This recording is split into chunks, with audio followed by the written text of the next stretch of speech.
Check this.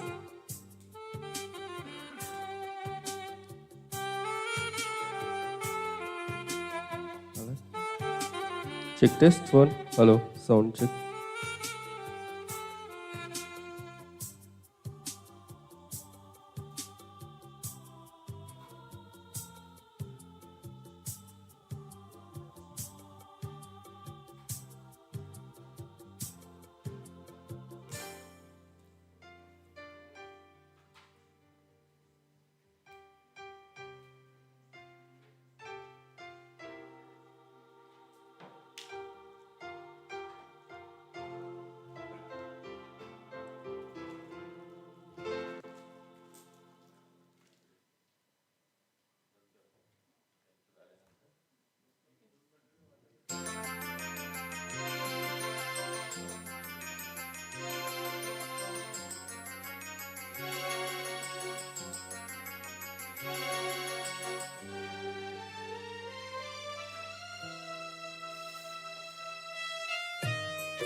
Check test.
Jambhulkar आले होते, कुठे गेले?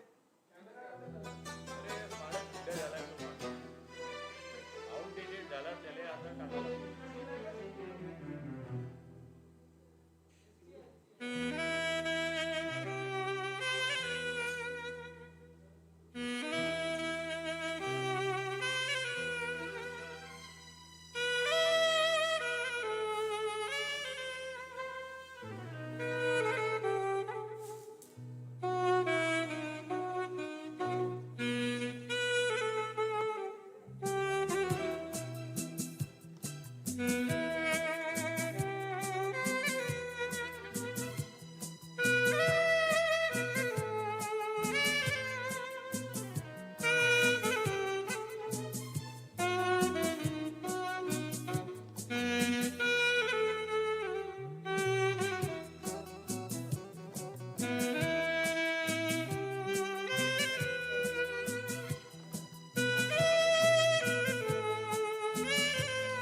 शिवांश, फॅन कुठे?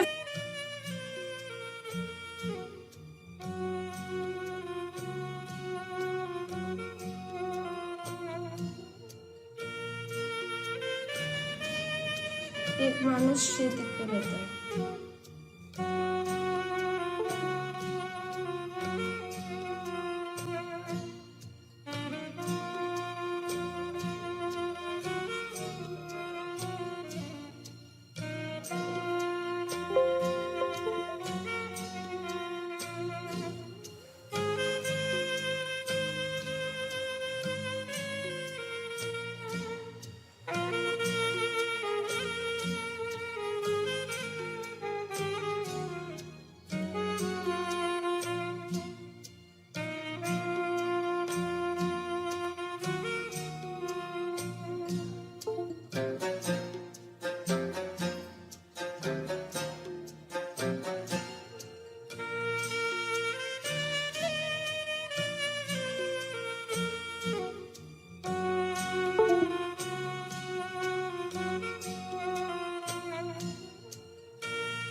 हाँ 1 मिनट। हाँ हाँ हाँ, वहाँ भी मैंने रखा है आपको भी। इसके बाद ये जो है ये मैंने ऐसे दिया है, चेयरपर्सन पहले आ जाएंगे, उसके बाद एक एक का यहाँ पे दिया हुआ है, और उसके बाद सबका फेलिसिटेशन। तो अभी मुझे टू द चेयरपर्सन को बुलाने के लिए किसी को बोलना नहीं है ना, एस्कॉर्ट करना। नहीं नहीं नहीं, अरे नॉर्मल है, सब चेयरपर्सन घर के लोग हैं अपने।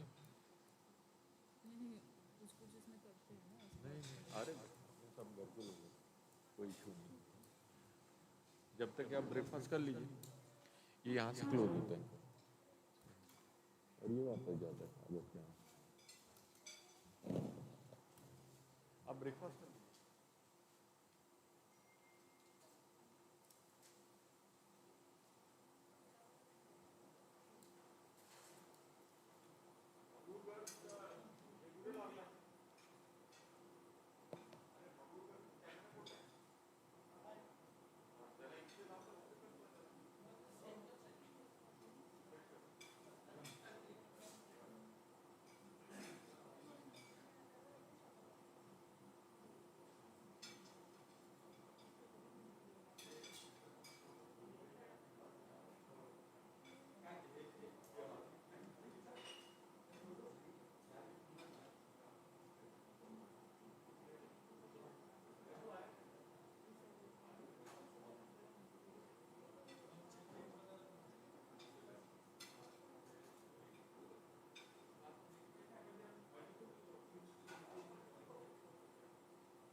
सर यार सर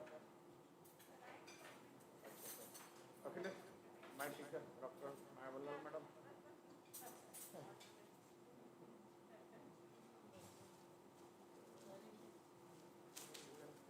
योर प्रेजेंटेशन हो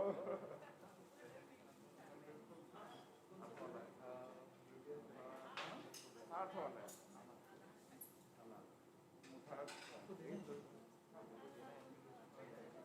मेडिसिन मध्ये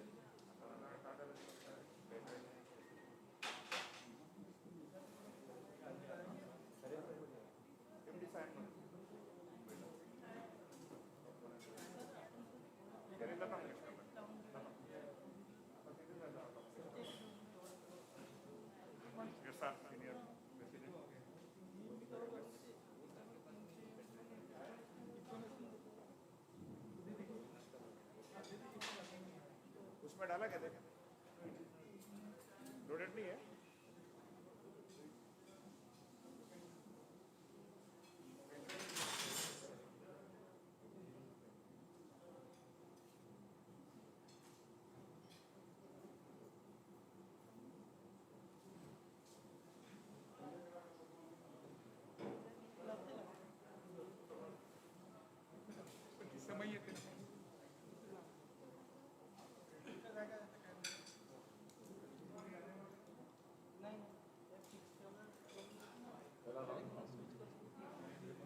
काय केलेलं आहे बाबा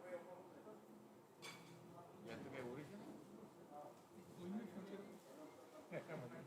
हे काय केलं तुम्ही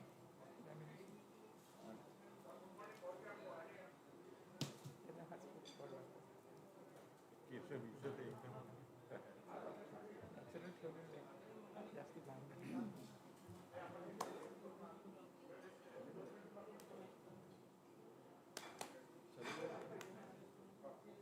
निलेश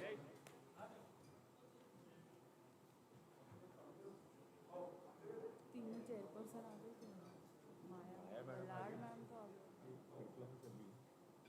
वो नहीं आए ना सिंघानिया से बल्लाड़ सिंघानिया से सिंघानिया राजेश सिंघानिया आने का माया बोल Singhania sir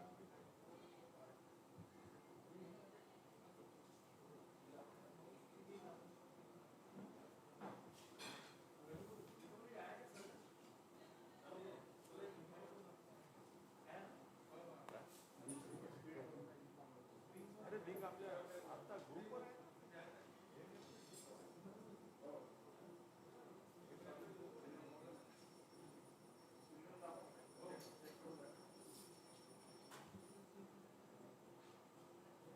Good morning, everybody. Hello. Good morning, everybody. We'll start the clinical meeting in 1 or 2 minutes. I would like to welcome everybody and would like to in charge of this clinical meeting, Dr. Bushra Khan.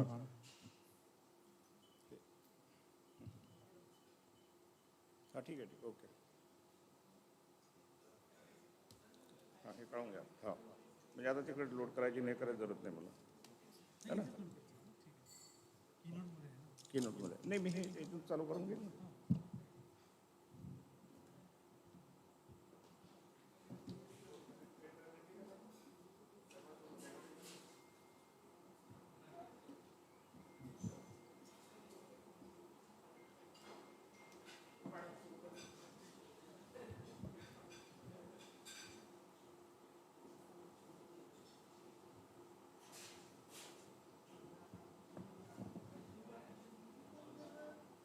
अरे अभी उनका निकाला मैंने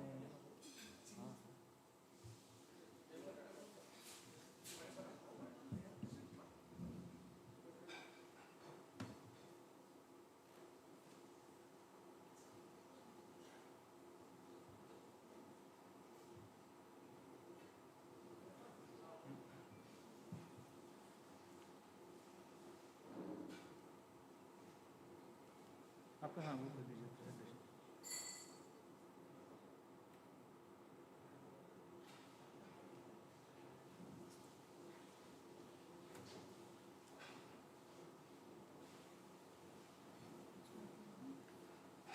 शुरू कर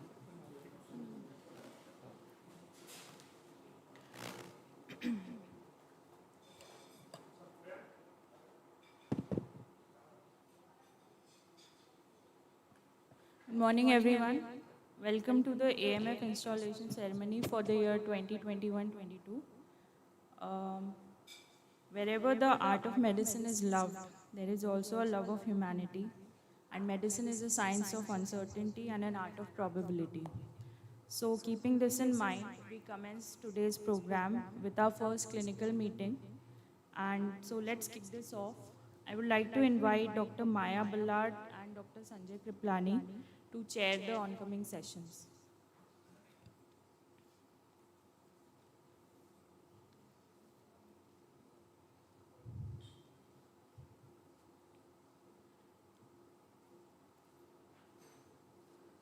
So let's start our clinical meet with Dr. Rishi Loya, who's a consultant cardiologist at Alexis Hospital.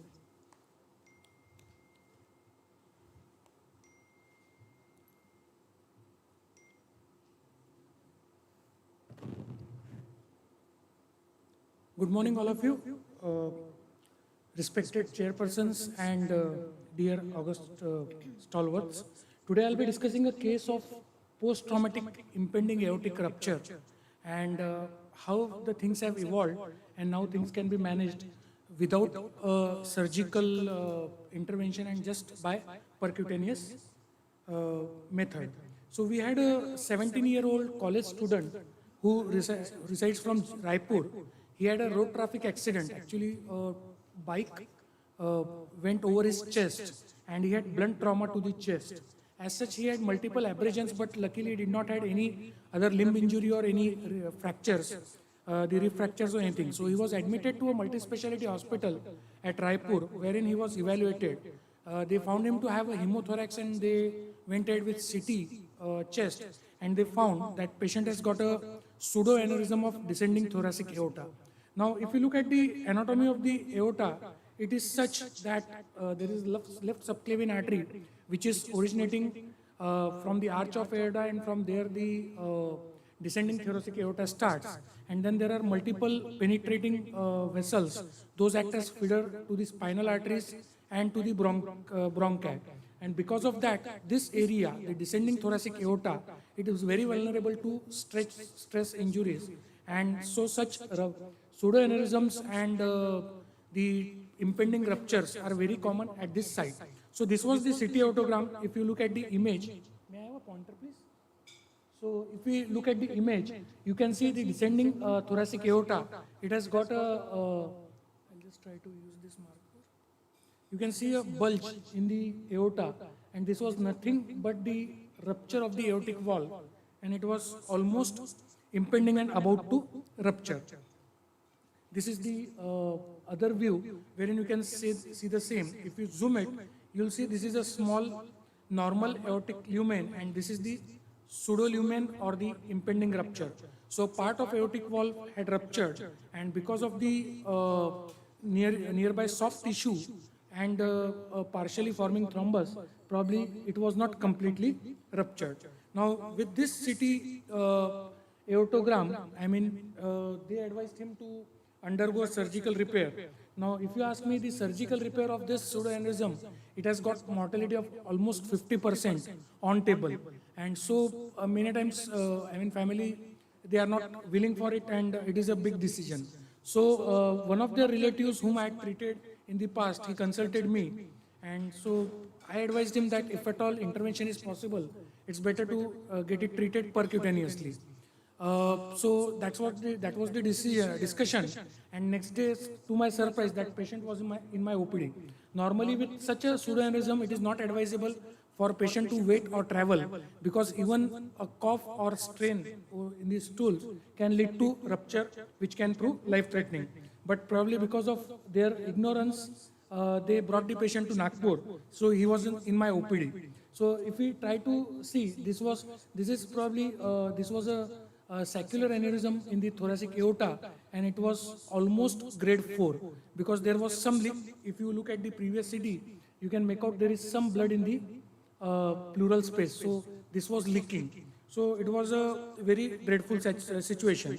Now, whenever you have such a clinical scenario, there are multiple challenges those you face as a treating clinician or a interventionist. So first thing is impending rupture. So you're always worried that anytime this vessel can rupture and patient can die. So you are always worried, and so you have to take a call whether to immediately intervene or to wait. Second question is how to go about it, surgical or endovascular approach.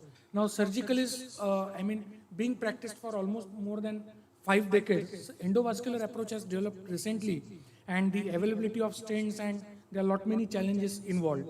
Then there are the availability of graft stents. Now you'll see the size of aorta and shape of aorta, it varies from person to person. So most of the times you need a tailor-made graft stent for every individual. You cannot have a generalized set of stents like we have for coronaries. So you have to order a stent and procure it.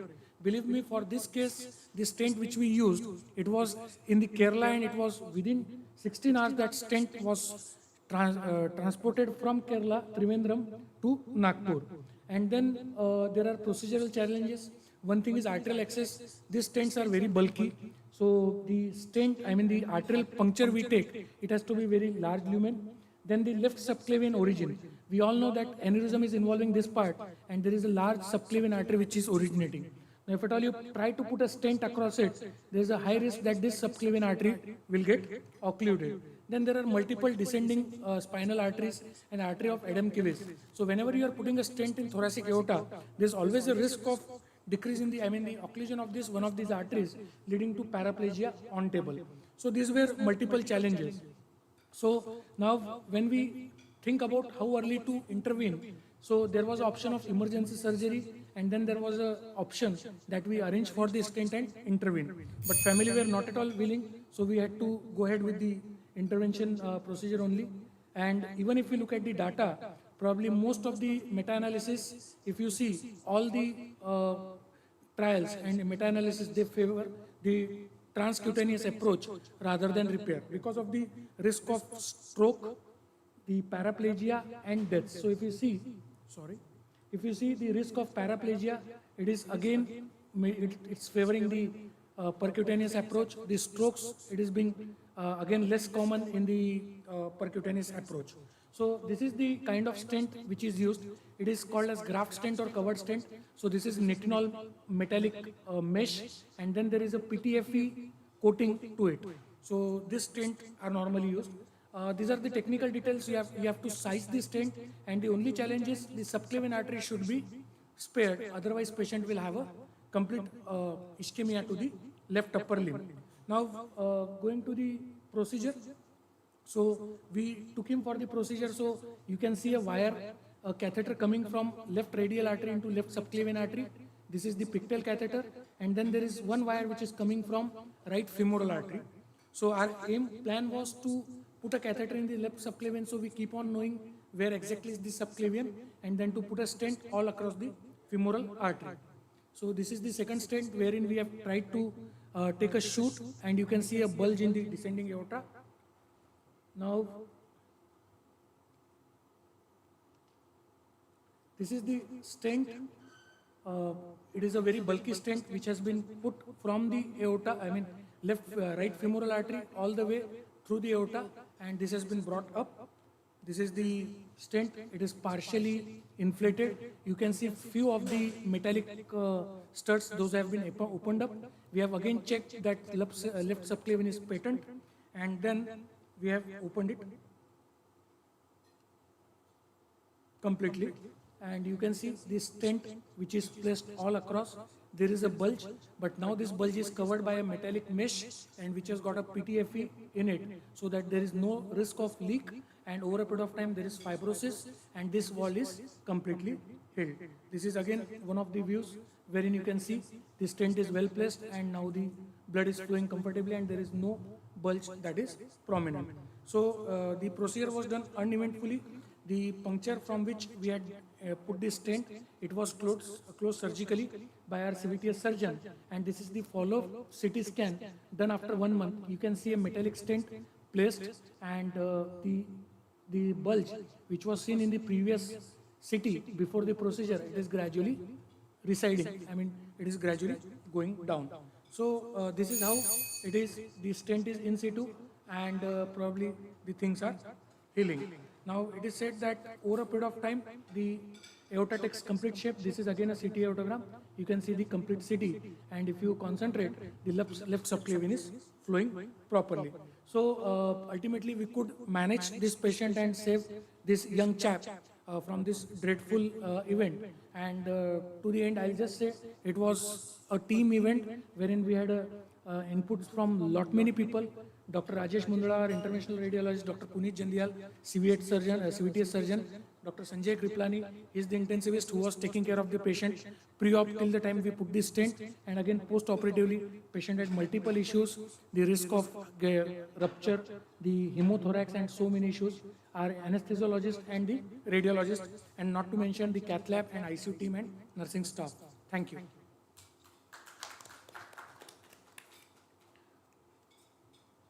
Congratulations, Dr. Lohia. Thank you, sir. I am very much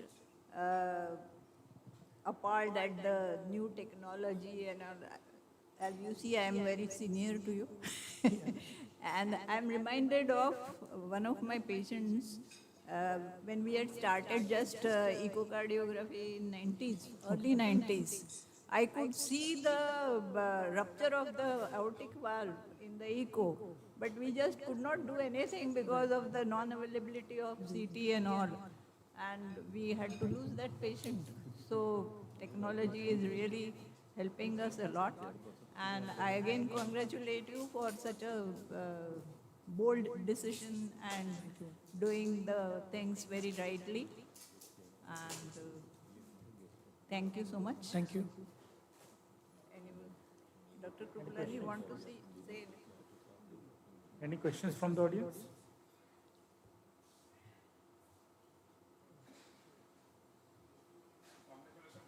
Thank you.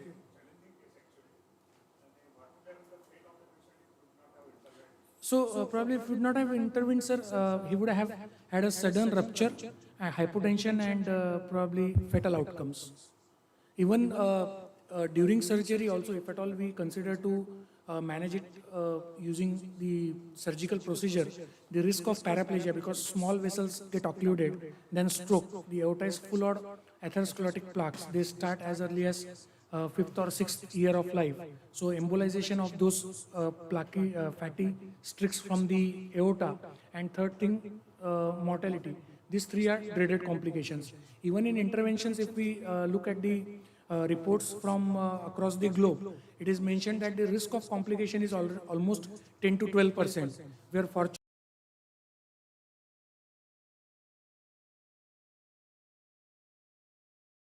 follow-up. This case was done on probably 1st of January, and this is almost now 8 months, and is perfectly fine. He's moving about, and there are no complications as well. So God's grace, he came out completely normal. Okay. You give, and this anticoagulants or antithrombotic or any... So this patient would require aspirin for 6 months, initial period till the time there is endothelialization of this graft.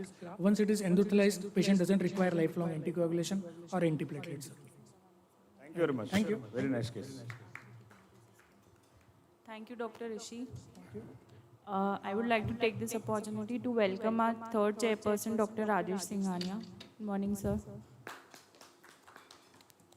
I would like to welcome Dr. Nikhil Lohia, who's a consultant pediatric endocrinologist at Kingsway Hospital.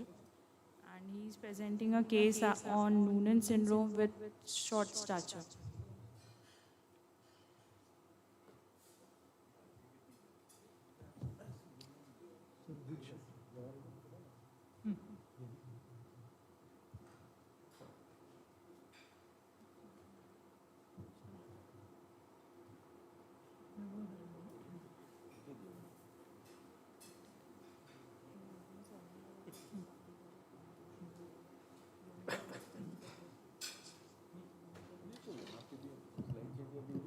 Thank you, everybody, and a very good morning to all of you.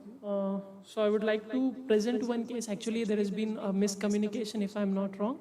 So basically my case which I'm going to present is Turner syndrome without short stature. Now, coming to the history, a 15-year-old adolescent girl, she came with the complaints of no menarche. I mean, she is a patient of primary amenorrhea. Otherwise, the history was absolutely normal. Nothing significant was noted. No history of chronic systemic illness, birth was normal, past and family history, everything was insignificant.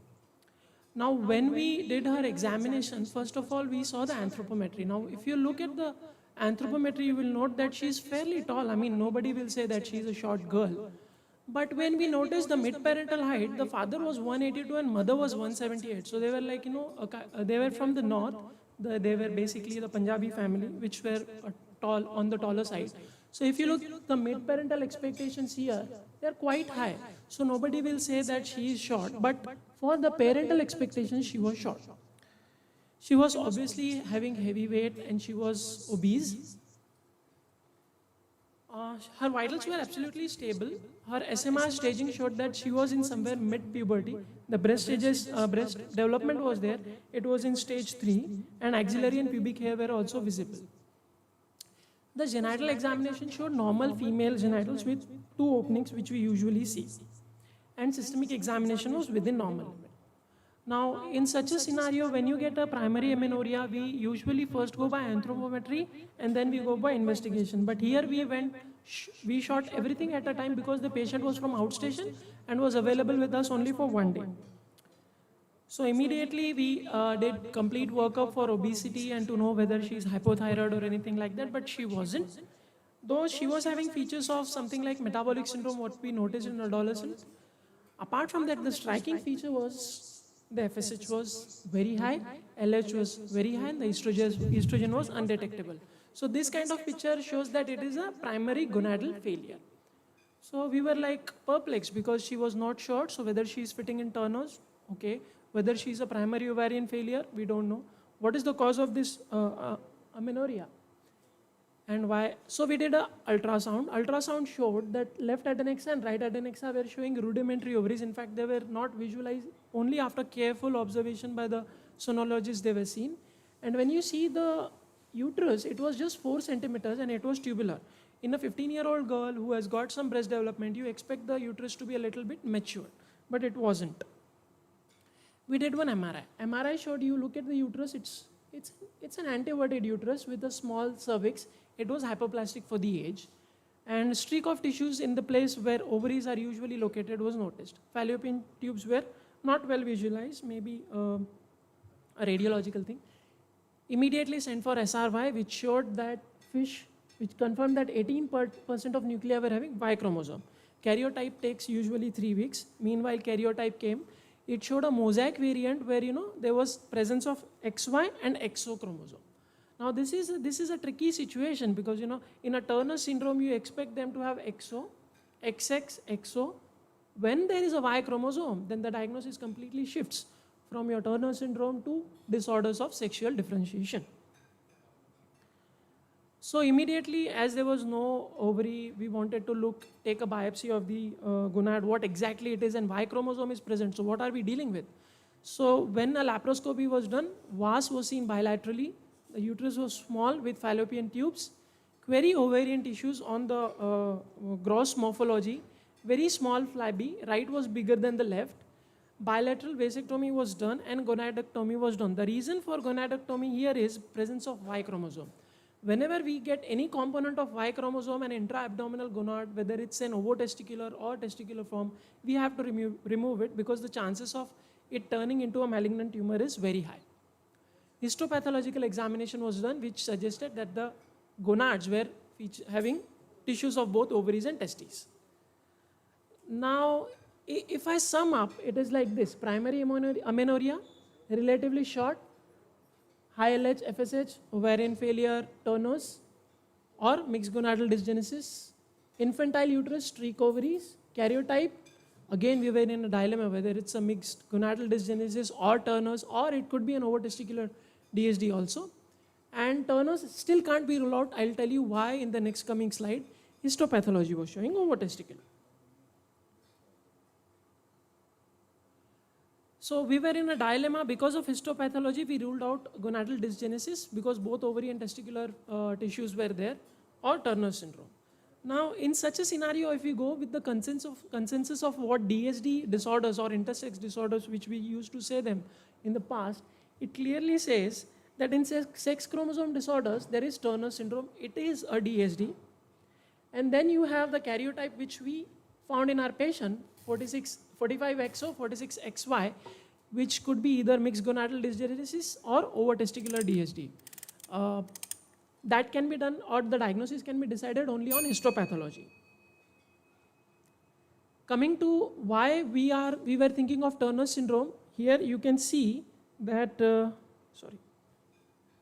even 45XO, 46XY, 10 to 12% of Turner syndrome they can present, and the picture will be mixed gonadal dysgenesis because the gonads will be clearly of ovarian origin.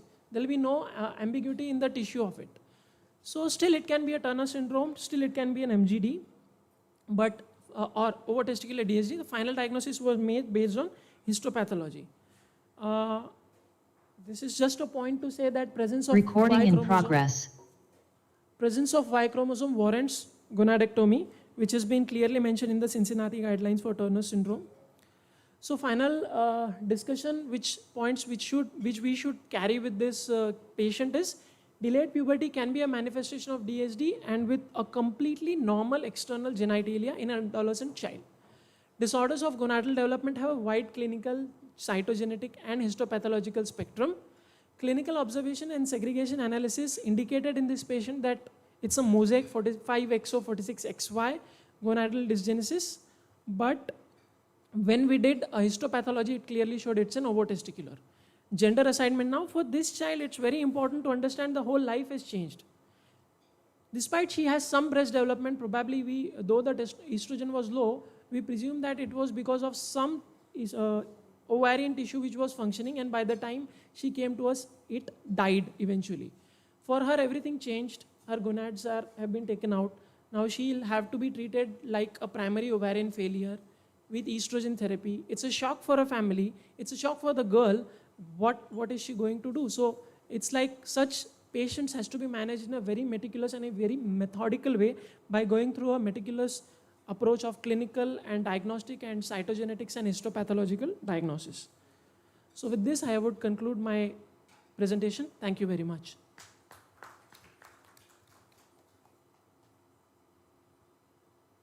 Thank you, Dr. Nikhil. Thank you. We have 2 minutes open for discussion. Nikhil, it was a very good case. What will be the future of that girl in terms of his sexual life, marriage? What treatment we will continue further for her development, whether she will be given estrogen? Thank you, sir. The thing is, first thing for her will be, we have removed the gonads because it's going to be a chance of turning into malignancy. Next thing is, because she doesn't have any genital ambiguity, we would recommend to raise her as a girl only, but the decision will be a combined. In this patient, the family and the patient, everybody agreed to rear her as a girl only because she has some breast development. She has been like 15 years reared as a girl. The next plan which we have started her on estradiol therapy, hormone replacement, or what you call induction of puberty. Gradually her breast developments will be complete. We expect the uterus to get into the normal adult shape and gradually introduce progesterone and get her into a regular menstrual cycle. As far as fertility is concerned, it will be a very difficult situation. She won't be able to have her own gonads for the for implantation or in vitro fertilization. She'll have to do it. The chances are also very less. About 1 to 5% only can carry a successful pregnancy. So the option can be given in the future, but for her own gonads will not, her own germ cells can't be used. But yeah, she can have a respectable, normal social life, and that's all. Thank you. Any more questions? Very good case, challenging investigations. And definitely this has to be differentiated from the various syndromes like other Klinefelter, Turner, or other various disorders. So what is the chances of that other organs to get malignancy, and because you have removed her gonads? Yeah. So still there are some chances of malignancy in the future? As such, if we consider her as Turner syndrome, I haven't come across any literature with that, and we haven't seen any patient having another malignancy. Here, malignancy in gonads were because of presence of Y chromosome. So it's only the gonads which are at risk because they are intra-abdominal, and that's the reason why we have to remove it. Any cardiovascular manifestations? It wasn't there in this child, but in Turner's we expect to have, most common is bicuspid aortic valve, and others are like coactation of aorta, which is very specific for Turner's. Thank you. Thank you very much, sir. Thank you, Dr. Nikhil. Thank you. And in the end, getting a child to laugh is one of the most rewarding things. So with this, I'd like to invite Dr. Nirali. She's a developmental and behavioral pediatrician, and she's presenting a case on a family with autism.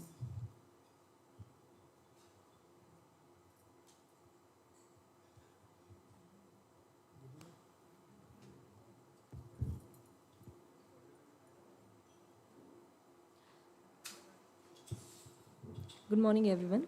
Myself, Dr. Nirali Loya. I think so we are meeting on this academic forum for the first time, so it's just a brief introduction from my slide. A warm good morning to everyone, and thank you AMF for giving me this opportunity to present a case in front of you all. So without wasting time, we'll quickly start with our case scenario. 2.5-year-old male child presented with the concerns of limited social communication and delayed speech and language. He was third born out of non-consanguineous marriage with no significant perinatal or antenatal history, and the motor milestones were also appropriate for the age. He had limited eye-to-eye contact. As I was describing, he had limited social communication. So social communication in terms of poor eye-to-eye contact, poor response to name, even when called by the parents, limited use of spontaneous gestures and not mixing with other peers. He follows the instructions but inconsistently. So parents used to say, "Bacha moody hai, kabhi kabhi follow karta hai, kabhi kabhi nahi karta." He did not speak the meaningful words like mama, papa, but whatever he has heard from YouTube, A to Z, 1 to 10, he can speak any time. As I've already said, he loves YouTube songs, cartoons, channel, and everything. On observation of the child, he do have poor eye-to-eye contact, even poor response to name with family as well as with the strangers. He had preferences for certain shapes, numbers, alphabets, puzzles. His non-verbal communication, that is the gestural use or body language, was very limited and he used to follow the instructions inconsistently. He was having echolalic. Echolalic means whatever he has heard, he'll just repeat out of the context or meaningless.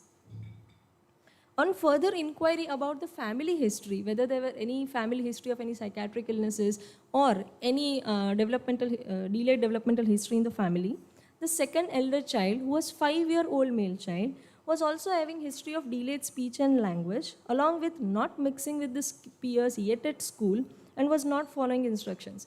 Mainly used to stay aloof, akele akele mein khilta hai. So as you can see from this video, this is the 2.5-year-old child who was presented. Shivansh fan कुठे fan पिल्लू fan दाखव Yes, he followed the आणि instructions. नाक कुठे नाक No eye contact. नाक कुठे He's all into his activities. आणि डोळे मम्मी कुठे मम्मी आई कुठे आई कुठे आई हॅलो सांग hello No good eye contact. नाही सांगतो Rotate the things.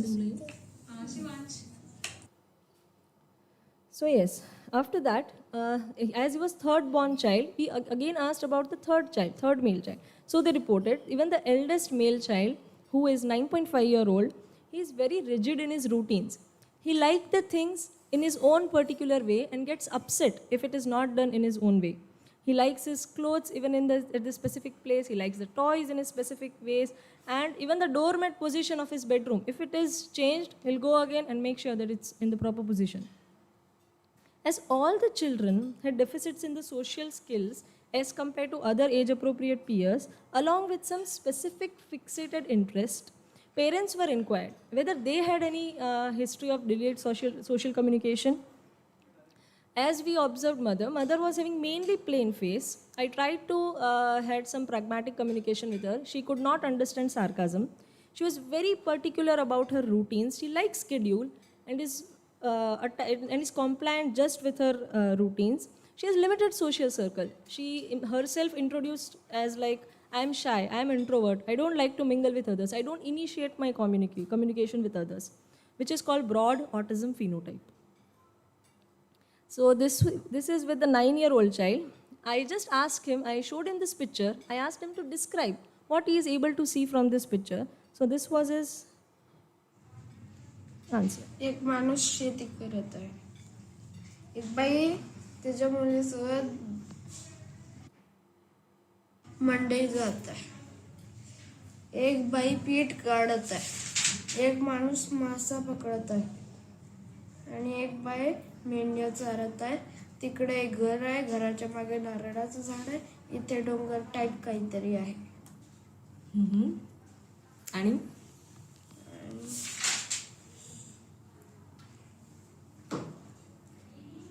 झालं बाईच्या डोक्यावरती एक पिशवी टाईप काहीतरी आहे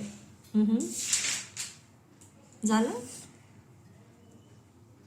घराच्या समोर खूप सारी गवत आहे बरं पूर्ण पिक्चर डिस्क्राईब केलं का केलं okay good So as we can see, he described the picture in bits and pieces rather than taking the picture as a whole. That it's a picture of showing the village, many of the people are working at their place, no description of the emotion or anything. He just described even the minute details like the tree and tree ke upar or piche wali light. He described everything, even the minute details. He was very good visual learner, but he could not describe the picture as a whole. So we have now this index case who is 2.5-year-old, presented with limited social communication and delayed speech.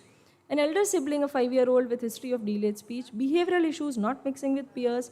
The eldest 9-year-old kid who is having rigid routines, getting bullied in the school, loves the facts. He is mainly like black and white zone, no gray zone for him, and make selective friends. Along with, we have now mother, who describes herself to be shy, with rigid personality, with limited social circle, and does not initiate the conversation. As we are seeing so many people in one family with certain similar characteristic or the personality, we were very enthusiastic to send the genetic investigation. Because of the limited financial scope for the family, we could not send it. However, we did the functional assessments because that is what needed, how the child or the family will be independent in their daily life. So on functional assessment of the index child, he was moderate autism spectrum disorder with scattered cognition. In some skills, he was too good. For some, he was at the lower side, with speech delay, with sensory processing dysfunction, with mild deficits in his daily living skills, adaptive skills. For second child, he was the mild autism spectrum disorder. The third was what we called previously Asperger's syndrome, mild autism but with high functioning. And the mother, as I already said, she was having traits or certain features of autism, that is broad autism phenotype. So course of action for the index child, we made the developmental goals, that what are the next developmental milestones a child should achieve, social skills training, behavioral modification we followed with the child, and targeted therapies and medical management for the eldest child we started, and the child improved after 3 months. So this is a broad autism phenotype what looks like, because I think so we are regularly seeing many people who are having rigid in their routine, who likes to follow their schedules, who has limited circle, doesn't express much in front of crowds. So I think so we are seeing so many. In fact, we have the examples like Isaac Newton, Albert Einstein, the geniuses, but still they were not very social people. But as a human being, we all are social animals. So broad autism phenotype is an existence of a continuum ranging from autistic traits, certain features, to the severely impaired diagnosed individuals. Along with, they have certain personality and language characteristic, like they usually likes to stay alone, they are rigid, and they don't understand the real meaning behind the communication. The read between the lines, they are not able to understand. The genetic liability to autism in non-autistic relatives of autistic individual is what is described as broad autism phenotype. So genetics in ASD is very much reported. It is estimated that around 15% of the population can be diagnosed as the genetic or the secondary ASDs. The twin studies showed as much as 90%, 80 to 90% of the heritability risk. 2 to 10% if one of the sibling is already affected with autism. If 2 siblings or more than 2 are affected, the chance of third sibling being affected with autism is as high as 35%. So mutations in the genes in X chromosome may explain that the increased prevalence of autism is seen in boys as compared to girls, because females have 2 sets of X chromosomes, one with the typical may be dominant, and so the less features are observed in females. From DSM-5, we have moved to DSM-4, we have moved to DSM-5, which says that it is a dimensional model rather than categorical. ASD hai ya nahi, isse acha, it is a spectrum where mild to moderate to severe to traits, everybody is included. This is, as a developmental pediatrician, I used to see, because as a neurodevelopmental disorder, the rule is comorbidity is generally the rule rather than an exception. So 2 or 3 neurodevelopmental disorders exist together. If we early pick up such children who come to the OPD, or even the relatives or friends of us, we can help these children better, because we need to screen these children early, because there is a role of early intervention or the principles of neuroplasticity. The brain of such children are plastic, they are moldable. When you work on them, they show wonders. And addressing the needs of the child and the family, giving them adequate support, because these families struggle a lot to find a balance within the society and find the barriers to their participation in the school or in the daily life. Not only we are giving the empowerment in the social life, but also we are giving the educational and vocational empowerment to such children. And the independent daily living is always be stress on. This is a plea of any family which we see with autism spectrum disorder. So that's all from my side. I'll be happy to take questions if there are any. Thank you. What will be your counseling for the future of the child? What he will become, doctor, engineer, or what, pediatrician? So it's on the interest. As I've said, he has scattered skills. So we see in which field the child is more interested into. Mainly they are good in coding. They are very good visual learners. They crack the codes very easily. They generate apps. In fact, we have many children at 13, 14. They do the cracking thing like almost like a 30, 35-year-old. So it depends on the interest, they can go ahead. So after the detailed history, we can know that.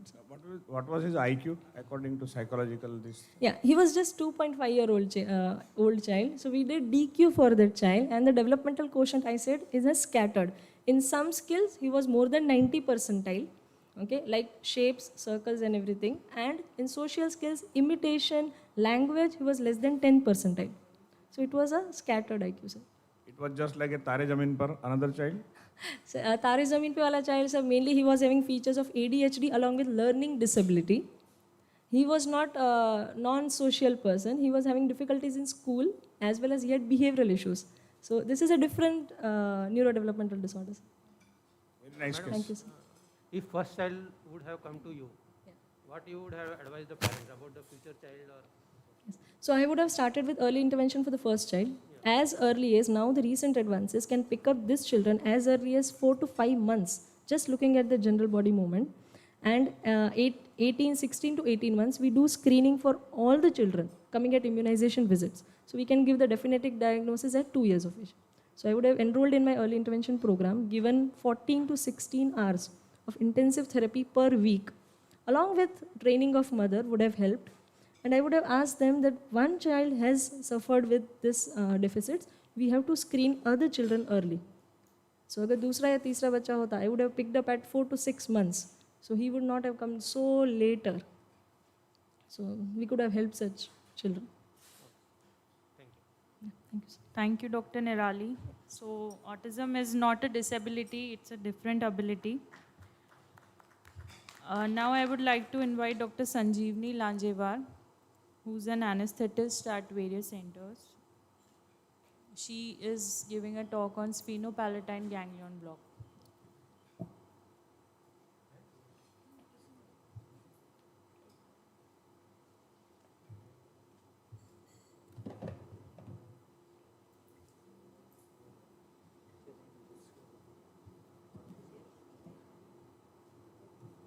Sir को दिया था ना?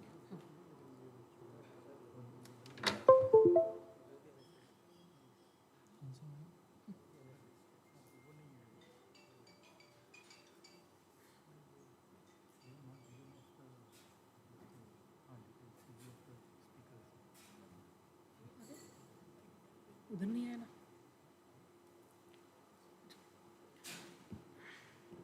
Good morning, respected teachers and dear friends. Today I am presenting a case of severe post-spinal headache, which I treated in a novel way by combining sphenopalatine ganglion block and neostigmine and atropine combination. Starting with the case, 25 years female, operated for lower segment cesarean section under spinal anesthesia, day 5, complaining of continuous severe bilateral headache since day 3. Her VAS score was 8 by 10. Any pain is evaluated in terms of VAS score, visual analog scale. You can see visual analog scale here. And her score was 8. It means she was having excruciating or very severe pain. She had associated nausea, vomiting, neck stiffness, and patient was totally confined to bed. Describing her headache was dull throbbing, bilateral, fronto-occipital, and intensity increases by sitting and decrease by lying down, lying down posture. Means the headache was having postural component. On examination, since her main complaint was headache, all general examination, systemic examination, even CNS examination, nothing abnormal was detected. My diagnosis was severe post-spinal headache. It is very simple case. Then why I am presenting this case in front of you? What is so special about it? Moreover, most of the post-spinal headaches are self-limiting. They disappears mostly within a span of 14 days, then why to treat this in first case? Because post-spinal headache can be fatal. In 28% patient, it can lead to chronic headache. I know one of gynecologists who suffered 19 months after her delivery, after her cesarean section. She had headache for 19 months. Means patient can land up into chronic headache. It hampers functionality of patient, increases hospital stay and wastage of resources. And if we didn't counsel the patient for occurrence of post-spinal headache while taking consent for spinal anesthesia, we can land up into medical legal issues. Now this is a big problem in foreign countries. Coming to the pathology of post-spinal headache. Post-spinal headache, when we introduce a needle in meningeal dura complex, it creates a hole, and from there is loss of CSF, which causes cerebral hypotension, and this cerebral hypotension lead to cerebral vasodilatation. Routinely, this problem is very common. Every surgeon, every gynecologist, within a span of few days can come with this problem, and routinely they manage with conservative treatment like IV fluids, oral fluids, simple analgesic, opioids, head low position, prone position, abdominal binders, and caffeine. But rarely their patient get relief because they do not target the pathology.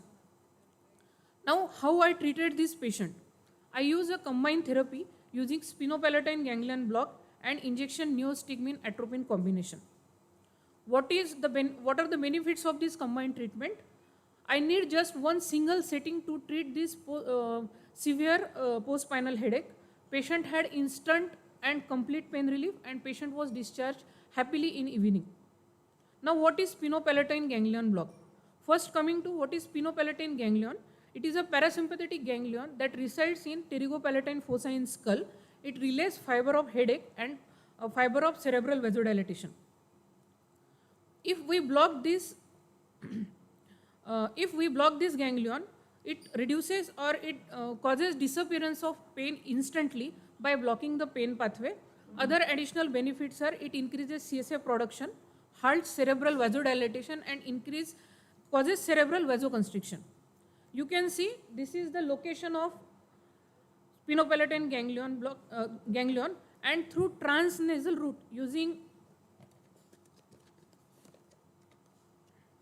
I have these earbuds. Using these just earbuds soaked in local anesthetic, we can block this ganglion. Local anesthetic like 4% lignocaine, ropivacaine can be used for this. In this slide, you can see a earbud or a cotton tip applicator is introduced transnasally up to middle turbinate, and local anesthetic is injected through a syringe, and this local anesthetic get diffused through the mucous membrane or mucosa overlying this spinopalatine ganglion block around middle turbinate, and this local anesthetic get diffused and it causes blockage of this ganglion. This is the pathway. Blockage causes parasympathetic block and relieves post-spinal headache. If we block bilaterally, this is how the patient appears. Spinopalatine ganglion block why it is not used as a single therapy? Because it has inconsistent effect. Sometimes effect wears off within 2 hours, 4 hours, and patients again start complaining of headache. So what is next?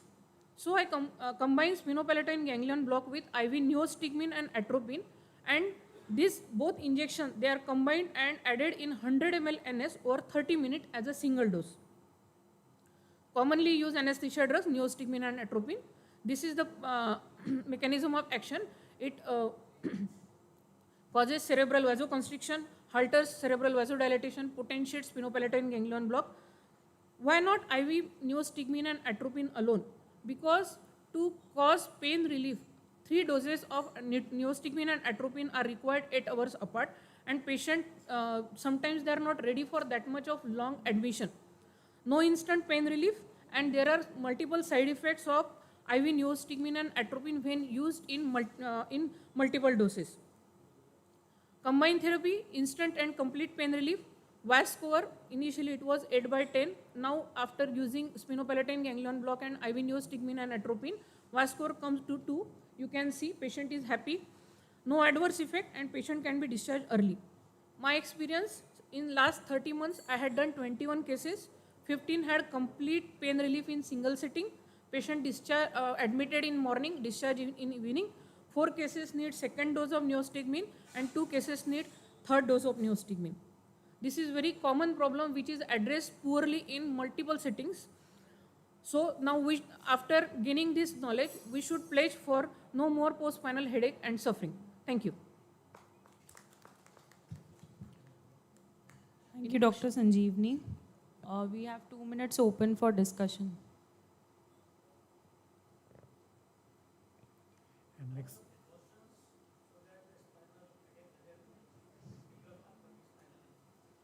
Sir,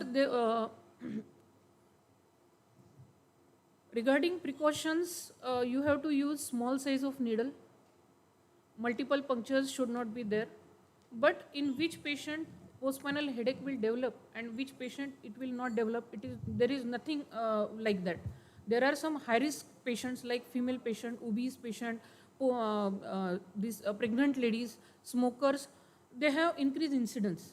But you can't prevent post-spinal headache completely.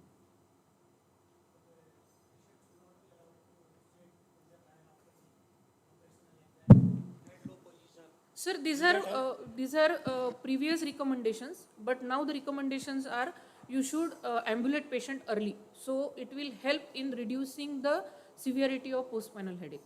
This is a little bit controversial, but these are current recommendations in anesthesia. So in how much time you can ask the patient to sit? Yes, if how much patient has, I will ambulate the patient fast within 6 to 8 hours. And if patient has post-spinal headache, if she or he develops, I will administer this both my modalities and patient pain will get relieved. The duration of action of lignocaine, what is the duration of action of lignocaine, and how does a single dose of topical lignocaine helps in alleviating the symptoms forever, and what are the alternative anesthetic agents that can be used? Sir, I used for sphenopalatine ganglion block, I used 2% of lignocaine, I used 4% of lignocaine, I used ropivacaine 0.75%. Everyone had given me inconsistent effect. There is no definitive timeline. When in certain patient, lignocaine 2% or 4% had given complete pain relief, in some patient it had given pain relief for just 2 hours. So that's why I combine it with neostigmine and atropine. Otherwise, single entity of this sphenopalatine ganglion block would be enough for patients. But the duration of action of all these drugs is less than 6 hours. So how come it is relieved completely and why there is no recurrence? Sir, there are no, I searched a lot of literature, but there are no any specific reason given for that. If you are lucky, your patient will have, just with sphenopalatine ganglion block, your patient will cure of headache. This is all enigma. Still, it is enigma for me. I am doing my research. I am trying to do more and more cases. Might be after 1 or 2 years, I will come up with all answers. So after how many days of spinal headache, patient should be sent to you for this thing? Sir, generally, post-spinal headache, maximum patient post-spinal headache is start in 72 hours. But gynecologists or surgeons, they try on their own by conservative method. And when the conservative method fails or patient agonizes, patient comes to me or they call me. Generally, I see patient on 5th or 6th day. And can this therapy used in chronic headache apart from spinal headache? Yes, sir. In fact, sphenopalatine ganglion block use started in chronic headaches only, and then it come. This is new in field of anesthesia.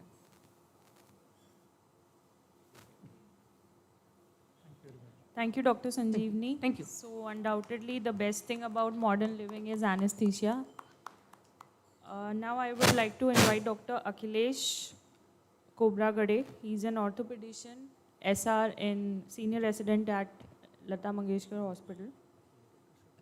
And he's presenting a case about gluteal swelling, an interesting case.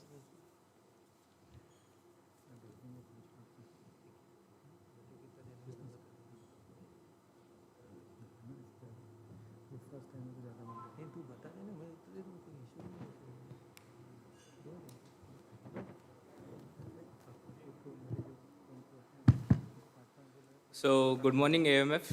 Myself, Dr. Akhilesh Khobragade. I am going to present a case on gluteal swelling. So, this is some information about me. I am a consultant at some of the few hospitals in Nagpur and also a senior resident at Lata Mangeshkar Hospital. So, this patient was a 36-year-old male who presented to us with the complaints of left gluteal swelling since about 8 months. Patient was apparently all right 8 months back when he developed the swelling in the left gluteal region. It had gradually progressed to a size of 4 into 5 centimeters in over a duration of 8 months. It was associated with occasional pain with movements, tingling sensation occasionally in the left lower limb, and there was mild restriction in movements.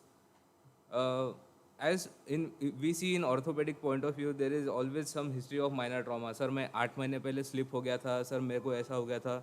Many people don't yet believe in allopathy. So due to Ramdev Baba effect, they always go to Ayurvedic first. They get their massages done and everything, and after that, these people land up to us. He went to a private hospital in Balaghat where his primary treatment was done with most commonly aceclofenac. So coming back to the negative history, there was no major trauma, only minor traumas were present. On examination, in the picture we can see, unfortunately we have a post-operative picture, but this was the site of the swelling. It was in the left gluteal region. On inspection, it was a globular swelling which was noted in the left mid-gluteal region, approximately 5 into 5 centimeter. The overlying skin did not show any previous surgical scar marks or dilated veins or any sort of puckering.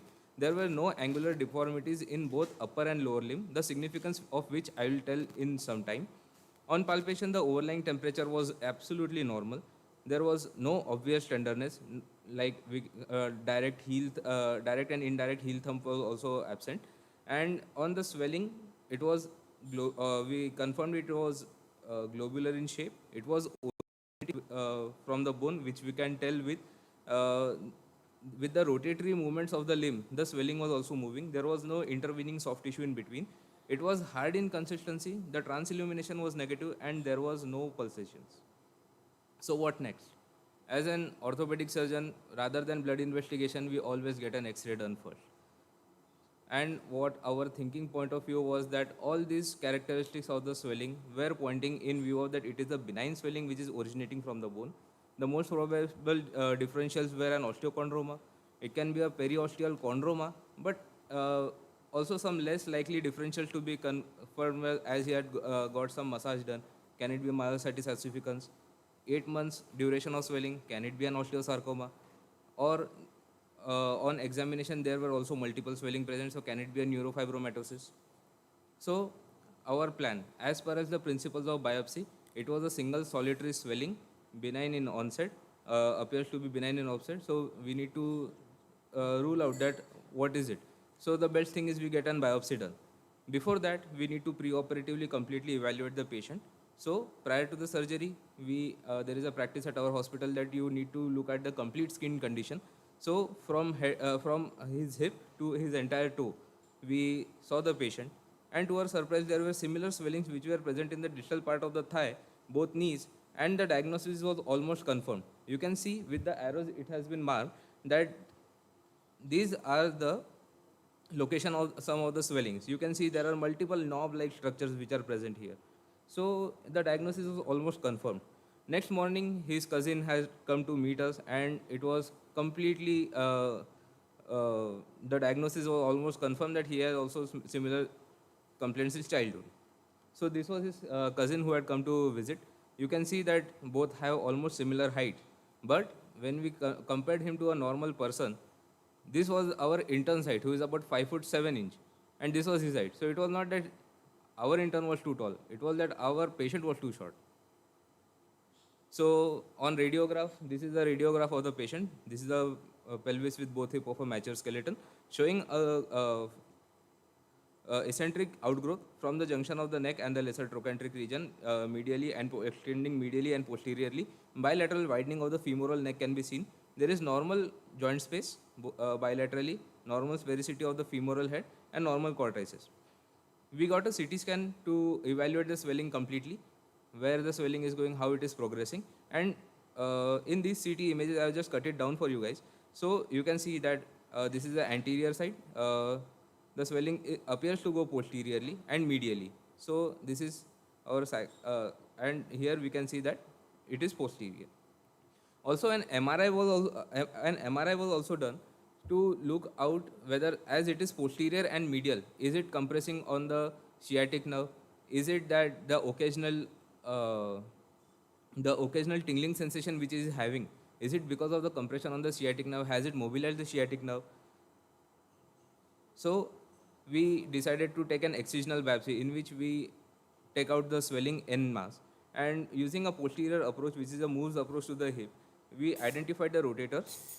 The adventitious bursa over the tumor was identified and excised, and the sciatic nerve could not be identified during the exposure to the swelling. So this, you can see that it is a 5 into 5 centimeter tumor with this was the associated small nerves which are present surrounding it, and it was nibbled out. This is the post-operative X-ray. Luckily, we did not do any iatrogenic fractures. And the biopsy result, it was sent for biopsy. So it was also suggestive of an osteochondroma, which is an exhastosis. So this condition is also known as a hereditary multiple exhastosis. It is also known by the name of diaphyseal ecclesiasis. It is an autosomal dominant inheritance with 96% penetrance. Its incidence is 1 in 50,000 cases, occurs mostly due to EXT gene mutation. Most common age is 10 years. This patient presented to us in 38 years. It is mostly involving the metaphysis, and with skeletal maturity, it migrates into the diaphysis. Most common site is shoulder, followed by knee, followed by ankle. The clinical picture is mostly an irregular bony palpable swelling with knobby appearance, as we saw. It is tender. And like in bony deformities, like in forearm, there is a Madelung-like deformity, like there is a radial bow, lateral concavity, and facing shortening. There is a rare chance of malignant transformation to chondrosarcoma. These are various different types of exhastosis which it can present, and here we can see that there is a Madelung deformity with radial bowing. In proximal femur, in distal femur, like this exhastosis, like this knob-like appearances can be seen. Other differentials point towards metachondromatosis, Olier's disease, and achondroplasia. The management is relatively easy. It is an excision, which is mostly extraperiosteal. Its indications are subjected to repeated trauma, fractures, shortening, deformity production, and malignant transformation. Thank you. Thank you, Dr. Akhilesh. We have 2 minutes open for discussion. Congratulations on very good outcome of the operations, and congratulations to you for the surgical intervention in the right time. What is the commonest site? You said it is radial and the shoulder and this thing, but here we find it on the femoral head. Yeah, ma'am. So it was a bit uncommon sort of a thing? Yeah, it was a bit uncommon type, ma'am. The most common site is the distal femur, like around the knee, if we see, it is in the distal femur, followed by proximal tibia. And what is the earliest like sign? Ma'am, mostly these swellings are like ghosts in our house. We do not know them unless and until they start to trouble us. So this is because that whenever there is an overlying synovitis, which we call, or the swelling has rapidly increased in size, because of which there is surrounding soft tissue stretch. So that is the most earliest. So pain is the most earliest presentation. So in this case, you said there were swellings, other swellings also. Yeah, so yeah. were they also removed or only No, one? ma'am. The dictum in this case is that whichever swelling is most symptomatic, that has to be removed first. Okay, so you let the other swellings be like that? Yeah, till the time, ma'am, the treatment is mostly symptomatic. Till the time other swellings don't get symptomatic, or they are not having overlying bursitis or any other soft tissue stretch, we don't remove them. No other method of reducing the swelling? No, ma'am, there are no other, as they are bony in nature, there is no other methodology. You have to resect them extraperiosteally, and that is important because if you don't do so, they will recur. These swellings tend to recur. Very well presented case. Just one comment. You should always hide the identity of the patient while Yeah. presenting the cases. Sorry, sir. Thank you. I'll keep that in mind next time. Yeah. Nice presentation, Thank you, Akhilesh. I want to ask about his future, about his marriage and his child. Yes, sir. About his marriage and what about his future and his child may be having same. Sir, this patient can get married, but if it is in a female, like this was in a male, so it's okay. It is an autosomal dominant. It will go towards the next one. But if it is in a female, it is told that you can marry, but try not to carry, because to prevent transmission to other. Dr. Kriplani sir had a question. How common is malignant Sir, transformation? the malignant transformation is rare. 1 to 2% of chances of transformation into chondrosarcoma, sir. Sir, if it rapidly increases in size, then it is the first symptom, sir. Yeah, it can be there, sir.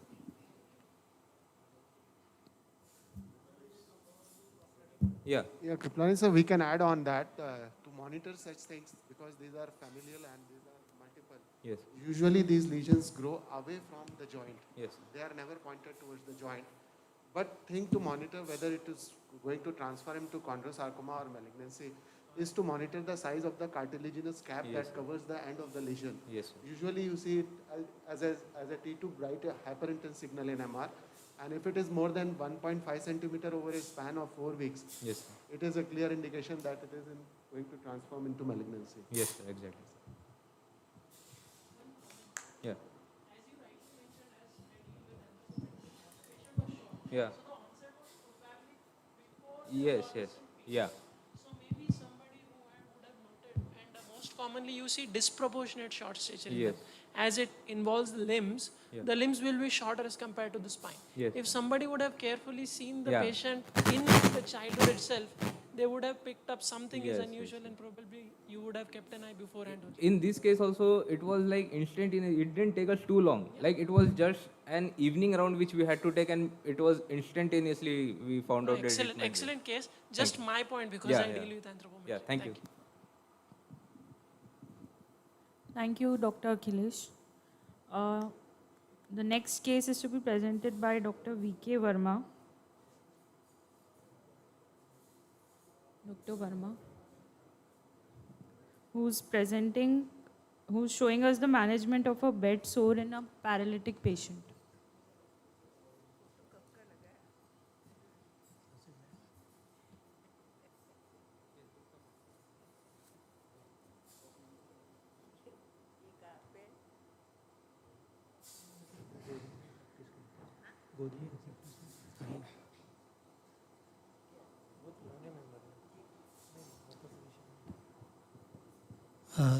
Good morning, friends.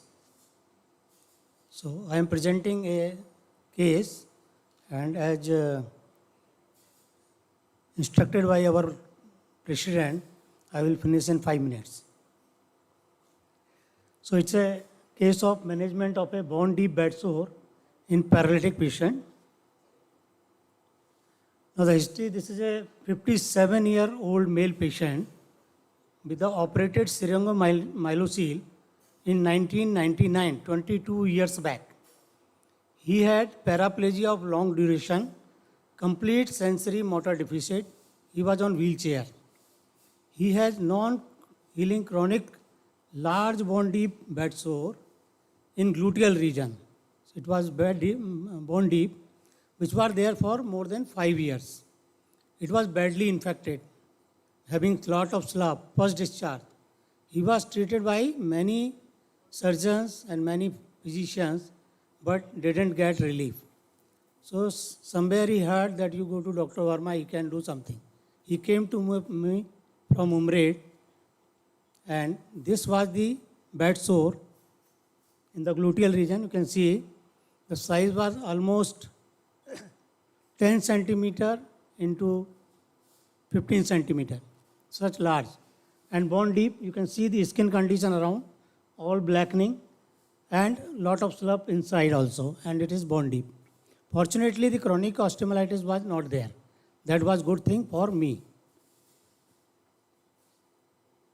Now, I plan the thorough debridement and vac application. Vac is vacuum assisted closure.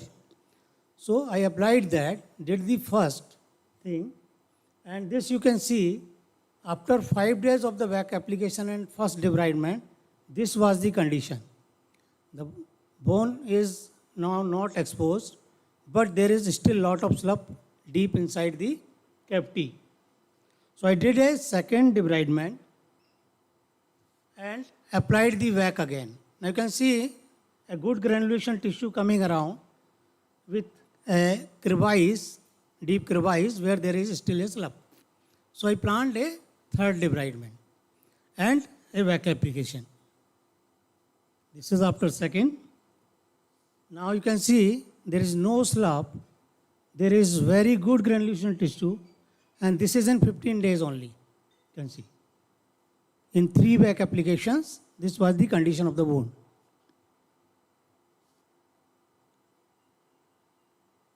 Again, same picture, different view. So after 1 month, we did 1 or 2 more dressings because in these long-standing cases, there may be some slough formation later on also. So we decided to do 1 or 2 or 3 dressings. I called him on 5 days interval and did the dressings. And this was the good granulation. There was no sign of the slough. At this stage, after 1 month, I planned for a VY myoplasty graft. I took a flap graft just sufficient to cover the gap from the above the bone. And this was the shape. I left the deep part attached to the gluteal muscles for preservation of the blood supply. You can see this has been partially detached from there. Now it's advanced. It's advanced now and sutured in Y fashion. The upper one is closed and this is also. Now you can see the wound is almost totally covered except for some part, very small part in the lower part.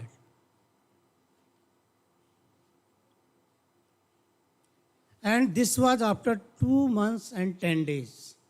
The wound is completely healed. You can see the skin condition is also very good and there is no sign of the infection, no sinuses. So myocutaneous flaps with the intact deep vascularity are very good for covering these defects. But basic principles like size of the base and those things should be followed. Otherwise, there may be some sloughing of the skin. Now, vac therapy is a boon to all non-healing wounds. So, in vac therapy, what we do? We apply some foam material in the wound. We apply some foam material in the wound and connect it to the tube with the machine. That keeps on sucking.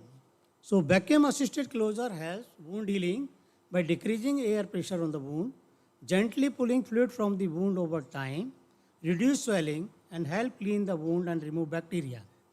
Help pull the edges of the wound together. It stimulates the growth of new tissue that helps the wound close, increasing blood flow to the wound, keeping wound moist and warm, and decreasing the redness and swelling, inflammation. And normally it is to be applied in 4 to 5 days. Those foam material gets blocked, so it is to be changed. And while changing, you can always do a re-debridement. So take home message: good debridement is key to the success for healing of any wound. Sensory motor paralysis poses additional threat for healing of the wound. VAC is excellent modality for control of the infection and development of the granulation. Repeated procedures of debridement and VAC application may be required in badly infected deep wounds before doing skin cover. Well done, VY flaps advancements give success in such cases.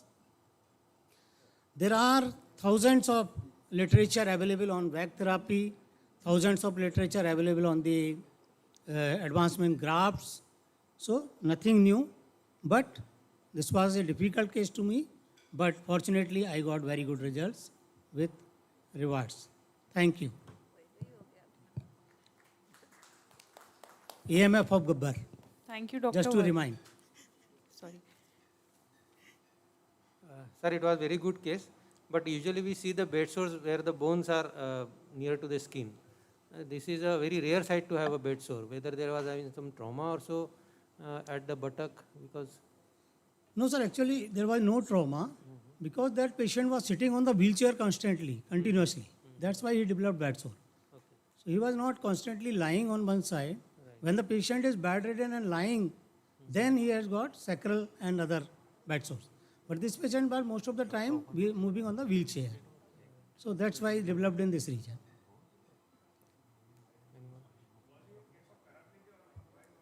It's a syringomyelia case, operated 22 years back, and that's why he had complete paralysis, complete paraplegia. Now he will not sit on the wheelchair. He can sit on the wheelchair. Again, what is the chances of recurrence of this? If he will sit on the wheelchair, but we have to counsel him. Then again he is going to develop this bed sore. We have to counsel him not to keep pressure on that side for too long. Again, as usual, to prevent the bed sores, whatever precautions we are telling them, so patient is also to be educated on that front. What happened to syringomyelia? So we didn't do anything for that because it's there only for 22 years, so nothing to be done right now. We can't do anything. Thank you.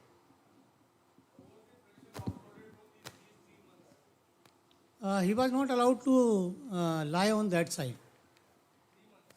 No, not 2 months, 10 days it was. Complete healing was 2 months, 10 days.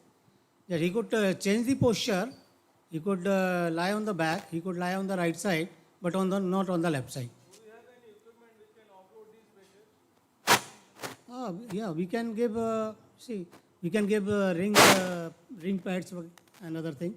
But you see, we are giving the ring pads, we can give the water bed, but these are not required in these cases because it's not a complete thing. So even if we give the ring sort of thing, it presses from the sides and even the blood supply may be reduced. So that is not advisable. If the patient is following your instruction properly, there is no need to give any additional thing. I will like to add something, that even after advances like bed, air bed and water bed, etc., the nursing care as such in Nagpur, I am sorry to say, is not very good. The patients are suffering from bed sore even if they are in ICU.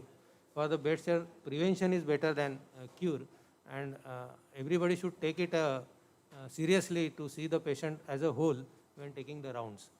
So Agreed, that sir. will be- Fortunately, in our setup, myself and Dr. Amit, we are looking continuously, personally, everything, and not much of load on us. So we can see personally. That is the advantage to us. Thank you, sir. Thank you so much. Thank you, sir. I would like to invite Dr. Dinesh Singh and Dr. Anil Jawaharani to felicitate the speakers. Dr. Anil Jawan is not there. I request Dr. R.B. Kalamkar, sir, to felicitate both the chairperson.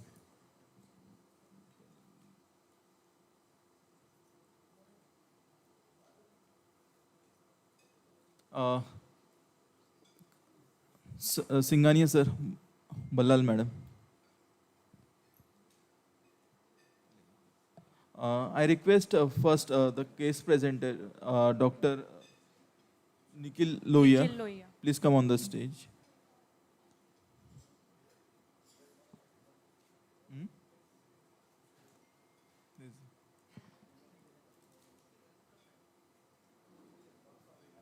Dr. Nikhil.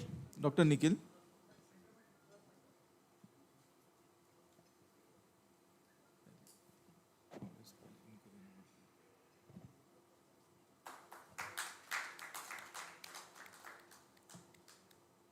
I request Dr. Nirali Lohia.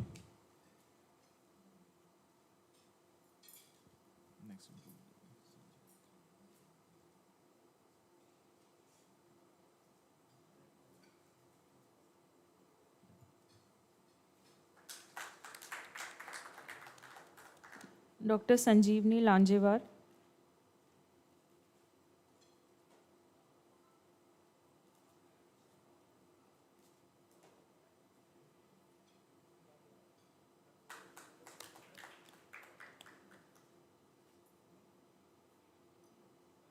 Dr. Akhilesh Khobragade,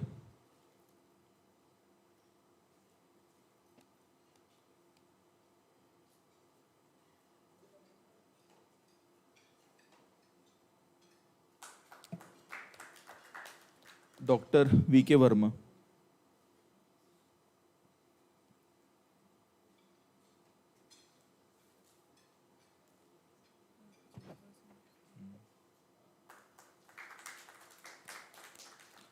I request Dr. Dinesh Singh and Dr. R.B. Kalamkar to felicitate both the chairperson.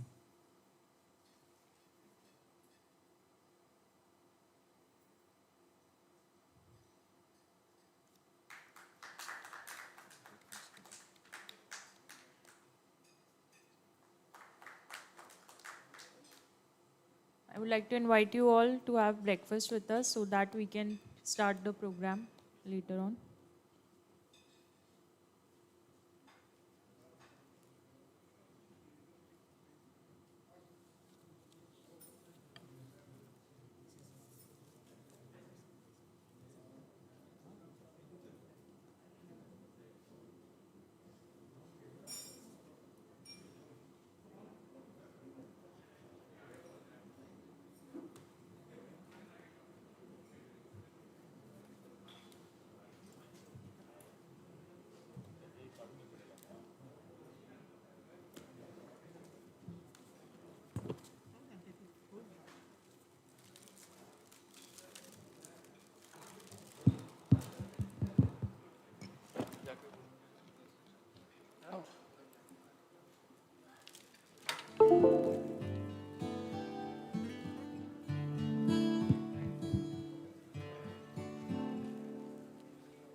ठीक है sir.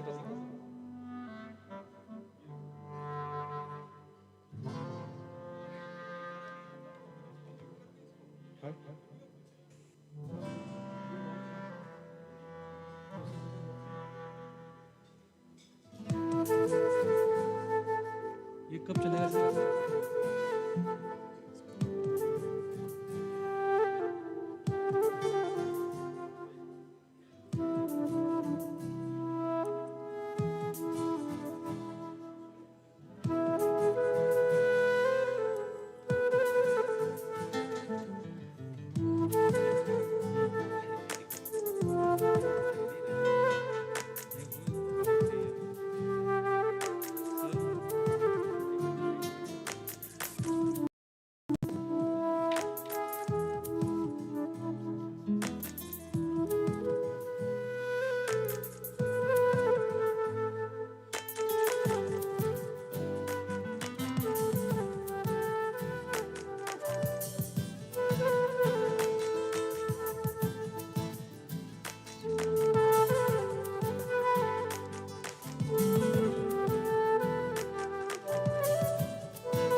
नहीं मैं sir ये आप कब बात करेंगे? Installation होने के बाद में? नहीं, तुरंत ड्यूरिंग इंस्टॉलेशन पहले ही है ना, मैं outgoing president welcome okay okay okay ठीक है सर। सो इसको ऑन कर दो क्या फिर? नहीं ठीक है, यहाँ रखा ही हो। इसके ऊपर से है तो ये सब गिर जाएगा।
जर्नी 25 साल का जो मैं होता ना, मैं चेयरमैन था ना। अरे भैया वो कह रहे होंगे 25 years वाला मैं चेयरमैन था ना, और उसके 2-4 दिन बाद ही हमके अपनी करके डेथ हुई है।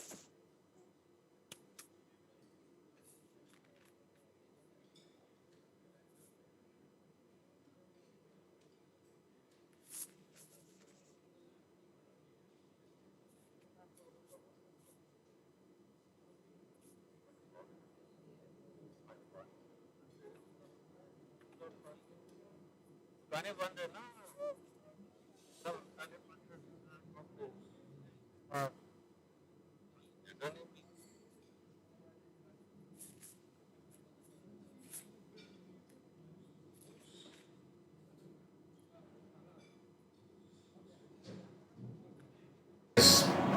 It was our dream come true because this organization was formed on 5th of May 1990.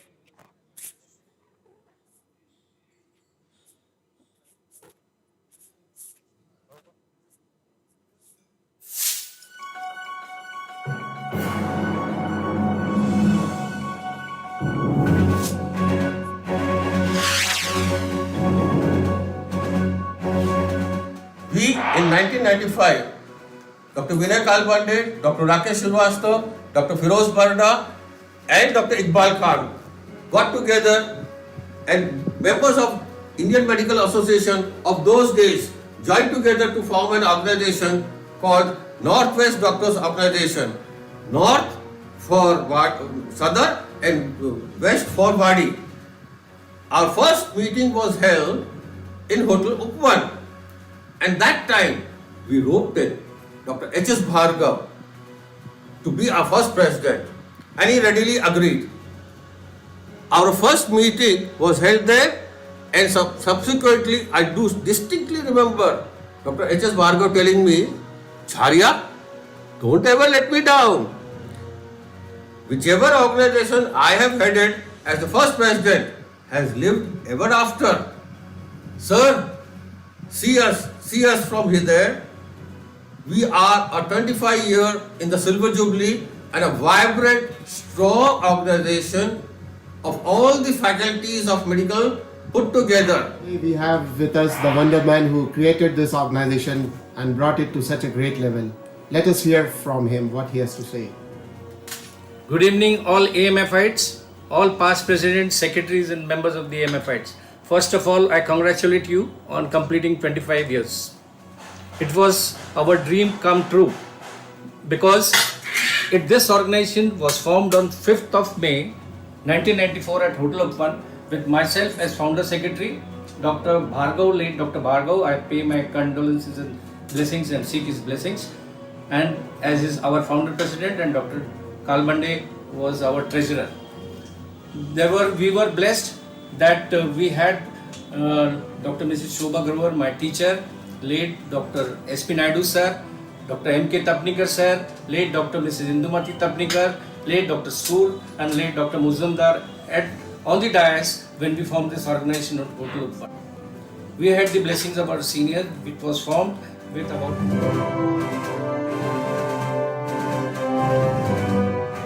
यादें हमेशा हरी रहती हैं। ये हरा भरा AMF का पौधा जो अभी इतना बड़ा विशाल विराट रूप ले चुका है, उससे देखे मुझे बहुत। In AMF, we started with 2, then we became 5, and now all of you know that we are 400 plus. But the journey of AMF to this stage was not so easy and would not have been complete without the blessings of our seniors. I would like to mention the blessings of late Dr. H.S. Bhargav, Dr. Chaube, Dr. Naidu, and Dr. Shobha Grover, Dr. Tapnikar, and many. Any organization doesn't grow without the support of many people. I will like to acknowledge Dr. G.K. Sarode, Dr. Shankar Vashishta, who prepared the constitution of AMF, got it registered with the charity commissioner and gave the name to it. Rest all is in front of you. I am an M5. Are you? मेरे साथ इस वक्त past president doctor Talwinder Oberoi जो अपने विचार प्रकट करेंगे। निगाहों में मंजिल थी, निगाहों में मंजिल थी, गिरे और गिरकर संभलते रहे। निगाहों में मंजिल थी, गिरे और गिरकर संभलते रहे। हवाओं ने बहुत कोशिशें की, मगर चिराग आंधियों में भी जलते रहे। AMF की इस शानदार यात्रा के 25 वर्ष पूरे होने की हम सबको बधाई हो। मेरी उस प्रभु से प्रार्थना है कि यह यात्रा, यह AMF की सुखद, शानदार, खट्टी मीठी यादों वाली यात्रा अनंत चलती रहे। AMF के सिल्वर जुबली सेलिब्रेशंस के लिए मेरी शुभकामनाएं। AMF to me is all about teamwork which comes out of friendship, mutual affection, camaraderie, and for me AMF is not only association of medical faculties. I take it further. It's an association of my friends, in addition to my family. I am an AMFite, a proud AMFite. Are you? I totally agree with Dr. Bilal. AMF is a wonderful combination of academics and fellowship, where we bring academics and family unit together, and it adds much more value to our life. Good morning, friends. With that support from our seniors and enthusiastic response from the members of our fraternity. AMF was formed to familiarize ourselves with the latest development in the medical field through various academic activities. I am very happy that today we are celebrating Silver Jubilee program of AMF formation. Successive team of AMF has contributed to the growth of AMF. I hope that the spirit of belonging to the AMF will continue. Long live AMF. I am AMFite. Are you? Being associated with so many organizations, I genuinely feel the Association of Medical Faculties had a unique place because the seeds which were sown by our predecessors and the past presidents, the fruits of which are going to be tasted by our younger generation, and Nagpur is going to witness the best place for all the medical. Hi, Association of Medical Faculties is a big family which has academic, social and cultural wings. I wish them fly high above all caste and creeds to serve the humanity and their prosperity.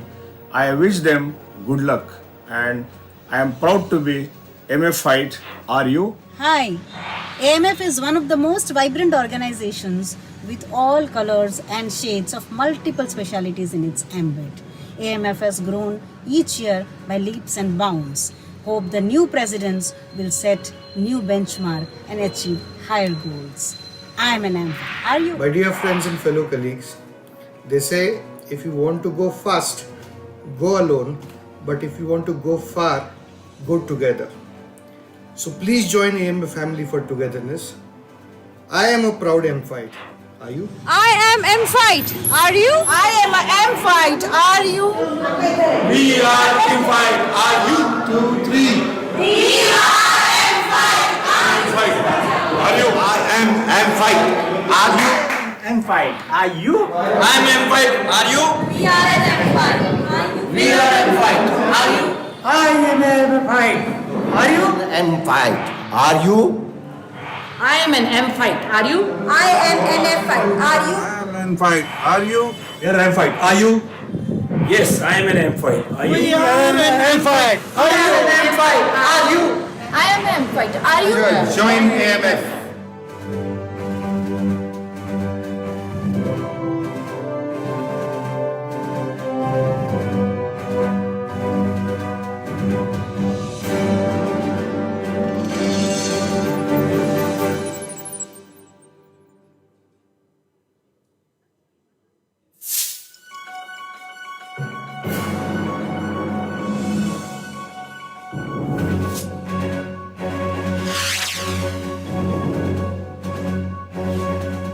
We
Hello.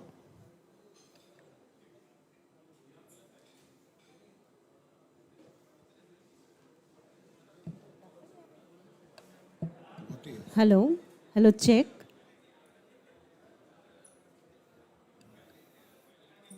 Hello. Hello. Hello.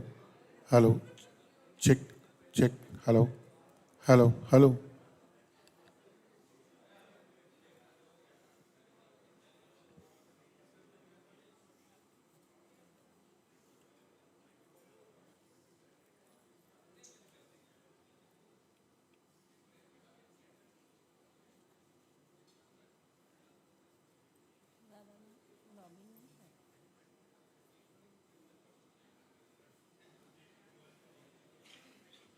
Hello hello hello hello hello hello hello hello hello नहीं madam, हमको यहाँ देना पड़ेगा। बंद चालू करना पड़ेगा ना, हम लोग वैसे वापस मत करना। अरे फिर क्या फायदा? नहीं पर मैं ऐसे थोड़ी करूँगी। नहीं नहीं, ऐसा नहीं रहता। ये कब हमें वो हमारे हाथ में कंट्रोल होना चाहिए। कभी मैं बोलूँगी, कभी वो कभी हम बीच में से कुछ बोलना शुरू कर देते। अरे पर नहीं आप लोग कैसे ऑन ऑफ नहीं, ऐसा थोड़ी बीच में मुझे कुछ बोलना हो तो। ये क्या बात है?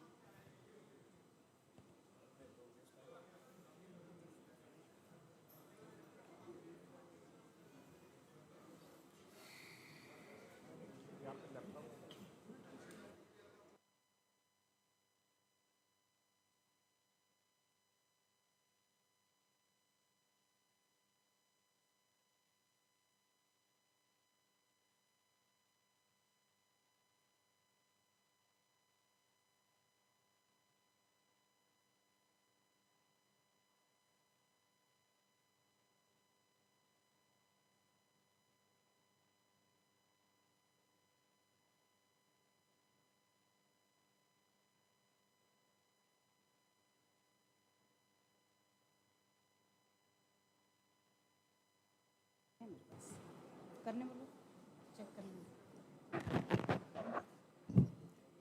Hello hello hello hello hello check, hello check.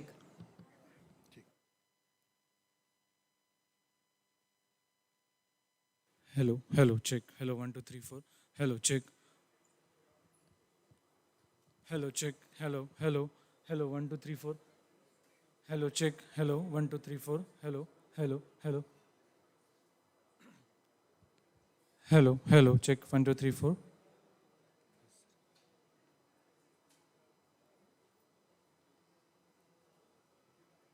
Sir आपका कब है? आफ्टर इंस्टॉलेशन ना? नहीं नहीं, डॉक्टर कोबरा मेरे का है, उसके बाद मेरा। Okay sir, do not harm ना? हाँ।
Hello Down button.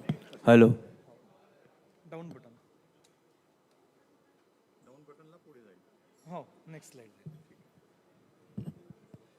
Hello, hello, hello, hello, hello.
कोणत्या सरांचे?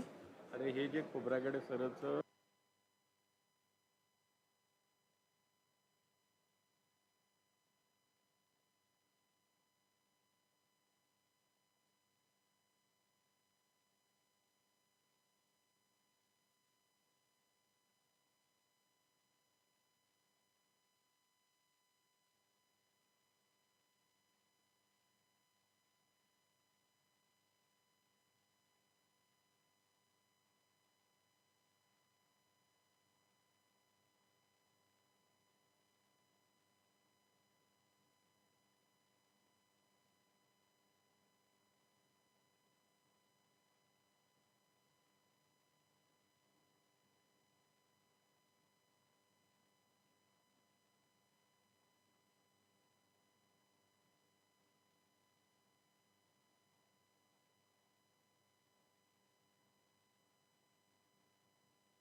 May I have your attention, please?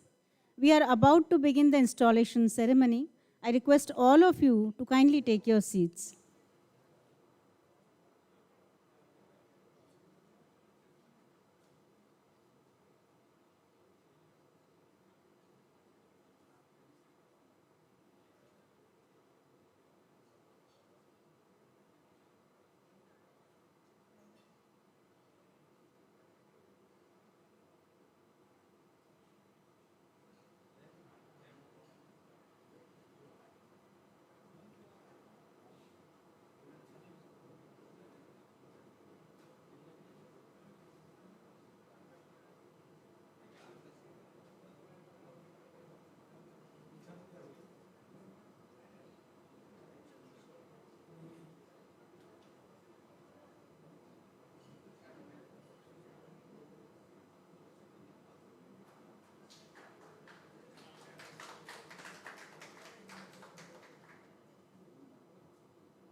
A very good morning to all of you.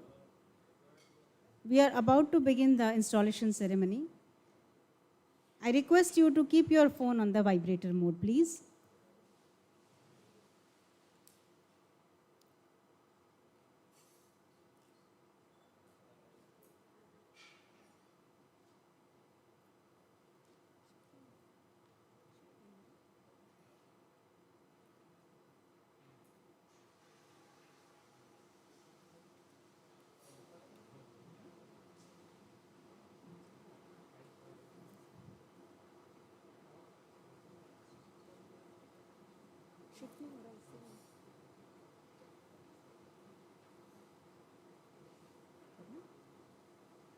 Well, this is how the year 2020 started.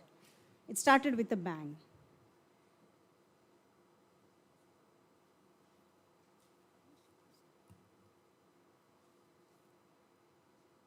Life was very normal at the beginning months. And then Corona hit the world. And the world was forced to go into a lockdown mode. Life was thrown out of gear and we all became homebound. But human mind is very resilient and we all started engaging ourselves with various activities at home and we learned to stay happy at home. Most of our activities shifted to digital platform, online education, work from home, online conferences and webinars, shopping online as well as entertainment and even love on net. It was at this difficult time that Dr. Dinesh Singh took over the reins of AMF as the president. He is our own Maji man who had to carve out his own path with a digital tool called Mouse to carry on the mountainous activities of AMF as the use of digital platform was new for all them. So AMF also adopted the new methods according to the need of the time and went into digital mode. Although there was no formal installation, but there were plenty of online CMEs, meetings on Zoom, and cultural program on Facebook Live, etc. And now, almost after 1.5 years, we are on the road to recovery and life is coming back to the track with the new normals. The world over is getting vaccinated. Also, it is time to hand over the reins of AMF to the new president and his team. So, ladies and gentlemen, myself, Dr. Gauri Arora, And Dr. Asif Qureshi. we are your hosts today and we extend you all a warm welcome to the installation ceremony of Dr. Shankar Khobragade as the president of AMF year 2021-22 and his team of office bearers. All are requested to please follow COVID appropriate behavior. But before we begin the installation ceremony, let us pay homage to the corona warriors whom we have lost in the battle against the pandemic. Last year, we lost three members of our organization, namely Dr. P.H. Khandekar sir, Dr. Abbas Hamza, and Dr. C. Prakash. Let us pray for their pious soul, and I request all of you to please stand up and observe silence for a minute.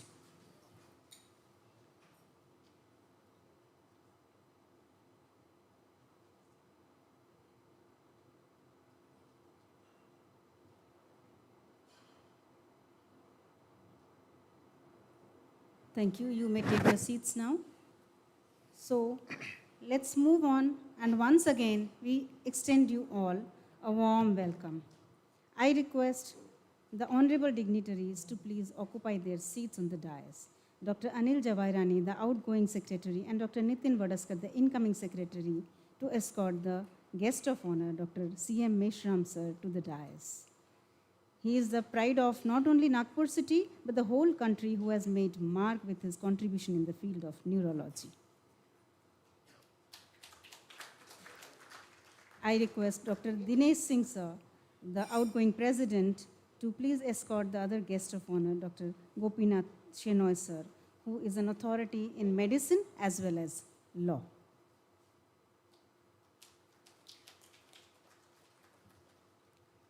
We are honored to have the Minister of New and Renewable Energy of Maharashtra State and the Guardian Minister for Nagpur, Dr. Shri Nitinji Raut sir, as the chief guest for the installation ceremony. I request Dr. Shankar Khobragade sir, the incoming president, to escort him to the dais.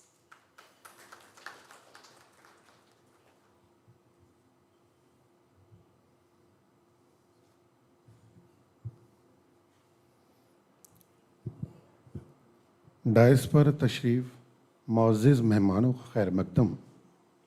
ख़ुद अपने आप को शादाब करना चाहता है, फ़कीर आप सबको आदाब करना चाहता है। उनके आने से बज़्म में खुशबू बिखर गई, वो क्या आए महफिल की किस्मत संवर गई। Let us start with a floral welcome to the dignitaries. I request Mrs. Madhuri Khobragade Madam to give a floral welcome to our chief guest, Honorable Nitinji Raut sir.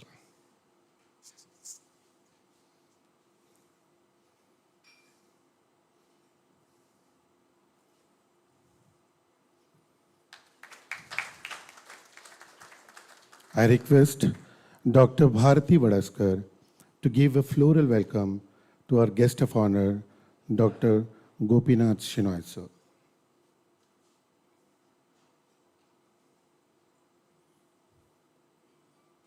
I request Dr. Kavita Singh to give a floral welcome to the guest of honor, Dr. Meshram sir, Dr. Chandrasekhar Meshram sir.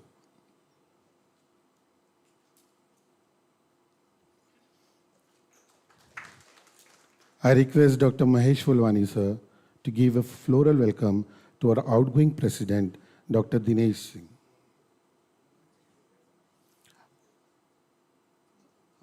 I request Dr. Ajay Ambade sir, Dr. Ajay Ambade sir, to give a floral welcome to our outgoing president, Dr. Dinesh Singh sir.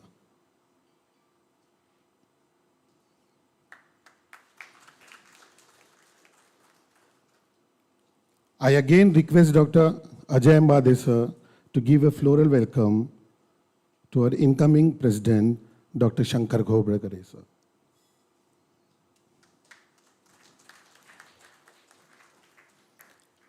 I request Dr. Anil Raut sir to kindly give the floral welcome to our outgoing secretary, Dr. Anil Javairani.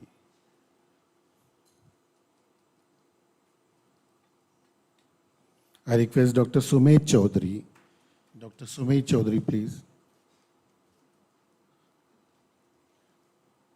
I request Dr. Sumeet Chaudhary to give a floral welcome to our incoming secretary, Dr. Nitin Vadeskar. Thank you all. It is our ritual to seek blessings from the Almighty before any new beginning. I invite all the dignitaries on the dais to please come forward and light the samai.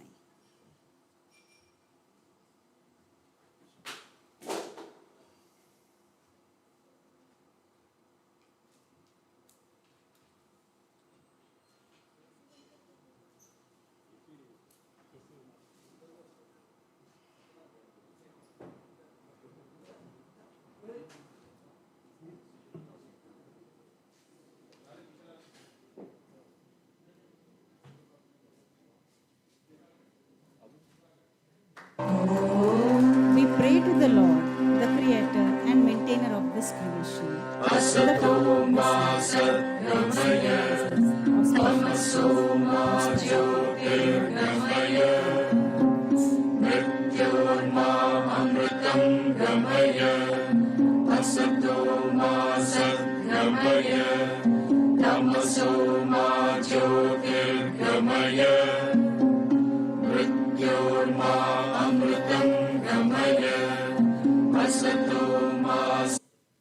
I request all the dignitaries to kindly take their seats on the dais once again. अब मैं उस शख्सियत को आवाज़ देना चाहता हूँ कि मानो कि उनके दिल से ये पुकार, उनका दिल ये पुकार पुकार के ये कह रहा होगा कि अब मुझे आज़ाद करें। ऐसा लगता है कि कर देगा अब आज़ाद मुझे, मेरी मर्जी से उड़ाने लगा सयाद मुझे। एक किस्से की तरह वो तो मुझे भूल जाएंगे, एक कहानी की तरह वो है मगर याद मुझे। सच एक कहानी की तरह था पिछला साल। I request our guest of our outgoing president Dr. D.D. यानी कि Dinesh Singh, Dashing Dinesh Singh, to kindly welcome today's gathering. Dr. Dinesh Singh, please.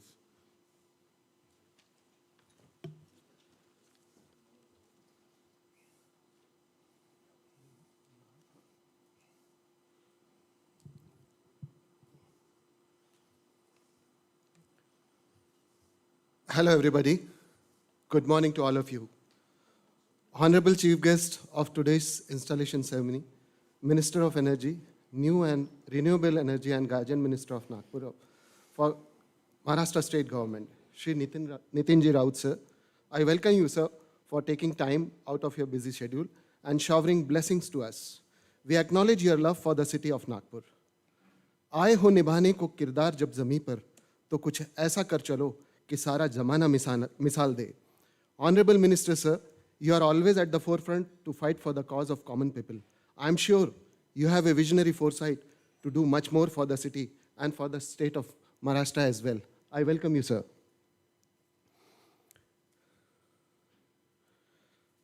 Now our own guest of honor of today's installation, son of soil, respected Dr. Chandrasekhar Meshram, sir. He is amongst the first few torchbearers in the field of neurology in the country. He has brought many laurels and many moments of pride to our country. He has been heading the International Neurology Society in different capacities. We really feel honored for having you with us today. कहते हैं, वजूद कितना भी हंसी हो, पर किरदार बारंबार बाजी मार ले जाता है. आदरणीय मेश्राम सर का किरदार भी कुछ ऐसा है. I mean the role that you have played in the lives of many, including me. And I am fortunate to be interviewed once by you in my early struggling days, way back in 1996. I still don't know the result or the marks you gave me, but yet you have showered blessings many times over the years to me. We are eagerly looking forward to hear from you in late Indu Tapnikar Oration Award, Do No Harm. We welcome you, sir, once again. Our next guest of honor, Dr. Gopinath Shenai, MD Gynae, LLB, LLM, is a lawyer from Mumbai.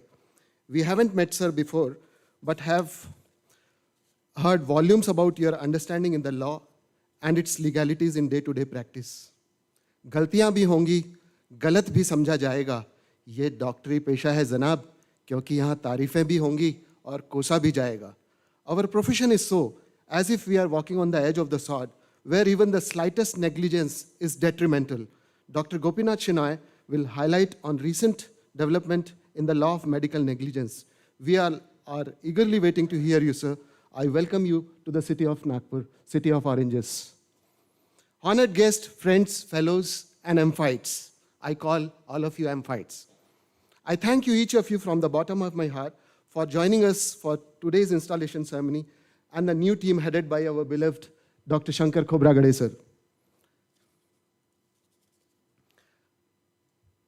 I am proud to have been given the opportunity to serve you as a president for the year 2021, the year of COVID crisis that has taught us lessons for lifetime. Health is wealth, and there is nothing beyond it. It has been rewarding and interesting experience for over more than a year. It is said, a team is many hands and one mind. I was really fortunate to have many. Every year, as a tradition in AMF of having a theme, we did had one which says, be the reason someone smiles today. And to my surprise, we were able to bring some smile amongst our avid members in this ongoing pandemic time. I am sure at the end, when my able secretary, Dr. Anil Jawaharani, will present his report card, everyone here is going to smile as well. There are many wonderful people in this esteemed organization with great energy, helping to create a better life for each of us, and also those in the need around, fulfilling both academic and social commitment of AMF. Over the years, I have been able to involve my team and on board of many academic forefronts, involving as many as allied organizations of the city and the country, and also many community groups for blood donation, distribution of clothes to the needy and poor. It is said that mine is a lamp to be lit and not a pot to be filled. If you feed someone from a fish to a hungry man, you feed him for the day. But if you teach him how to fish, you feed him for lifetime. Donating books to the needy for the competitive exams and the young aspiring children was the most gratifying activity which we could do with the help of our dynamic, contributory AMF members from all corners of the city. I want to thank all the past presidents, senior members for their commitment to the AMF. They not only donated time for all their hard work to ensure we had a successful year. Our committee chairpersons for doing actual work of AMF assigned to them time to time. Our esteemed members of AMF rising for the occasion in times of COVID crisis when called upon for blood and plasma donation. Your ongoing support for AMF activities is incredible and outstanding. My salutations to all of you, sir. I will fail in my duties if I forget to mention Dr. Sarfaraz for his Herculean silent act of humanity by cremating the COVID victims who were left by their owns. Sadly, it was he and his team helped many during this pandemic. It is now I call and proudly say that the punchline we made at the start of my tenure stands true to its meaning. Once again it is said that kindness is the only language which the deaf can hear and the blind can see. The sport and annual picnic committee that put a lot of time and efforts in planning the event. It not only gave time to refresh our MPhites, but to cherish memories we created during ongoing pandemic. Usually we have 2 teams in the cricket, but this time we had 4 teams with active female participation. I wish to thank the other presidents who were in timely help to me in guiding me throughout my journey, namely Dr. T.S. Oberoi, Dr. Sanjay Jain, Gauri Arora ma'am for your fantastic work, Dr. Ravin Jharia sir, Dr. Iqbal Khan sir, Dr. Vinay Kalpande, Dr. Rajesh Singhania, Dr. Gopal Karora were always there to help me. I'm not going to try to highlight our accomplishments for the year, but there is one that needs to be mentioned. This is, of course, the book and new cloths donation, tree plantation, and sowing seeds. These activity was such a phenomenal success that it has become envy for all other associations in the city. The funds raised allowed us to support those in need in so many different areas. Thank you very much to the Book and Clothes Committee, and particularly Dr. Rajesh Ballal for what all you have done. This year, success will be a tough act to follow. Shankar sir, this year, success will be a tough act to follow. Good luck to the incoming president, Dr. Shankar Khobragade and team. I assure you, we will have full support for the outgoing team as well, sir. You should all be happy that we are leaving the accounts in surplus and adding more than 1 lakh of rupees as FD and handsome amount as working capital to the incoming body. I salute to all my members of AMF. And lastly, President sir, incoming President sir, and lastly to the incoming President, Dr. Shankar Khobragade sir and his team, I wish you all the best. You have a lot of work to do with the continuing centennial celebration on the top of all AMF activities. Good luck, Sirji. Fortunately, you have a strong and talented workforce and have the full support of all MFITs.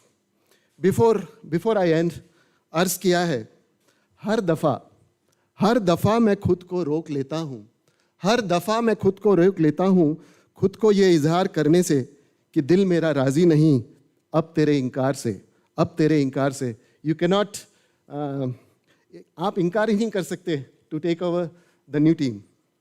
I thank you for giving me the opportunity to serve you as the president.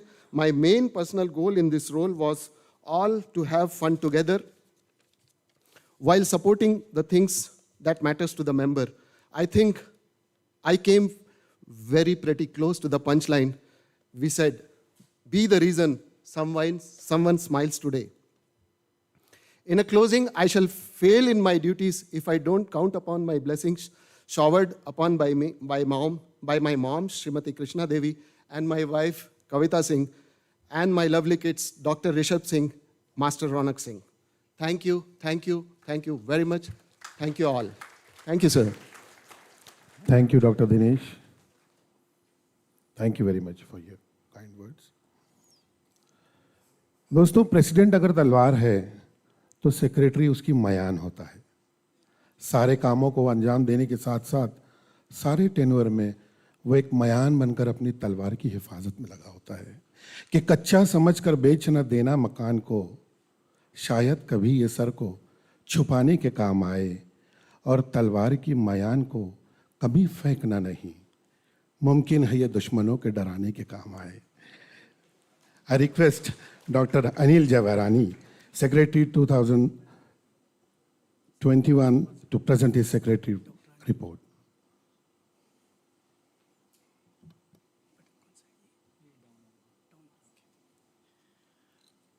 Good morning, dignitaries on the dais, off the dais, my respected teachers and seniors, and my dear friends. It is my proud privilege to present in front of you Secretary Report, which depicts the hard work of entire team of AMF 2021. Friends, we started with a tagline, be the reason someone smiles today. And I will be honest with you, in the COVID era, we were scared and we are not prepared to take over. But thanks to Dr. Anil Masan sir, who initiated Zoom installation and acceptance of Dr. Dinesh Singh sir on 10th of May, if I'm not wrong. Then we never looked back.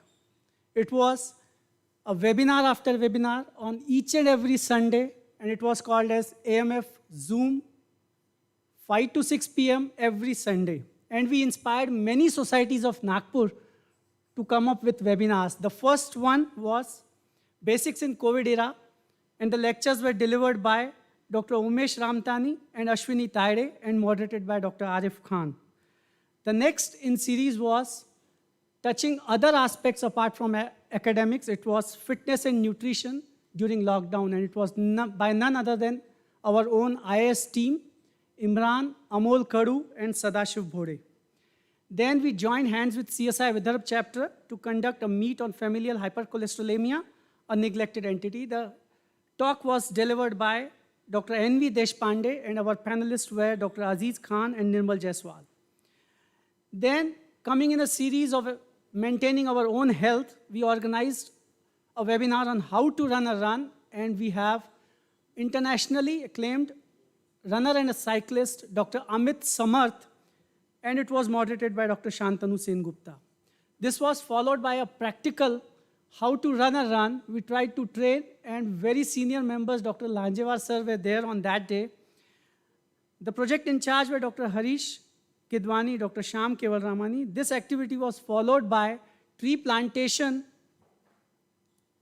The next was the talk by our own legendary Dr. Sanjay Jain sir about hypertension. This was followed by joint executive meet.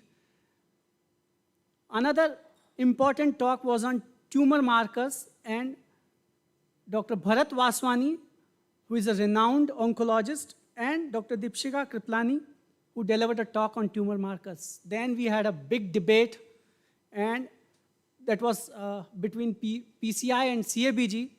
Dr. Mahesh Fulwani, renowned academician, cardiologist of Nagpur, single-handedly struggled with two dynamic young cardiothoracic surgeons, Dr. Saurabh Vashne and Dr. Swapnil Deshpande.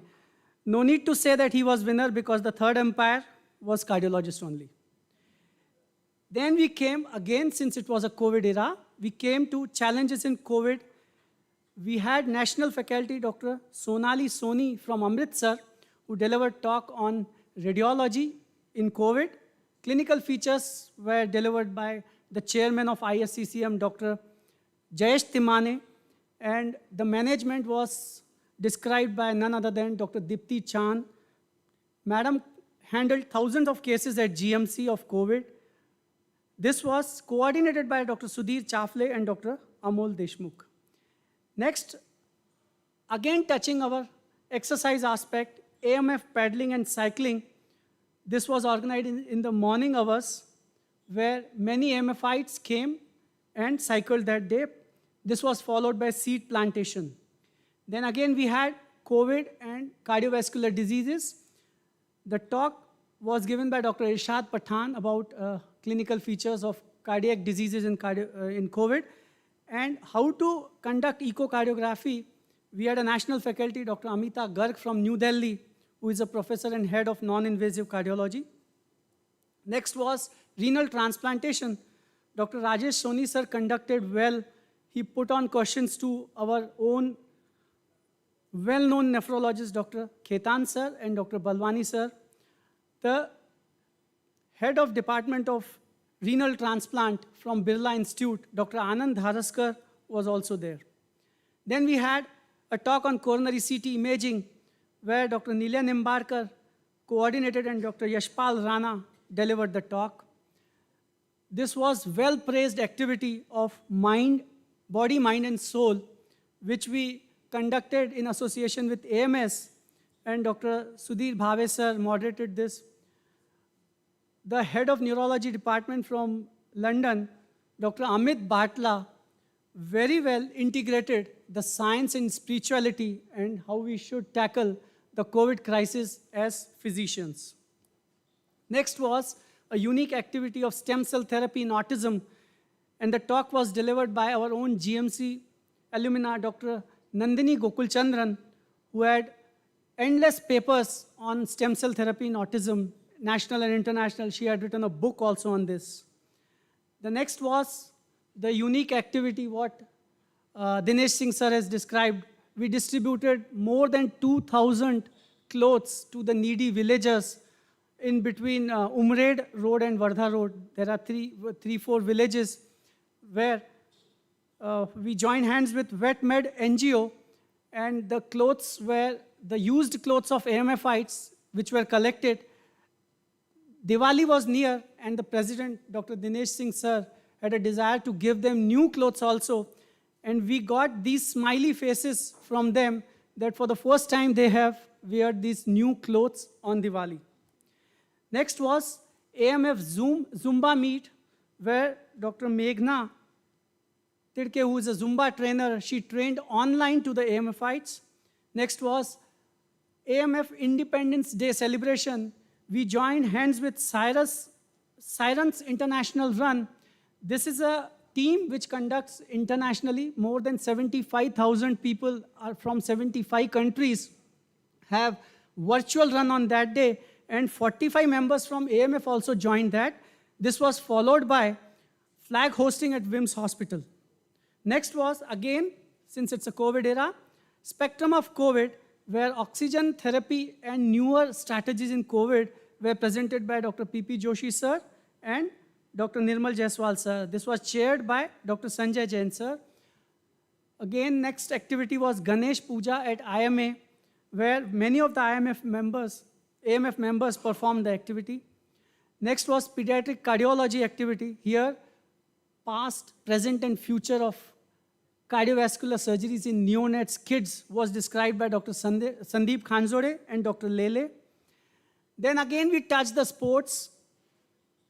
Sports injuries were another activity where orthopedic, our own Dr. Anil Masan sir coordinated this activity, and we had Amol Kadu, Manoj Pahukar, Dr. Jitendra, and Dr. Satyajit Jagtap sir who delivered the talks.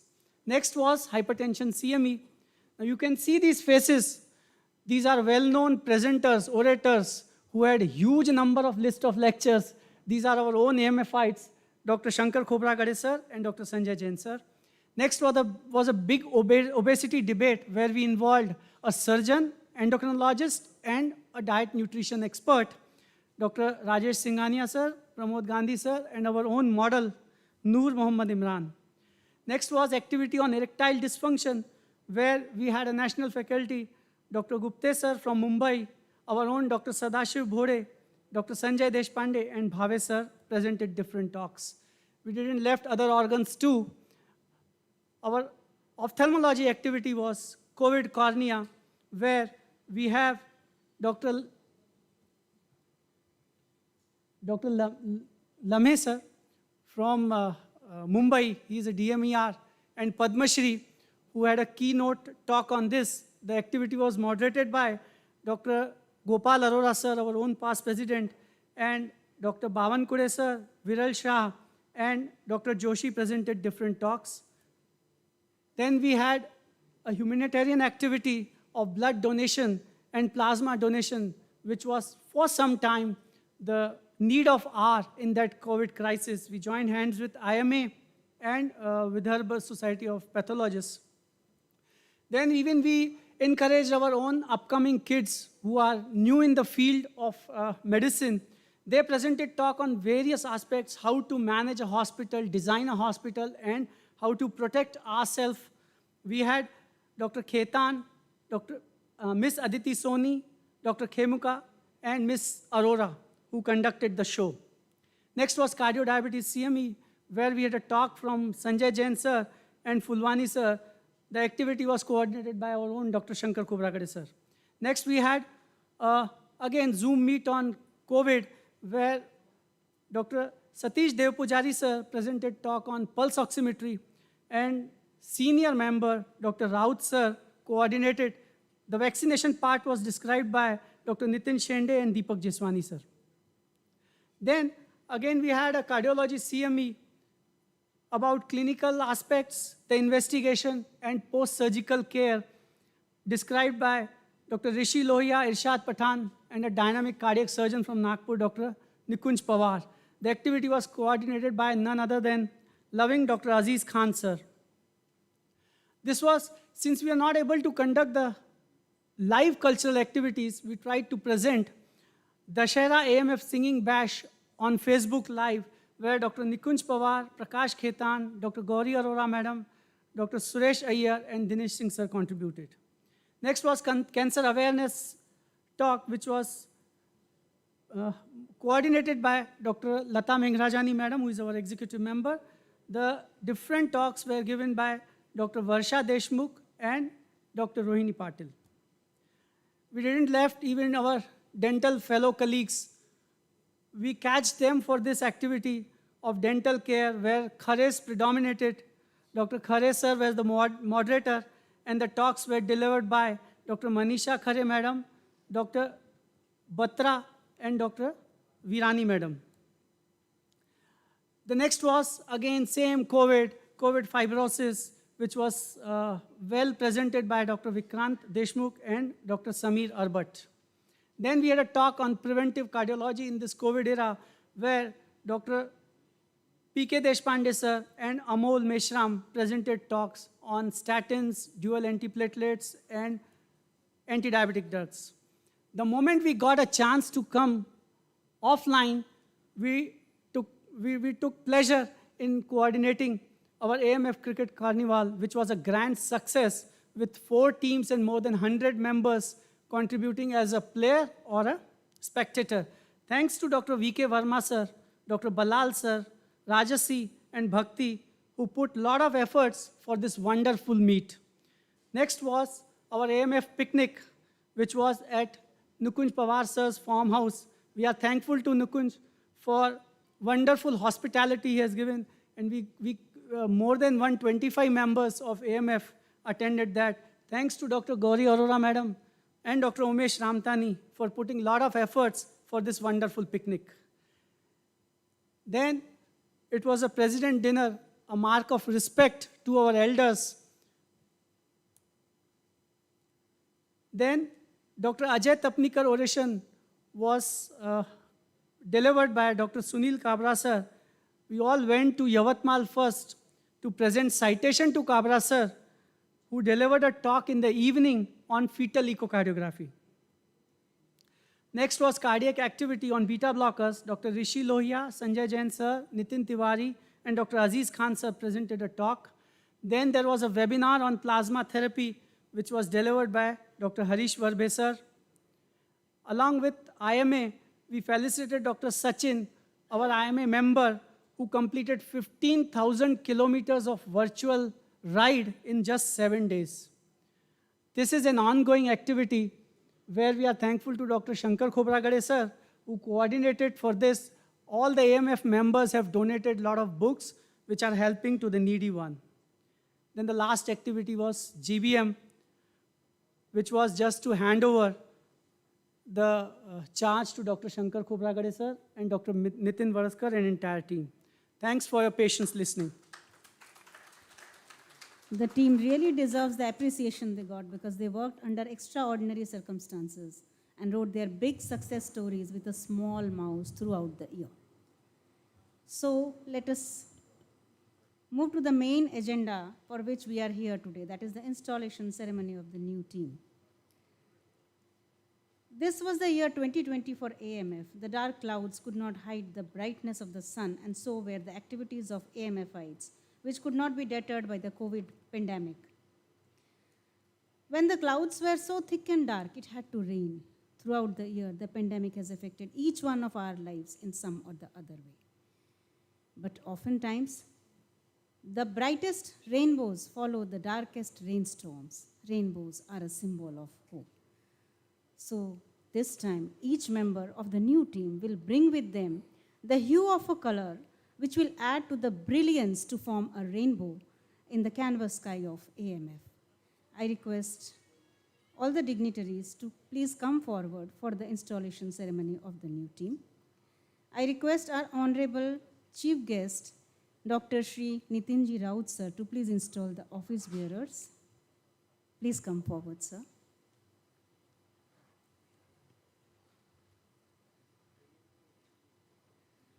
I request Dr. Dinesh Singh sir, the outgoing president, to please hand over the medallion to our honorable chief guest so that Dr. Khobragade sir can be installed as the president. I request our honorable chief guest to please install Dr. Shankar Khobragade sir as the president of AMF year 21-22. He is a well-known physician, very renowned physician, we all know. He brings the color red, which is a symbol of determination, abundance, and joy. I request our honorable chief guest to please install Dr. Nitin Varaskar as the honorary secretary of the team 21-22. I request Dr. Anil Jivarani to please hand over the medallion. He brings the color orange, which represents power, sharpness, and elegance. The next to be installed is Dr. Dinesh Singh as the immediate past president. I request our honorable chief guest to please install him and present him a memento.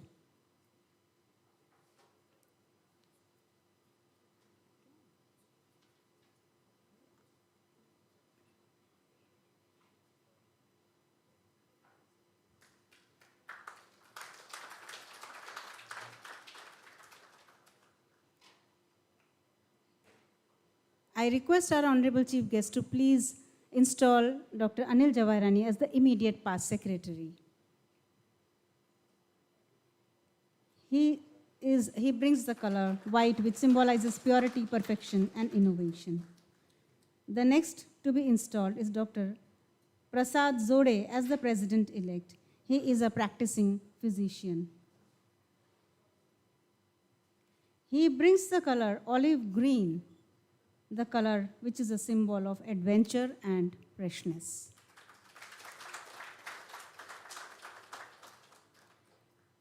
The next to be installed is Dr. Mahesh Fulwani as the Vice President.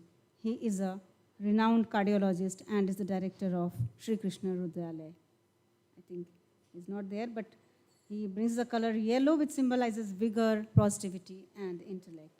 The next to be installed is Dr. Ajay Ambade as the Vice President. He is an ophthalmologist. He brings the color green, which is a symbol of growth, harmony, and peace. The next to be installed is Dr. Anil Raut as the Honorary Joint Secretary. He is a practicing pediatrician. He brings the color blue, which symbolizes stability, loyalty, and professionalism.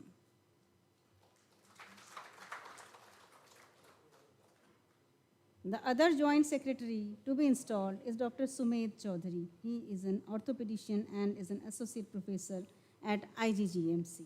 He brings the color indigo, which symbolizes devotion and justice.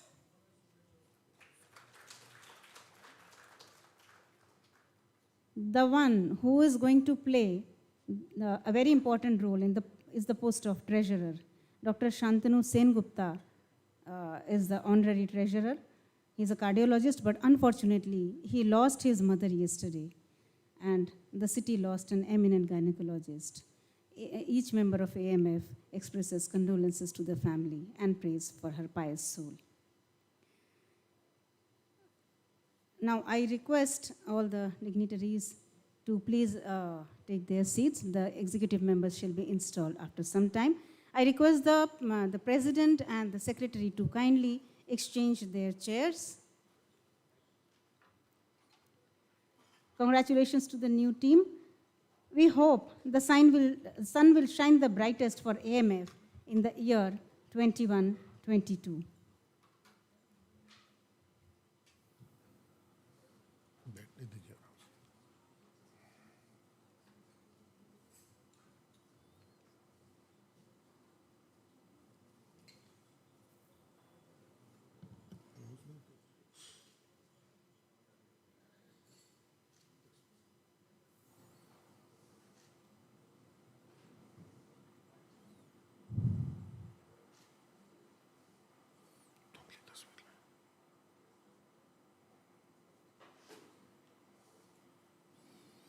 दोस्तों, ये एक तस्वीर है मगर धुंधली है।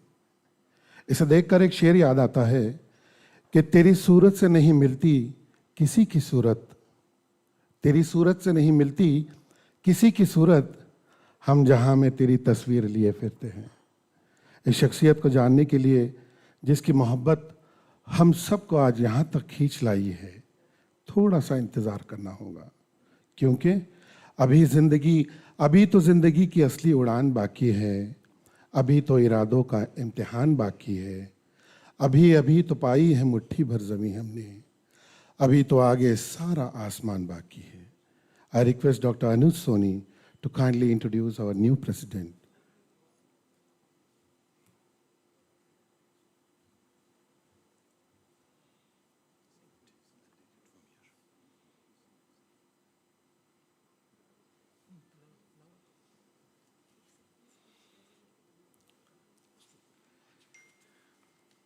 Good morning to all of you.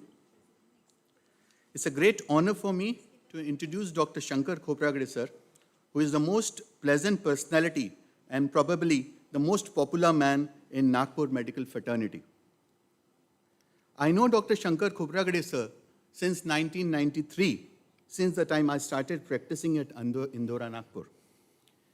And the more I know him, the more I think that I know him less. The reason is simple. He is most evolving personality who is fondly adored by thousands like me. Dr. Shankar Bhimrao Khopragade is a very responsible doctor, an avid academician, a brilliant student, a master administrator, and an inquisitive researcher. He is presently practicing as a physician, diabetologist, and a cardiologist at his own Dr. Khopragade Multi-Speciality Hospital at Indora, which was founded by him in 1994. His journey is a most inspiring journey of a brilliant student who started from a very humble family of a village Sukhi of Akot to being a member of Maharashtra Medical Council in 2010 to today's coronation as a president of prestigious AMF. Dr. Khopragade have had an exhilarating, inspiring incline in life for many of us to imbibe and extract. He completed his MBBS in 1980 and his MD in 1986 from IGMC Nagpur. He has a very rich experience of practicing medicine since 1980, of teaching, research, and hospital management for over 4 decades. His inclination of deeply learning the principles of Buddhism and of life of Bharat Ratna Dr. B.R. Ambedkar propelled his desire to do his MA MPhil in Buddhist thoughts and MA in Dr. Ambedkar thoughts, where he has altogether 9 gold medals to his credit. His already super administrative skills got further sharpened with his MBA degree with distinction. Sir, किसी ने शायद आपके लिए ही कहा है, खुशबू बनकर गुलों से उड़ा करते हैं, धुआं बनकर पर्वतों से उड़ा करते हैं, हमें क्या रोकेंगे ज़माने वाले, हम पैरों से नहीं हौसलों से उड़ा करते हैं.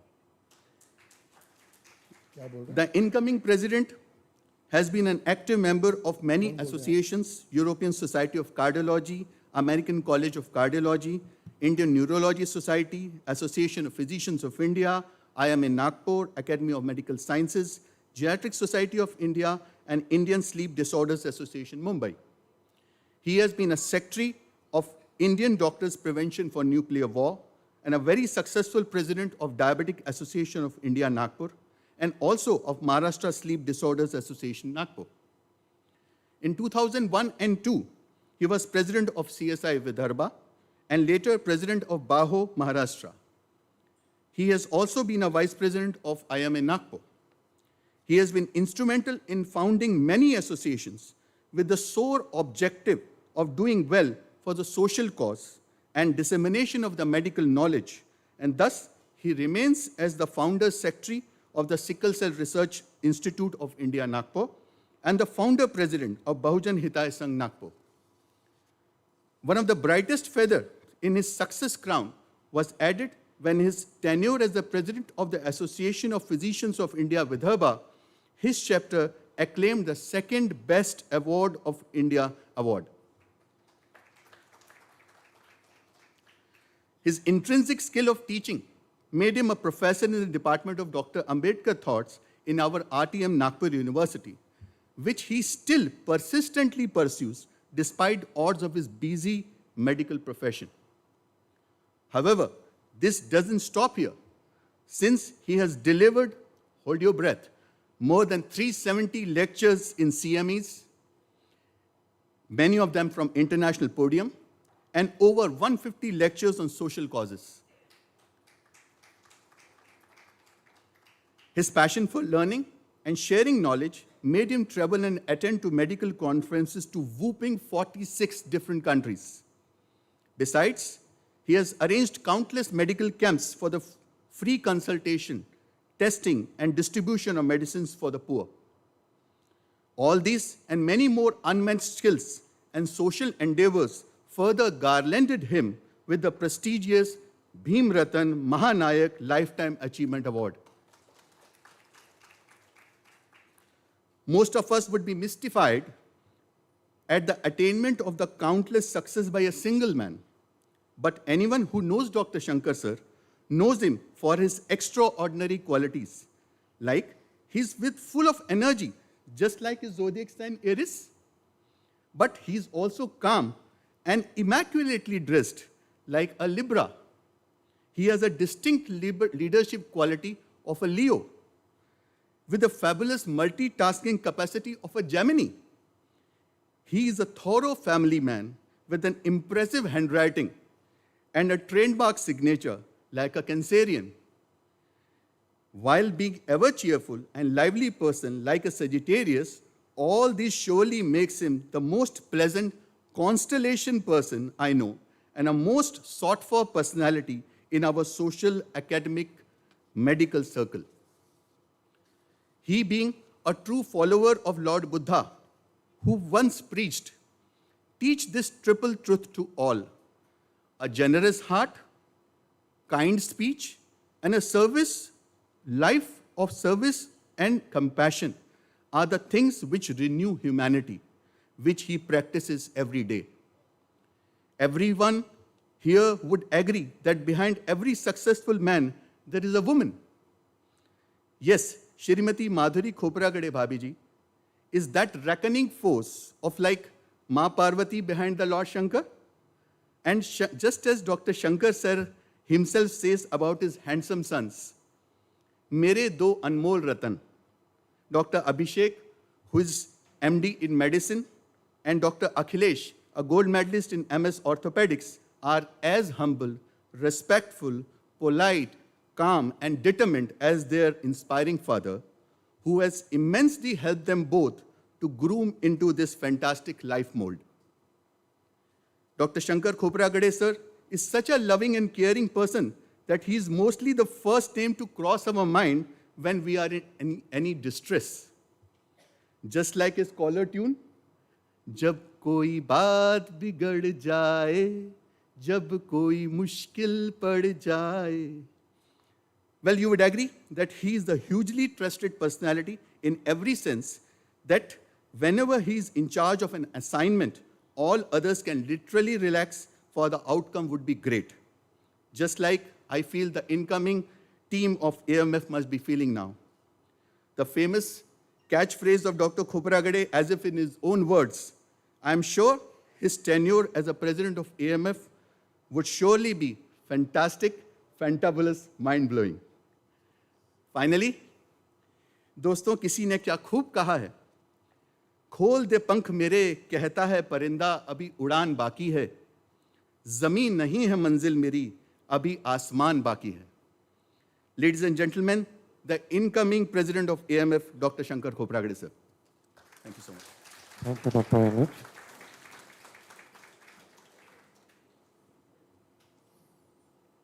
मुबारकबाद देते हैं आपको इस दिन के लिए. दिन गिने जाते थे जिस दिन के लिए. आइए जानते हैं हमारे नए प्रेसिडेंट क्या क्या हसरतें रखते हैं. इस शेर के साथ उन्हें दावत देता हूं कि सूरज उठा के हाथ में फेंको उसी तरफ, सूरज उठा के हाथ में फेंको उसी तरफ, जिन रास्तों पे अब तक उजाला ना हो सका, जिन रास्तों पे अब तक उजाला ना हो सका. I request Dr. Shankar Khopragade sir to kindly welcome today's gathering and give your acceptance speech.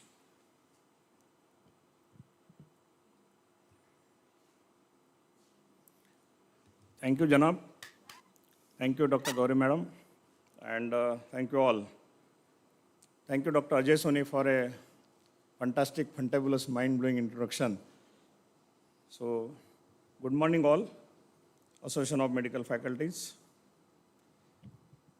Today's chief guest of installation ceremony, Honorable Dr. Nitinji Raut sir, who is an energy minister, and as soon as he came, the energy started in everybody's body. So, such a great person we got today as a chief guest. So hats off to his commitment, and he came with all positive energy. Another guest of honor, Dr. Gopinathji Shenoy sir, who is a practicing Supreme Court lawyer, medico-legal experts from Mumbai.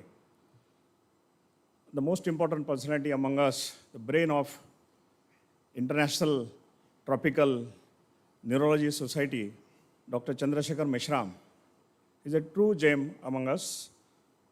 And for the second time, he is a world president of a thing of pride for us Nagpurians.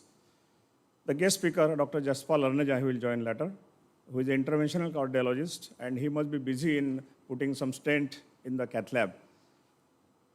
All past presidents who are the pillars of our association. Dr. Dinesh Singh, a dynamic personality of AMF, for which he has a lot of energy, just like our energy minister. Dr. Anil Jawahirani, who presented his data, 50 activities. I will not be able to catch him because he's a very good runner also. Dr. Prasad Zhode, the president-elect. Dr. Nitin Vadaskar, our AMF Dynamic Secretary. Dr. Jharia, Dr. Pradeep Arora sir, Dr. Vinki Rugwani, Dr. G.K. Sarode, Dr. Sumit Wagmare, Dr. Gauri Arora, Dr. Arif Qureshi, dignitaries of the dais, invited guests, family members, journalists, media persons, pharma colleagues, ladies and gentlemen. So I'm sure almost all of you know here that I'm not a man of many words, but today I have to say something. And first of all, let me thank all of you for trusting me to lead this august organization. And that I'm happy because all our office bearers and executive members and subcommittee members helped me a lot for achieving this president post. I would like to thank the founder president, late Dr. H.S. Bhargav, who was my professor and HOD also, with Dr. Suryavanshi sir, who was my guide for my MD medicine. And Dr. Bhargav for conceiving the great idea of starting this Association of Medical Faculties 27 years back with Secretary Dr. Rakesh Srivastava. And thereafter, to great, wonderful past president who work for day and night for bringing this AMF to this unreachable height. I am very much honored that the past president and the members have all decided to ask me to be the president of this association. And it is with a great pleasure that I accept the challenges and it's great honor for me, and I accept it with full energy. It's my privilege to serve our association. It's all members of each specialty in such a decisive time, and it's also a big responsibility. I want to thank all for the great trust you have placed in me. I take this opportunity and hope and trust of the confidence in the way we worked together when I was secretary with my pleasant president, Dr. Anil Masan sir. A lot of things he taught me to become the president. In a way, my job is to be the guardian of just like our guardian minister of Nagpur, I'm a guardian of AMF. And trust is very, very important, fostering mutual understanding amongst ourselves, knowing that for us together, our duty is to preserve the trust of members in the association. And I'm well aware of the tasks, challenges, responsibilities, expectation before me. I am also so aware that AMF is not where it is supposed to be, and I am aware that we need one strong academic association to solve our many problems, for which I will require help from all of you, guidance from you and past president, seniors, and from time to time, I will contact you.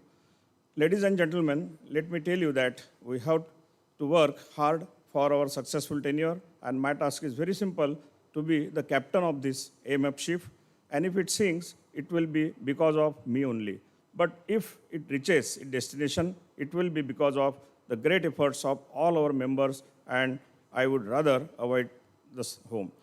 So if there is one thing I have learned about leadership, it's that it lies at the intersection where excellence meets honor. And my father used to speak a lot about the honor. And he would say that nothing is more important than being honest, highly dependable, staying on time, and treating the people the way we want to be treated by them. The aims and objective would be to organize CMEs, symposia, clinical meetings, public health awareness programs, annual conferences, one-day picnic, cricket match, cultural evening, health camps, blood donation camp, and tree plantation. And I'm very much grateful to our chief guest, Dr. Nitinji Raut, for sparing his valuable time. Thankful to Dr. Gopinath Ji Shenoy for coming here, and grateful to Dr. Chandrasekhar Meshram sir. I'm very much thankful to my family members, my wife, Mrs. Madhuri, who is always encouraging me for accepting the post of presidents and all that. My two sons, Dr. Abhishek and Dr. Akhilesh. I'm very much thankful to Raju Andulkar, Mr. Sudhir Mangrulkar, and last not the least, the great audience and all of you. Thank you so much. I'm closing with the two quotes from the Buddha. Silence and smile are two powerful tools. Smile is the way to solve many problems, and silence is the way to avoid many problems. Never stop learning, because life never stops teaching. Thank you so much for your kind attention. I am very much obliged to you. Thank you. दोस्तों, ये तस्वीर है, इसे देखकर एक शेर याद आता है कि मुझे सहल हो गई मंजिलें, ये हवा का रुख भी बदल गया, तेरा हाथ हाथ में आ गया, ये चिराग राह के जल पड़े। वो कौन सा हाथ है जो इनके हाथों में आते ही इनके तकदीर के चिराग जल उठे? वो और कोई नहीं, जी हाँ, मैं बात कर रहा हूँ डॉक्टर शंकर खोबरागड़े सर की शरीक हयात डॉक्टर मिसेस माधुरी खोबरागड़े। खैर मकदम करता हूँ मैडम आपका, और उनके साथ उनके दो अनमोल रत्न भी है, अभिषेक और अखिलेश, इनका भी मैं खैर मकदम करता हूँ। Congratulations, sir. You are going to have a great beginning, because Dr. Dinesh Singh, sir, the outgoing president, he wants to hand over a check, FD certificate to you. So you are going to have a great beginning.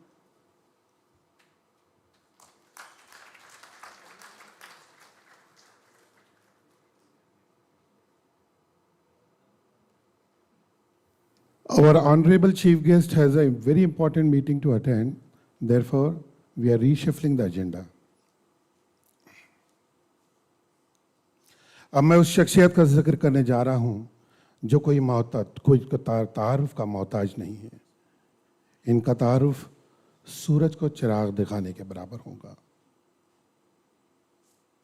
जिनकी शान में मैं एक शेर अर्ज करता हूं कि यह अलग बात है कि खामोश खड़े रहते हैं, फिर भी जो लोग बड़े हैं वो बड़े रहते हैं। ऐसे दरवेशों से मिलता है हमारा रिश्ता, जिनके कदमों में कहीं ताज पड़े रहते हैं, जिनके कदमों में कहीं ताज पड़े रहते हैं। I request Dr. Gopal Arora to kindly introduce our chief guest, Dr. Nitin Ji Raut sir.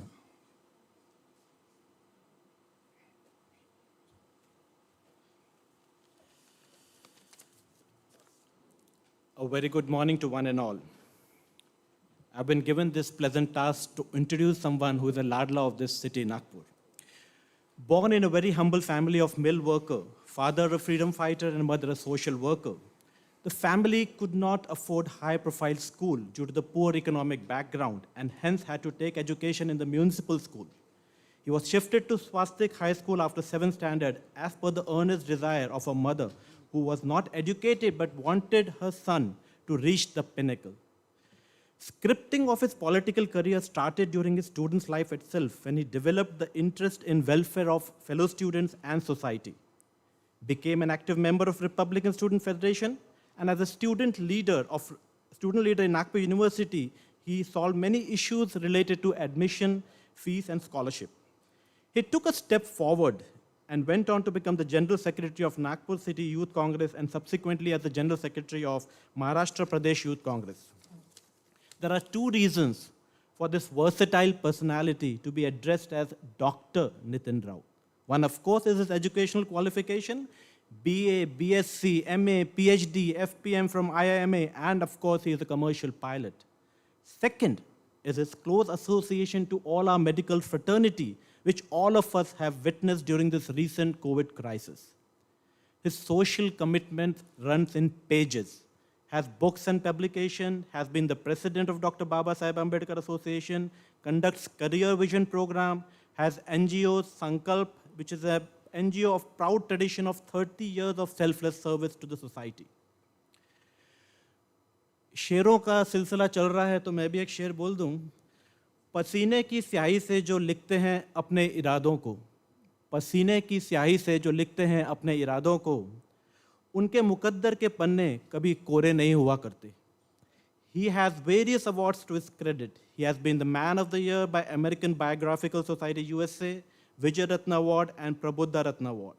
His achievements are not restricted to the Indian soil. He has participated in various international symposiums in Switzerland, New Zealand, Australia, Spain, and Jammu and Kashmir. His loyalty towards his party is 35 years old, but his loyalty towards the people of Nagpur is since many years and will remain for years together. He has served as the state coordinator of Gujarat, has been the Pradesh Returning Officer of Delhi, AICC observer for different states, and he has served as an MLA from North Nagpur for 3 consecutive years, which is a record in itself. Has been the former Minister of Home Prison, has been the Cabinet Minister of Animal Husbandry, has been the Cabinet Minister for Employment, and presently he is the Vice President of Maharashtra Pradesh Congress Committee.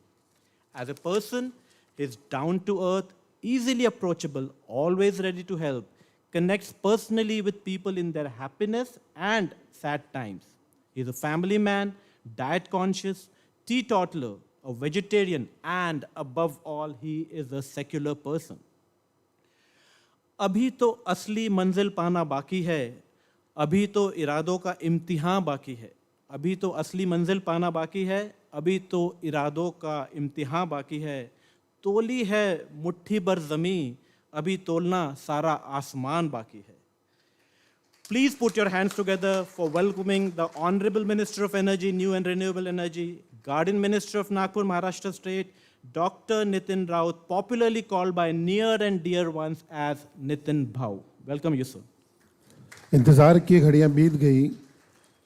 अब मैं उस शख्सियत को इस शेर के साथ आवाज़ देता हूं कि मशहूर शख्स है, मैं जिनका नाम लेता हूं, बड़े अदब से झुक के सलाम करता हूं. आपके आने तलक था रोशनी को इंतज़ार, आपके आते ही चारों समत उजाला हो गया, आपके आते ही चारों समत उजाला हो गया. I request our Chief Guest, sir, to kindly please spread the fragrance of his word in today's gathering. Good morning. Today's AMF installation ceremony of Dr. Shankar Khobragade's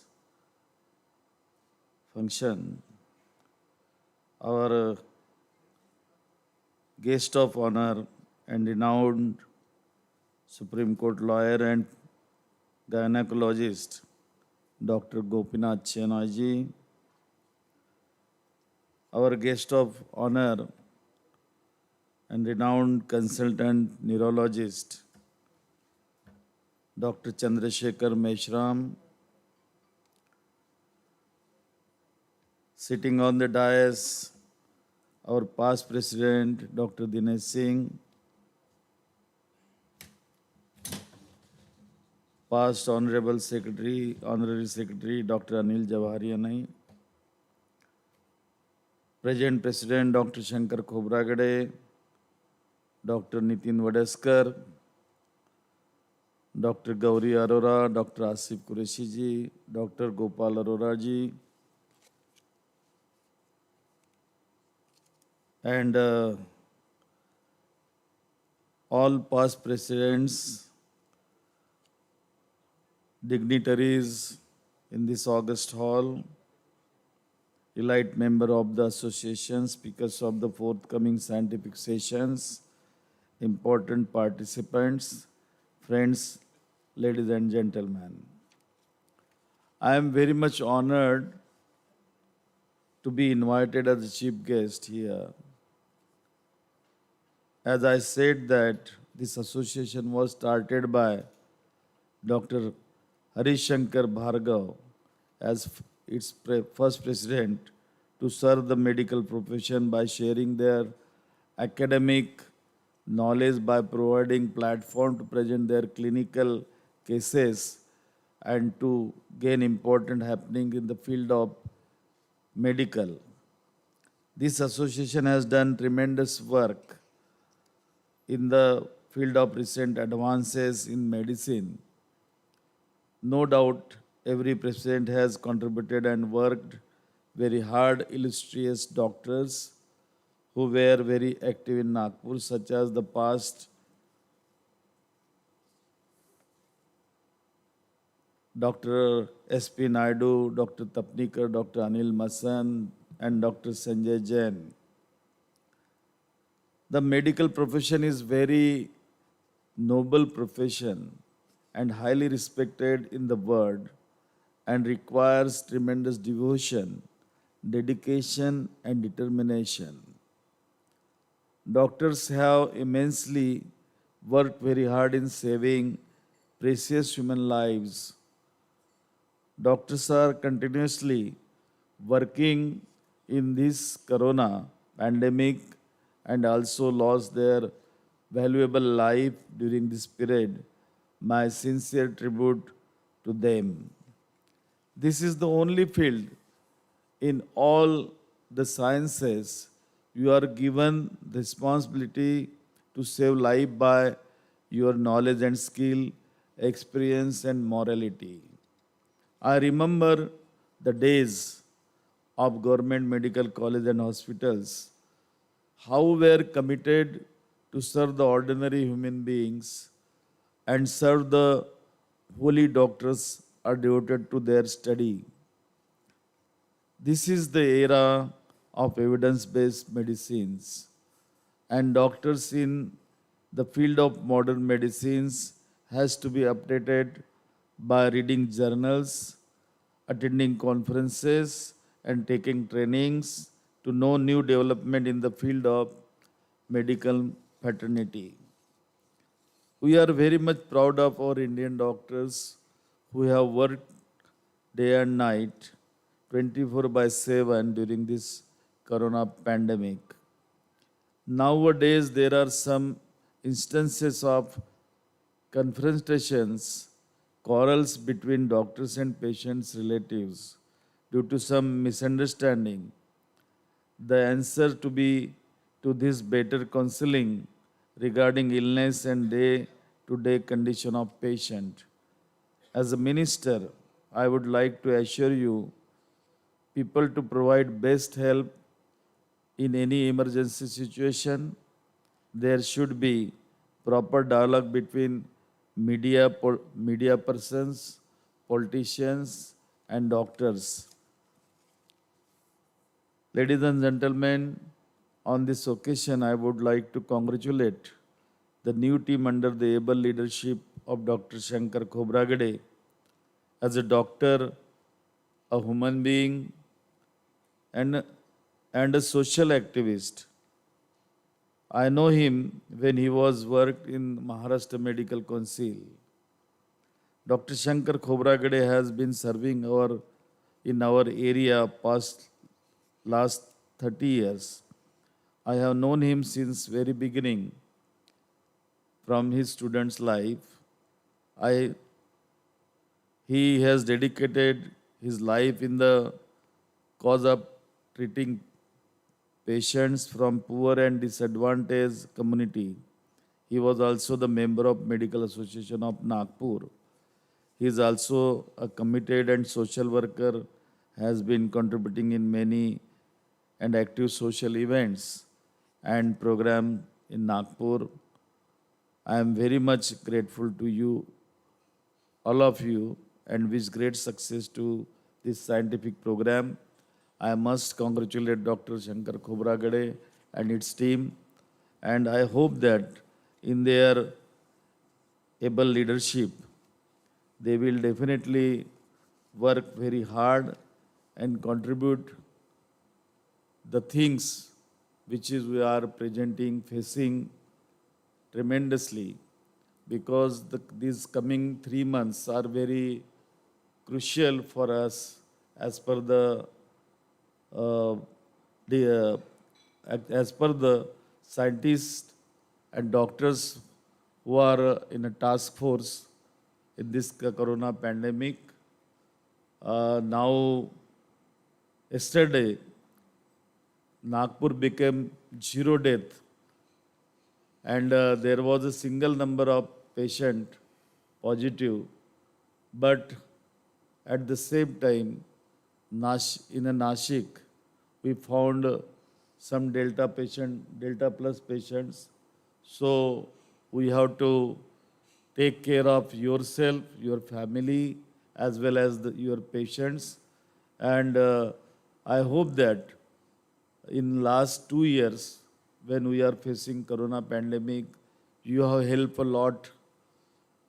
Even your colleagues, your staff has helped us lots to cure Nagpurians from corona pandemic, and hope that in these coming days also you are doing the same thing and becoming Nagpur a normal city. Thank you very much. Thank you so much. Thank you, sir, for your patient presence. I request President and Secretary to kindly present a memento to our chief guest. Dr. Shankar Khobragade, Dr. Vadaskar, to kindly present a memento to our chief guest.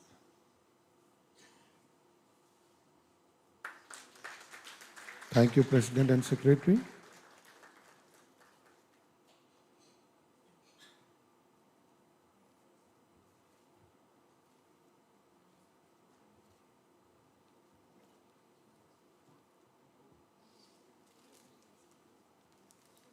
Yeah. Thank you, sir. Thank you for your kind. Next, we are going to have an installation of the executive member. So I request all the executive members to kindly please be seated, and we are going to have a group photograph after the national anthem.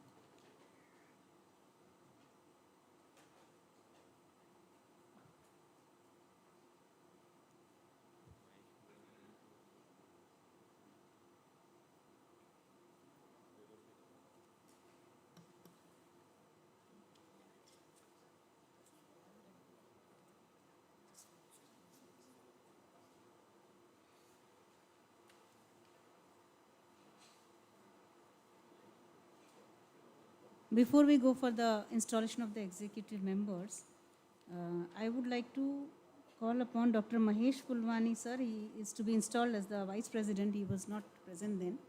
So may I request Dr. Mahesh Pulwani, sir, to please come forward.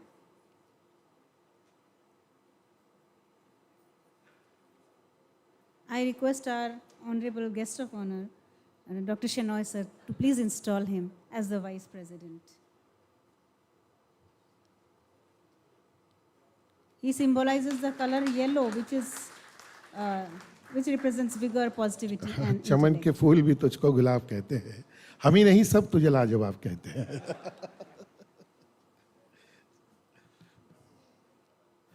एक शहंशाह की ताजपोशी तो हो गई, उनके नवरत्नों की भी ताजपोशी हो गई, लेकिन आज दरबार में कुछ दरबारी भी मौजूद हैं. तो let us start with the installation of our executive team. I request our guest of honor, Dr. Gopinath Shenoy, sir, to kindly install our executive team with a memento. I call upon Dr. Amol Dongre, oncologist, Alexis Hospital. Dr. Amol Dongre, please.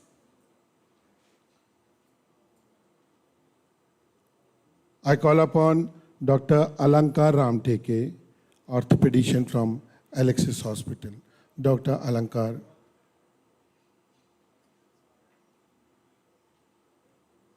he represents the color turquoise, which brings good luck and emotional balance. Dr. Ankur Jain, neurophysician, Alexis Hospital. Dr. Ankur Jain, please. He represents the color amber, which symbolizes warmth and energy. Dr. Bushra Khan, dermatologist, she is a private practitioner. Dr. Bushra Khan. GMC, she is practicing at GMC. She represents the color pink, which symbolizes happiness and health. Dr. B.K. Sharma. Dr. B.K. Sharma, sir. ज़मीता फलक जिसकी परवाज़ है, संगीत पे जिसको नाज है, B.K. Sharma जी की वो आवाज़ है. He brings the color brown, which symbolizes honesty and friendliness. Dr. B.K. Sharma, he is a joint director at RST. Dr. Harish Gidwani. Dr. Harish Gidwani, sir, is orthopedician from Apex Hospital. Doctor Imran Noor Mohammad. Doctor Imran मसीहा बन के जो अपना सभी को लगता है, हमारे घर का हमारी ही गली का लगता है। He represents the color silver, which symbolizes patience, grace, and perseverance. Doctor Jitendra Vidhani. Doctor Jitendra Vidhani is a radiologist at Hiten Diagnostic. Dr. Krishna Bhojwani, ophthalmologist, he is a private practitioner. Dr. Krishna Bhojwani.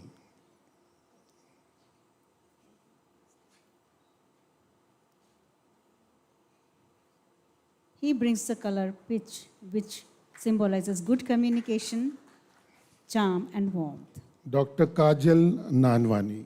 Dr. Kajal Nawani. Next, executive to be installed, Dr. Kajal Nawani. She is a gynecologist at Janta Hospital. She brings the color magenta, which is a symbol of compassion and cooperation. Dr. Lata Meghrajani. She is a gynecologist at Sat Pratap Hospital.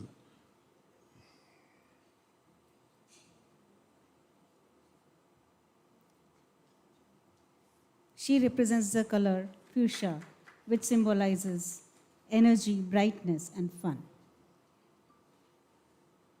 Dr. Mukund Ganeriwal. Dr. Mukund Ganeriwal, he is a physician, private practitioner, and a very great singer. He represents the color purple, which symbolizes ambition, sensitivity, and independence. Dr. Mahesh Kriplani, he is a surgeon, he is a private practitioner, he is a surgeon.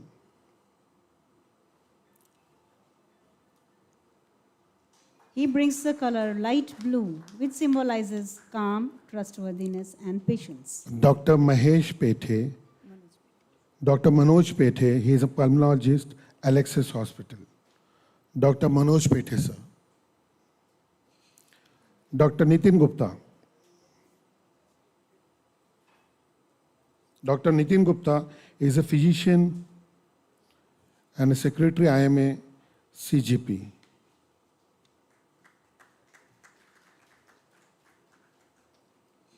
He represents the color lavender, which symbolizes vitality and equilibrium. Thank you, Dr. Shinoy, sir. I request our guest of honor, Dr. Chandrasekhar Meshram, sir, to kindly install our executive team. I call upon Dr. Neha Madhurwar. She is a gynecologist, private practitioner.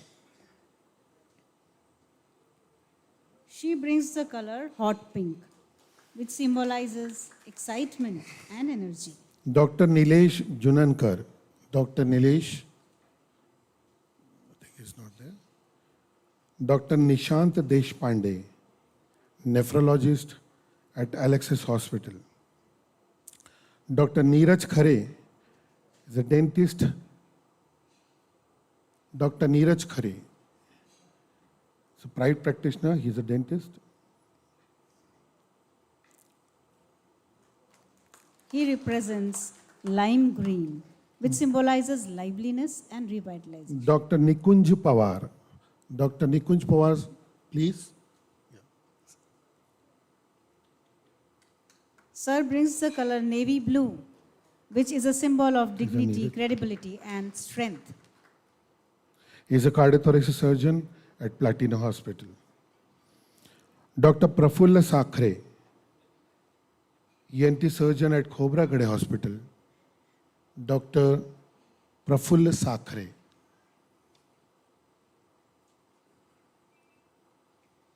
Next executive, Dr. He represents the color teal blue, which symbolizes self-sufficiency and sophistication. Dr. Rajiv Sonarkar. Dr. Rajiv Sonarkar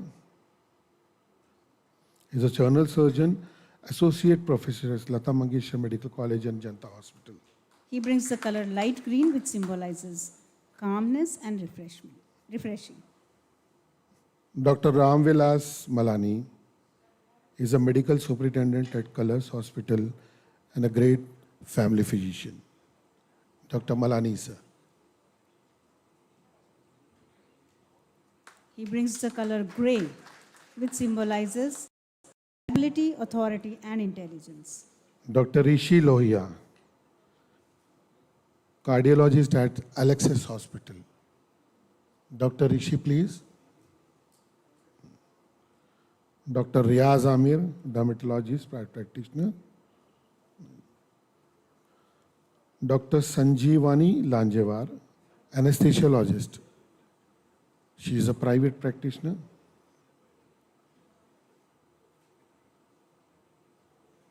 She brings the color light pink, which is a symbol of compassion. Dr. Umesh Hassani. Dr. Umesh Hassani, microbiologist at Seva Diagnostic. He brings the color aqua, which symbolizes balance and rejuvenation.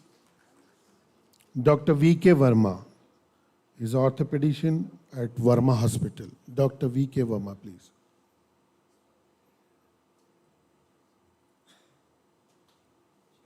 He brings the color olive green, which symbolizes adventure and freshness. Dr. Vinky Roghwani. Dr. Vinky Roghwani is MMC Vice President and many more. He doesn't require any kind of introduction. He brings the color sky blue, which symbolizes serenity, truth, and loyalty. Thank you, sir. Thank you, sir.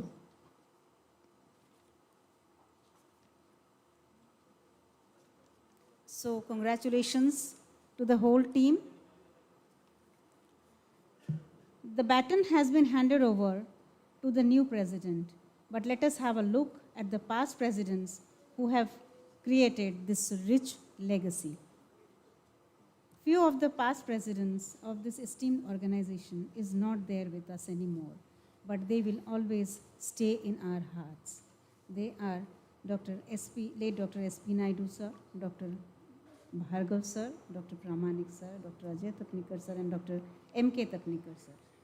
Now, Dr. Khobragade sir, the new president, he shall present a floral bud to the past presidents and seek their blessings and good wishes. I request Dr. Khobragade sir to please present a floral bud to the past presidents. Dr. Zadia sir, he was the president between 1999 to 2000. Dr. Jayant Lanjewar sir, between 2000 to 2001.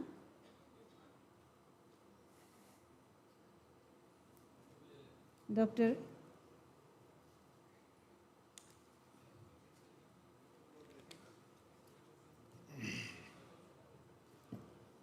Iqbal Khan sir, he was the president between 2001 to 2002.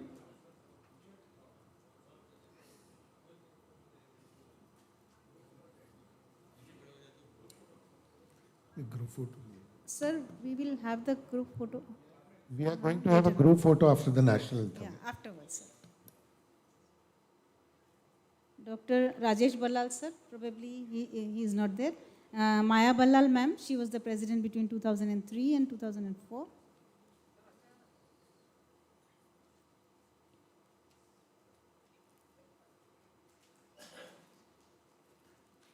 Dr. Sunil Bhelekar, sir,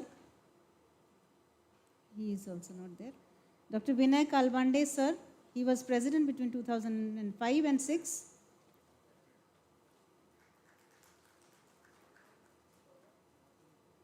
Dr. Sanjay Jain, sir, he was president between 2007 and 8. Probably he is also not there. Dr. Aarti Kalbande, ma'am, she is also not there. Dr. Sanjay Naidu was the president from 2009 to 2010. Dr. Rafat Khan, sir, he was the president from 2010 to 2011.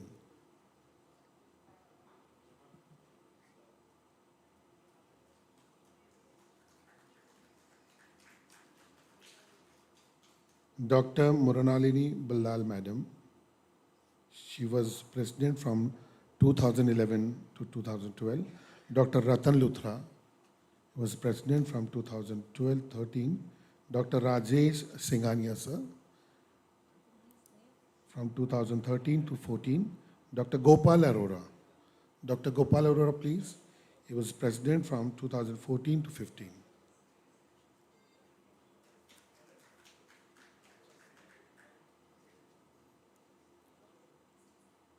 Dr. Gauri Arora, madam.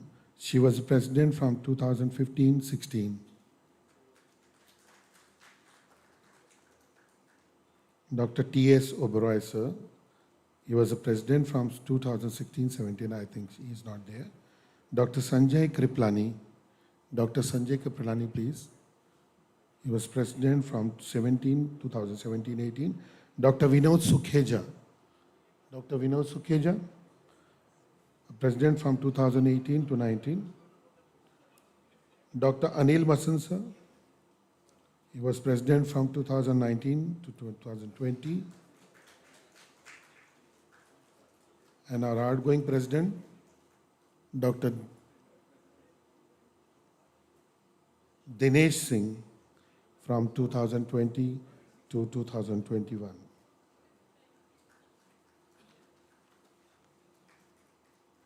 Thank you, sir. Now we shall move on with our next agenda. वो जो शोर मचाते हैं भीड़ में, वो जो शोर मचाते हैं भीड़ में, भीड़ ही बनकर रह जाते हैं, वही पाते हैं जिंदगी में कामयाबी जो खामोशी से अपना काम कर जाते हैं। ताउम्र जिन्होंने इस ऑर्गेनाइजेशन के लिए काम किया है, उनका सम्मान तो बनता ही है। This is my proud privilege to announce that this year the Lifetime Achievement Award will be bestowed on respected Dr. Ravindra Zaharia sir. Although he doesn't need any introduction, but still I will invite Dr. Vinay Kalwande sir to please give us a glimpse of the persona he is.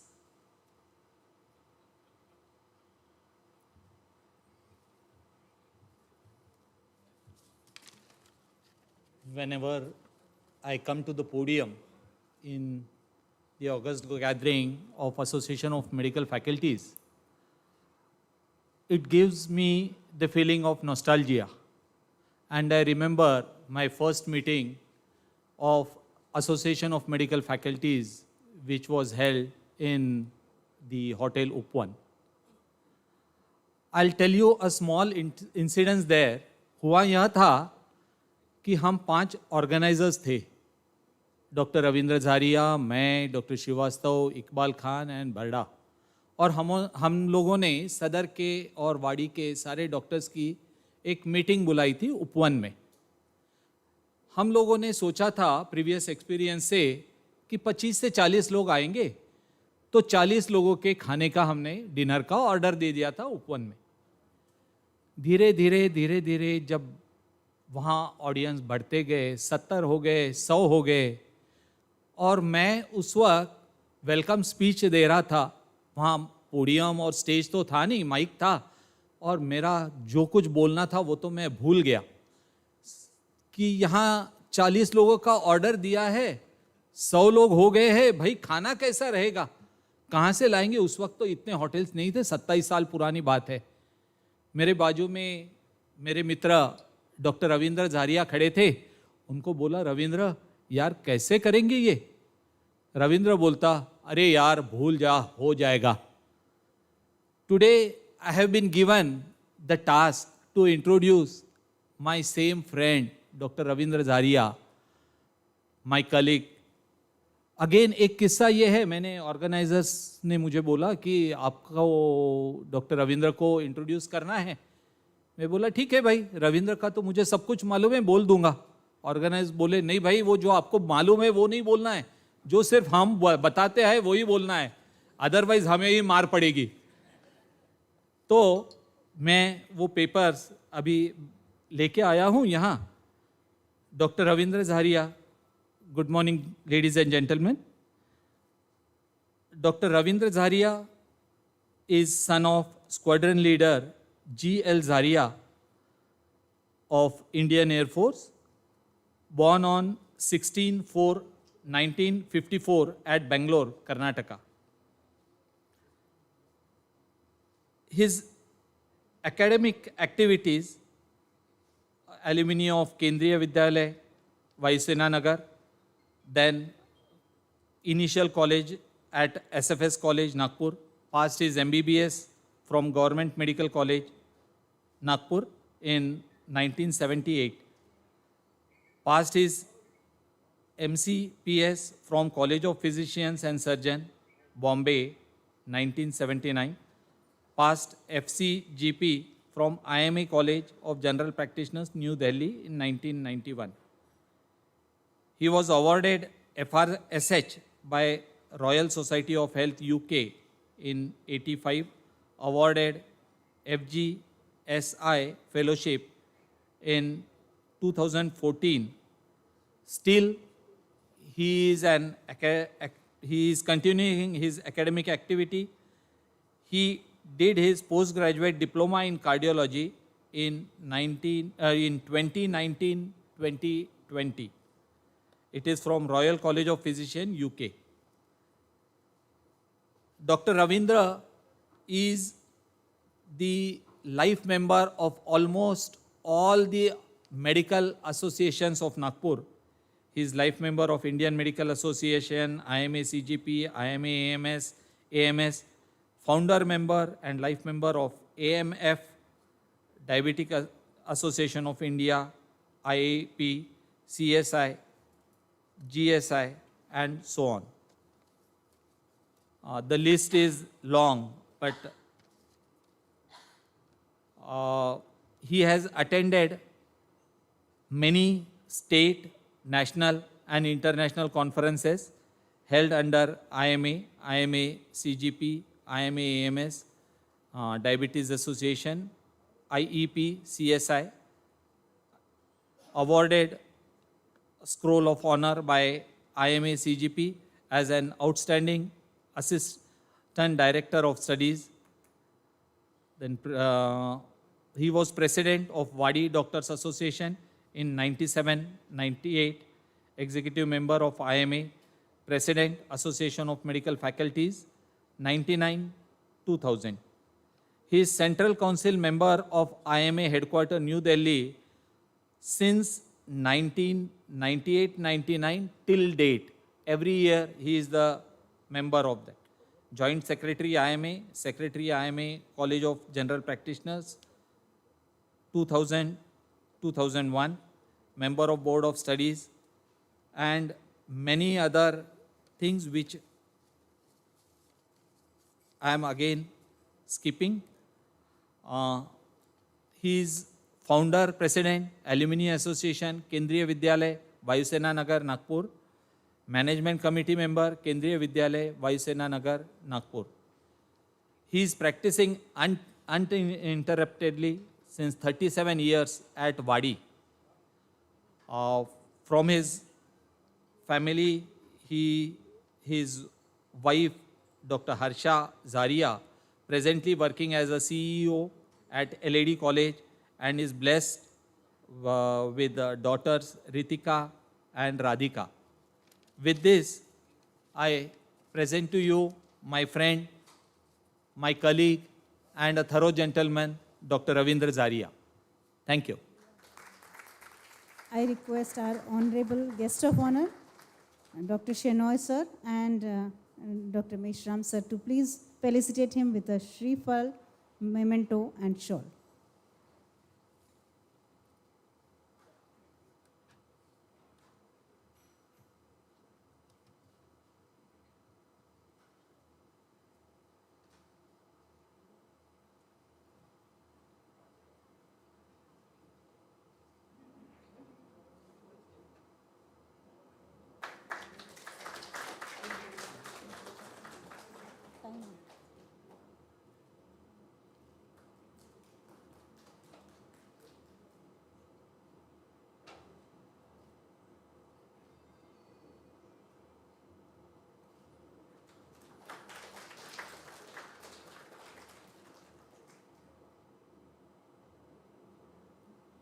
I request the dignitaries to please occupy their seats on the dais.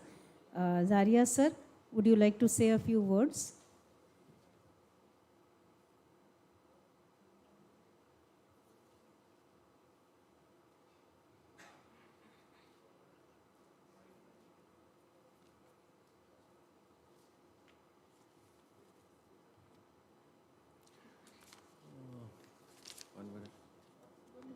हाँ नहीं वो नहीं, एक photograph डालना था. Good morning, everyone. Ladies and gentlemen, it was 27 years back that I, along with 5 others, were the founding members of this Association of Medical Faculties.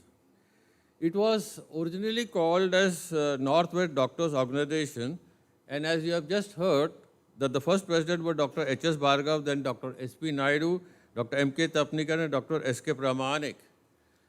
I was the 5th president of the AMF, and since then we have come a long way since its founding, and I am thankful to all the past presidents who have made the AMF an organization to be reckoned with in all the medical organizations of Nagpur.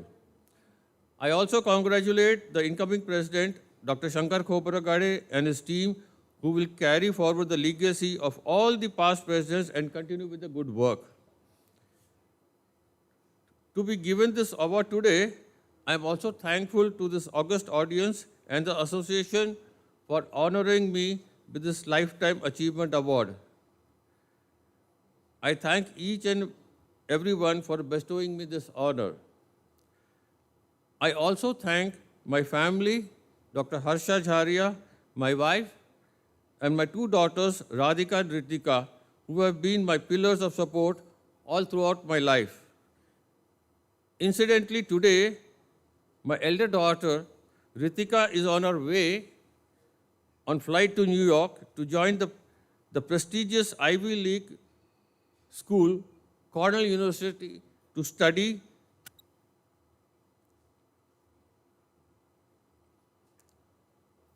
a post-graduation in restoration architecture.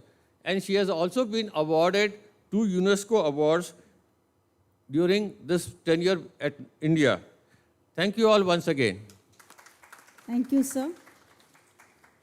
To give an award is the ultimate token of recognition and appreciation of the contributions made by someone towards the betterment of the organization, fraternity, and society at large. AMF has always maintained the tradition of felicitating the members for their extraordinary work. This year, the Professional Excellence Award is being given to Dr. Pradeep Arora for his contribution to the fraternity. I proudly say that he is my better half. So instead of me saying anything about him, let me invite Dr. Rafat Khan sir to introduce him.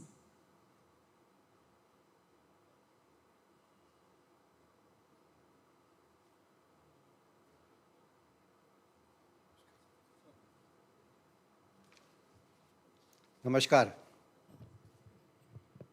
It's indeed a great honor for me to introduce my dear friend Dr. Pradeep Arora. He is Master of Surgery and done DNB in General Surgery as well as Pediatric Surgery. At present, he is Consultant General as well as Pediatric Surgeon and Director of Aurora Hospital. Dr. Arora has teaching experience of more than 10 years, was guide to PG student and examiner to undergraduate as well as postgraduate student, and was faculty in state and national conferences. He won district chess championship in 2002.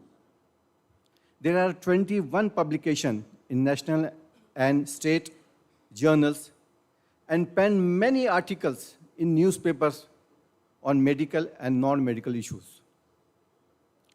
And mainly, now in 2020, he passed LLB with distinction and fought many suits in High Court as well as in Supreme Court for the rights of the doctor. First, on 23rd October 2020, favorable landmark judgment for removal of capping of hospital charges on non-COVID patients in Maharashtra, and defended same in Supreme Court against Maharashtra government. On 8 January 2019, impleaded in Supreme Court in case of Pavaskars of Ratnagiri and helped them securing bail from and by overruling High Court order. On 10th August, he He got relief in case of Maharashtra Nursing Home Registration Act in Bombay High Court, which put a brake on civil authorities' reluctance to issue registration certificates. Ongoing petition against illegal auditing by NMC still sub judice, but it has sobering effect on the illegal auditing by the authorities. Now the matter which are going to be heard soon. In Supreme Court, appeal against recent order of denial of insurance claim to a widow of a doctor died of corona in the course of running his clinic. Second, in Bombay High Court, Nagpur bench, hearing on the petition against tyrannical new hospital rules 2021, which has upset the whole medical fraternity and is set to begin very soon. Apart from all his achievements in legal and professional fields, I admire him for many reasons. You can have any sensible and sincere discussion on any field of life. He is a straightforward and fearless person. दो ही लोग fearless रहते, या तो गुंडे बदमाश और दूसरी category में लोग आते हैं like Dr. Pradeep Arora, those who knows their rights and legal consequences of their action. In any party or meeting, if I catch him, I have healthy discussion of anything. Long back, I asked him, Pradeep sir, आपके घर में 2 sound proof कमरे जरूर होंगे. बोले क्यों? बोले madam को तो गाने का शौक है और आपको साइलेंस का. आप रीडिंग राइटिंग करते हैं. बोले नहीं नहीं नहीं, ऐसा कुछ नहीं है, हमारा फंडा बिल्कुल क्लियर है. मैं मैडम की हॉबी में इंटरफेयर नहीं करता, वो मेरी हॉबी में इंटरफेयर नहीं करती. वक्त के साथ में कहते हैं कि मियाँ बीबी के चेहरे मिलने लगते हैं. मियाँ बीबी के चेहरे मिले ना मिले, लेकिन थॉट जरूर मिलने लगते हैं. I have seen Dr. Pradeep sitting in the audience and enjoying Dr. Gauri's singing, and Dr. Gauri writing poems and articles in magazines and newspapers. Sir आपके बारे में बस इतना ही कहना चाहता हूँ, हर जगह इत्र नहीं महका करते, कभी कभी शख्सियत भी बड़ी खुशबू दे जाती है. Here presenting you Dr. Pradeep Arora. Thank you. Thank you, Rafat sir, for those kind words. May I now request our honorable guest of honor, Shinoy sir and Meshram sir, to please felicitate Dr. Pradeep Arora with a shawl, shrifle and memento.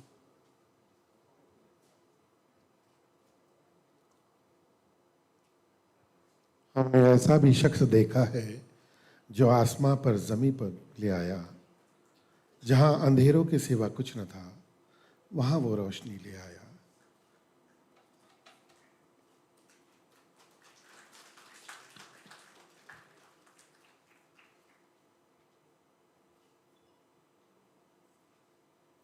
Thank you for doing the honors, sir. I request all the dignitaries to please take their seats on the dais. Arora, sir, would you like to say something? A few words?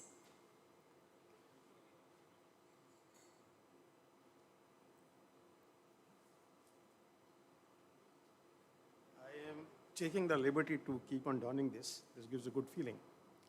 Though you feel little oldish and you feel that you have grown up now. And the word of appreciation, peer appreciation, is acts 2 ways. It indulges you, plus it sets the bar higher for you. Now you have to meet the new challenges. You have to rise the new expectations and certain presumptions which have been built around your personality. So, lot of it is adulation and affection. Little bit is truth and merit also. So with all humility, I accept the honor, and also I am greatly indebted to dear friend Rafat Khan to put everything in so nice words. Since it's an opportunity to say a few words, I will just use that to just recapitulate the important points,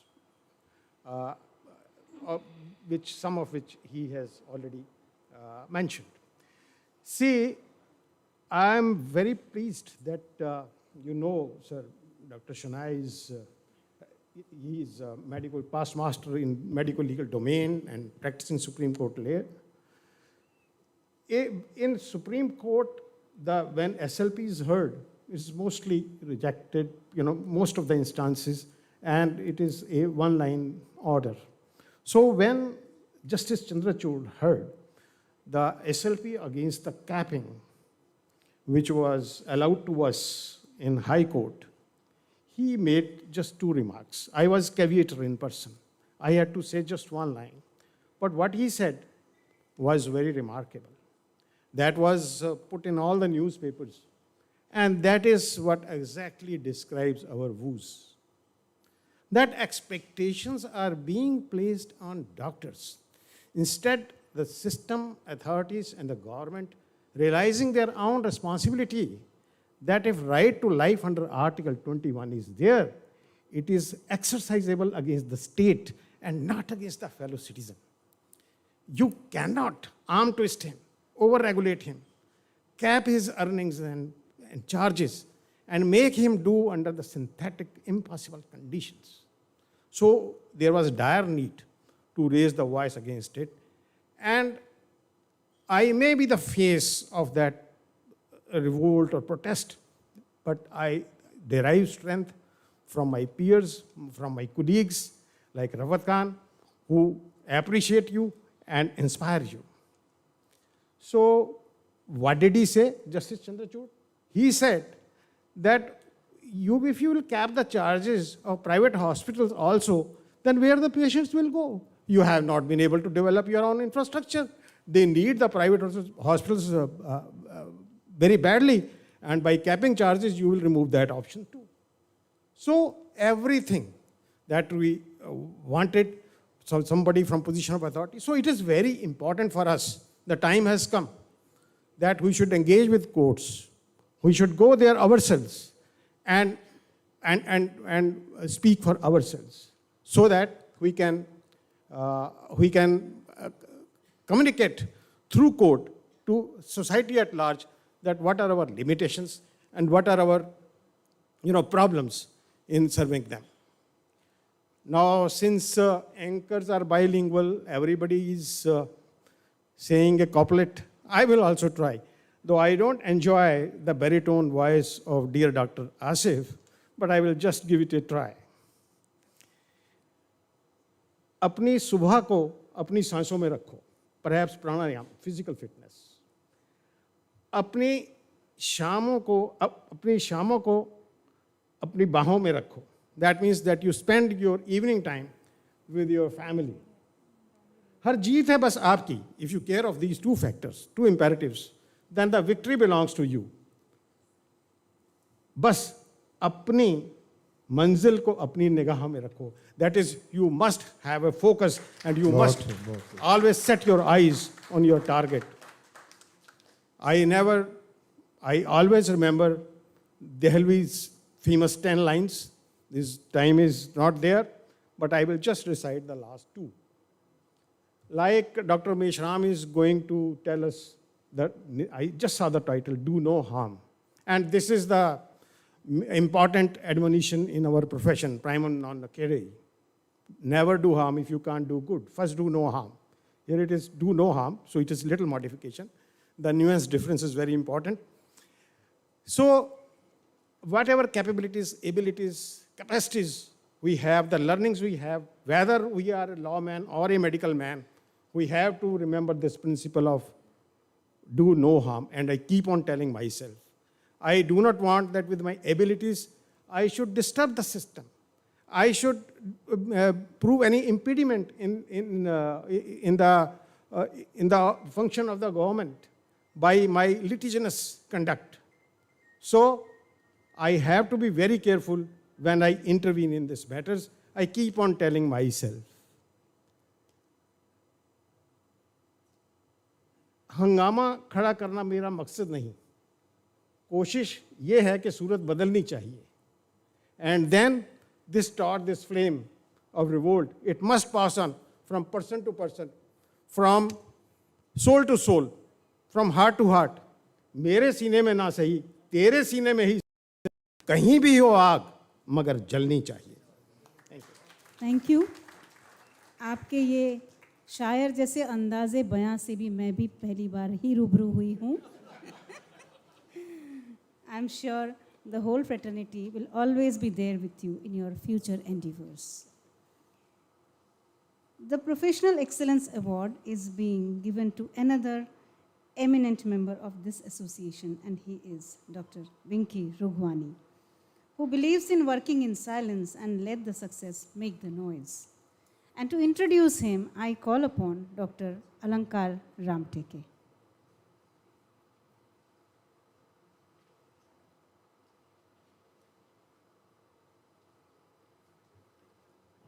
Good afternoon, all dignitaries on dais and off the dais. It is a privilege to introduce Dr. Vinky Rughwani, who is a very famous pediatrician and a very prominent person. He needs no introduction, but I'll still go through the motions. Dr. Rughwani sir is the Vice President of Maharashtra Medical Council, Mumbai. He is a member of Maharashtra State Pharmacy Council. He is a member of Governing Board of Maharashtra State Blood Transfusion Council of Mumbai. He is an executive member of Indian Medical Association and Association of Medical Faculties. He is the president of Thalassemia Society of Central India.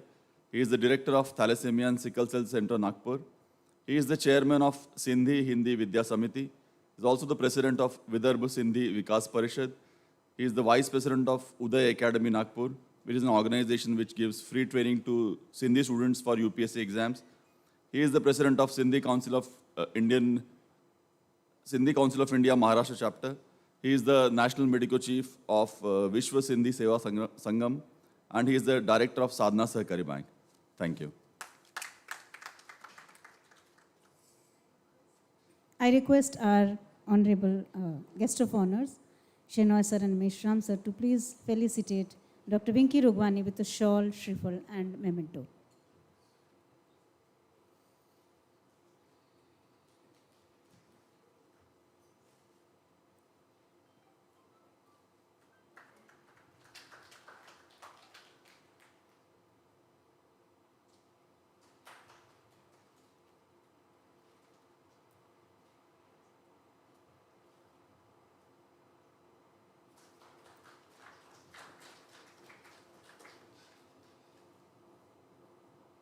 I request the dignitaries to please take their seats.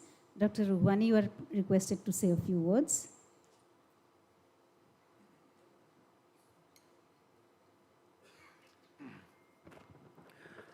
Good afternoon, all. Rather, I'm fortunate to be. Thank you, Shankar sir, for putting me in a line of such stalwarts. You know, actually, I don't deserve. But then, of course, to being given an honor in front of such a learned gathering, and also, especially in a tenure of Dr. Shankar Khobragade, because I remember those days, around 4 years back, I had been with Dr. Shankar. Shankar sir told me that, Vinky, तुम इतना काम करते हो और Devendra Fadnavis chief minister हैं, तुम MMC में क्यों नहीं जाते? He was MMC member before me. So really, that was a day when I got a motivation to get included in an MMC. And I took so many tips from him that how should I go after going in MMC. He advised me lot many things, what we need to do in MMC to have a good working over there. So definitely thank you so much, and I congratulate you for this presidentship also and the whole team. Thank you so much. Thank you. A special appreciation award is being given to Shri Sumedji Wagmare, who is the Deputy Editor of Lokmat News. To introduce him, I call upon Dr. Prasad Zode.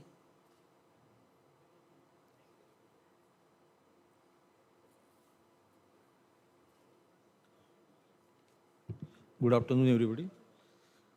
It's my pleasure to introduce before you a personality who is dynamic in the field of journalism. He is recipient of many awards. He is recipient of Lokmat News Awards 3 times consecutively.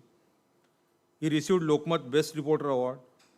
He is recipient of Best Journalism Award from Raja Shiv Chhatrapati Pratishthan. He also received Best Health Reporting Award from IMA. He is recipient of Buddha Bhushan Shanti Puraskar. It's my pleasure to invite Senior Deputy Editor of Lokmat, Mr. Sumedji Wagmare.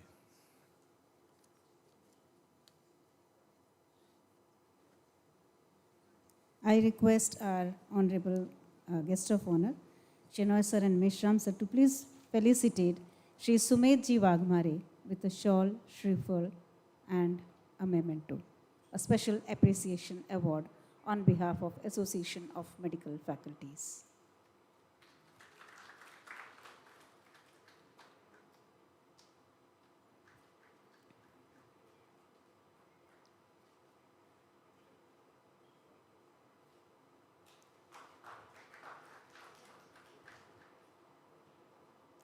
Thank you. Request the dignitaries to please occupy their chairs. AMF has the tradition of felicitating the most active senior member of the organization. And this year, the senior most member being felicitated is none other than Dr. G.K. Sarode sir, who takes part actively in all the activities of the organization. May I request G.K. Sarode sir to please come forward for the felicitation. I request our today's guest of honor, Shenoy sir and Dr. Meshram sir, to please felicitate him with a shawl, shriffle, and a bouquet.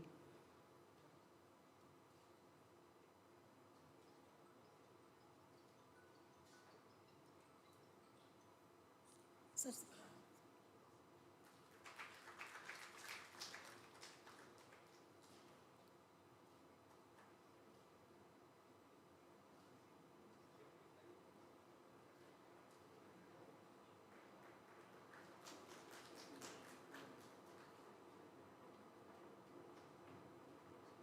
Thank you. I request the dignitaries to please take their seats on the dais.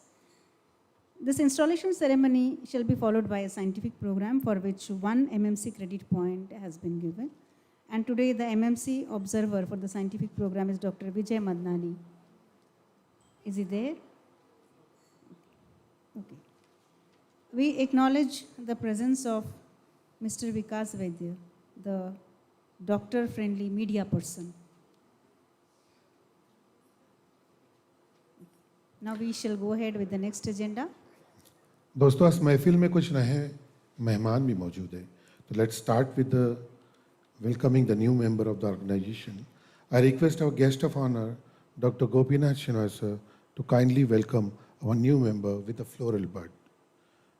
I call upon Dr. Amit Ghulane, a gastroenterologist, Alexis Hospital.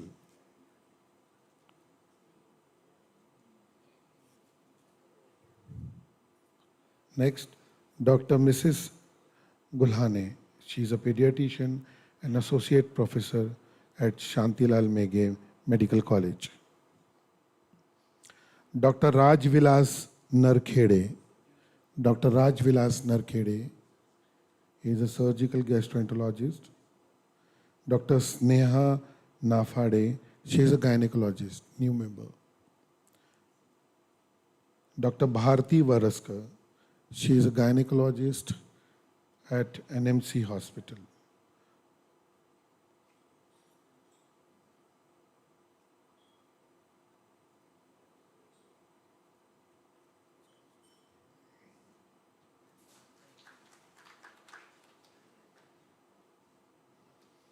Dr. Avanti Kalbande, she is a gynecologist at LMH Birdi. LMH, Lata Mangeshkar Hospital, Birdi.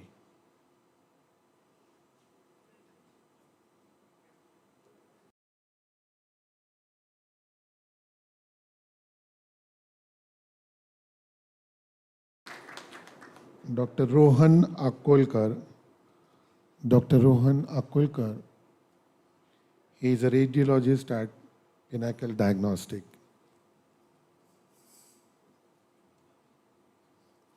Thank you, Dr. Shenoy sir. I request our guest of honor, Dr. Chandrasekhar Mishram sir, to kindly welcome our new member, Dr. Akhilesh Khobragade, is orthopedician at LMH, Lata Mangeshkar Medical College.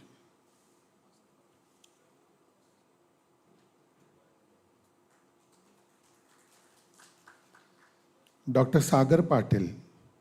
Dr. Sagar Patil is a gastroenterologist at Alexis Hospital. Dr. Abhishek Khobragade, he is a physician.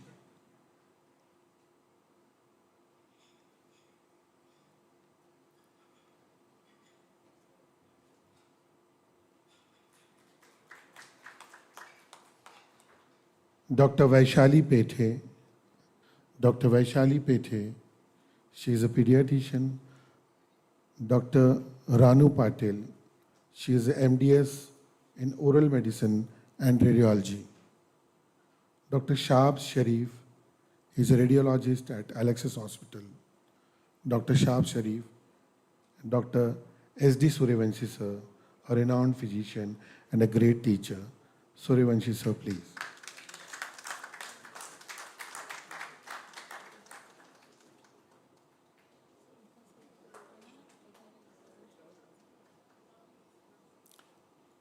We acknowledge the presence of Dr. Vikash Pete. We acknowledge the presence of Mr. Vikash Pete. Thank you, sir. Thank He you, is a Mishram, sir. doctor-friendly media person.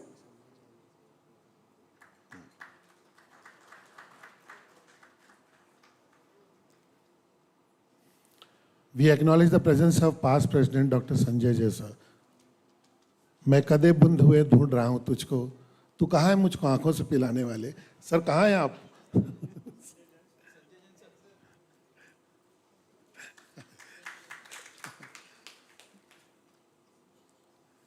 Sanjay Jay, please, sir.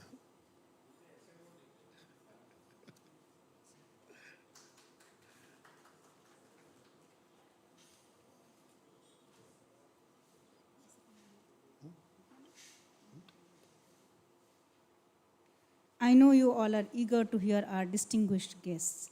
So I call upon Dr. Ravindra Zadia sir to please introduce our guest of honor, Dr. C.M. Mishram sir.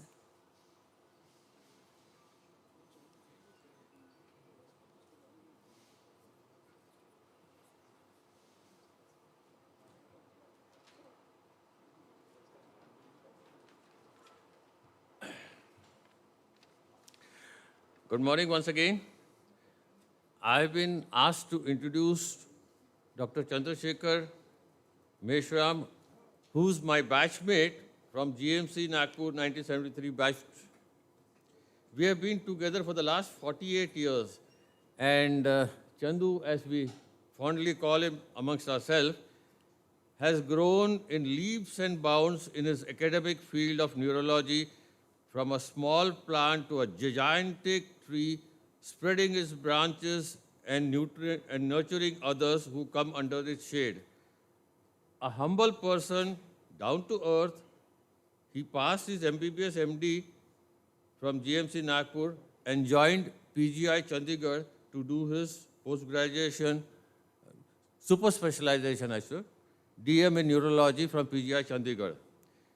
He is a consultant neurologist at Brain Center Nagpur and has twice become the president of the Tropical and Geographical Neurology Specialty Group of the World Federation of Neurology.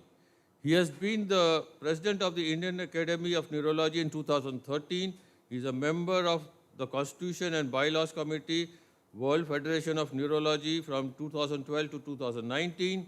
He has represented country as a national delegate from 7 Council of Delegates meeting in WNFN at Bangkok, Marrakesh, Vienna, Stockholm, Santiago, Kyoto, and Dubai. He has also been the past president of the Maharashtra Association of Neurology and Vidarbha Neurology Society. He has been the brand ambassador of Nagpur, has been a trustee of Vidarbha Sahitya Sangh, VSS as we know. he was given the RST Rashtra Tukrodi Maharaj Jivan Gaurav Puruskar by RTM University in 2017. Dr. Vankar Lifetime Achievement Award and Gold Medal by IMA in 2019. He has over 300 publications in newspapers for public health programs. He's still continuing online seminars and CMEs, which we see almost every Sunday for the last 3-4 months, what we have been seeing. Ladies and gentlemen, I present to you Dr. Chandrasekhar Meshram for his talk today. Dr. Chandrasekhar Meshram.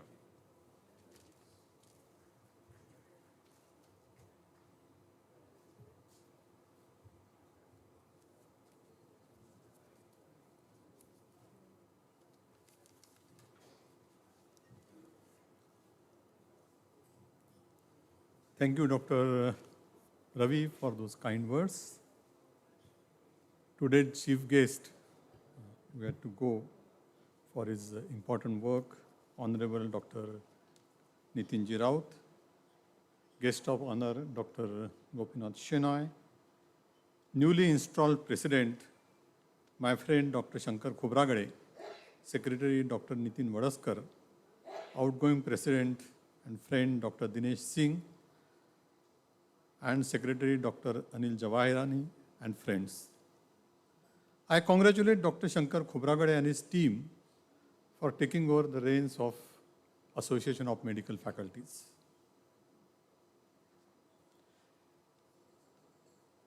Today, I also acknowledge the presence of past presidents of AMF and media persons, those who, Mr. Vikas Vaidya and others, those who were awarded the Lifetime Achievement Award, Dr. Ravindra Jharia, Dr. Pradeep Arora for Professional Excellence Award, Dr. Vinky Rugwani for Professional Excellence Award, and special appreciation award to Mr. Sumedh Wagmare. Knowing the President, Dr. Shankar Khobragade, his leadership qualities and passion to excel, we will have a feast of academic activities over the year. You will have compassion, altruism, and empathy with social emphasis on medical humanism. In this world of knowledge, explosion, and information overload, intellectual humility is absolutely essential today than ever before. As Sir William Osler said, the good physician treats the disease, the great physician treats the patient who has a disease. I can see many great physicians and doctors in the team, and I am certain that you will strive hard to see that medicine remains medicine and does not become healthcare industry. CMEs are of paramount importance. As father of evidence-based medicine, Dr. Dev Saket said that half of what you learn in medical school will be shown to be either dead or out of date within 5 years of graduation. The trouble is that nobody can tell you which half. So, the most important thing to learn is how to learn on your own. And mind you, your patients are your best teachers, so respect them. Environmental, socio-economic, and cultural factors are responsible for many diseases in our country. Malnutrition affects 20 to 35% of the population. 50% of the population earn less than 150 rupees per day. Therefore, poverty and malnutrition lead to nutritional deficiency diseases. And those who can afford suffer from diseases like stroke, diabetes, ischemic heart disease, obesity, due to wrong dietary habits. Infections are again the most important category, and many of these infections like tuberculosis, dengue, malaria, chikungunya have been haunting us for years as they are epidemic in the country. 1/3 of deaths due to rabies in the world are from India. Now, to our problems, the COVID is added to the list of being pandemic and epidemic. There are no answers to many problems related to our diseases. These are our problems, and we must focus on research and try to find answers to our problems. There is a need for collective and collaborative research.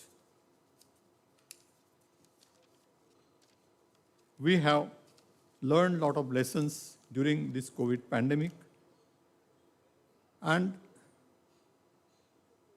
I would like to compliment the efforts taken by all the doctor fraternity in containing the pandemic. The pandemic has exposed the lacunas in our healthcare system. For the government in our country, healthcare is unfortunately the last priority, which needs to change for good. We need to focus on preventive aspects and public education. During this pandemic, general public has not taken enough responsibility to contain the pandemic, and there is a need for government, doctor, people, and media partnership in taking of care of the health of the peoples. Once again, I congratulate you all and wish you all the best, and thank you for inviting me this important event.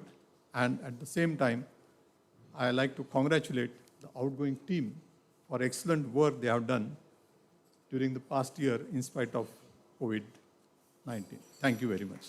Thank you, sir, for your enlightening words. I request President Dr. Khobragade sir to please present a token of appreciation to our guest of honor, Dr. C.M. Meshram sir. Request Dr. Nitin Vadaskar, the Honorary Secretary, to please join.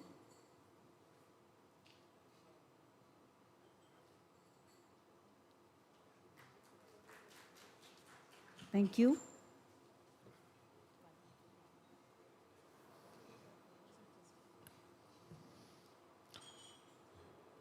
शुक्रिया, तेरे आने से रौनक तो बढ़ी, वरना ये महफिल के जज्बात अधूरे रहते. I request Dr. Ashish Bhavatkar to kindly introduce our guest of honor, Dr. Gopinath Shenoy sir.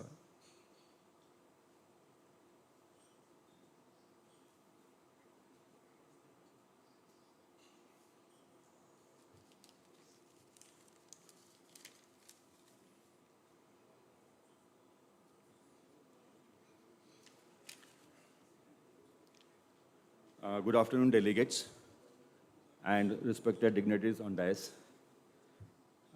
It's my privilege to introduce the most dynamic personality, very well-known personality, Dr. Gopinath Shenoy, today. Sir has a long list of CV, but just to summarize some, Sir has done his MD in obstetric and gynecology, his LLB, LLM with first class first, bagging all the gold medals and the scholarships along the way. The University of Mumbai has awarded him PhD in medical negligence. He is a renowned medico-legal consultant who exclusively appears for the criminal courts only for doctors and the hospitals. Sir has numerous research papers to its credit. He also teaches Indian Penal Code, medical criminal law, and consumer protection law at various law colleges in Mumbai. He was a judge of consumer court and was past president CPS Mumbai. Sir has authored 3 books on medical negligence and is instrumental in bringing a lot of aggressive movements in the consumer court. Recently in 2019, Sir has been recognized by a very prestigious news magazine, the General Medicine, as one of the 12 great Indian personalities who have influenced the medical practice. Along with the academics, sir is a national level swimmer and a very graceful diver. I now welcome Dr. Shinoy sir for the presentation of late Dr. Ajay Tapnikar oration.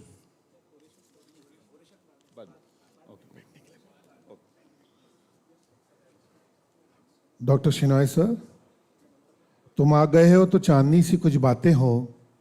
जमी पे चांद कहाँ रोज रोज निकलता है। चांद भी हैरान है, दरिया भी परेशानी में है। ये अक्स किसका है कि इतनी रोशनी पानी में है। I request Dr. Gopinath Shinoy sir to kindly guide us with his golden words. Shinoy sir, please. Dr. Qureshi, are you referring to this chant?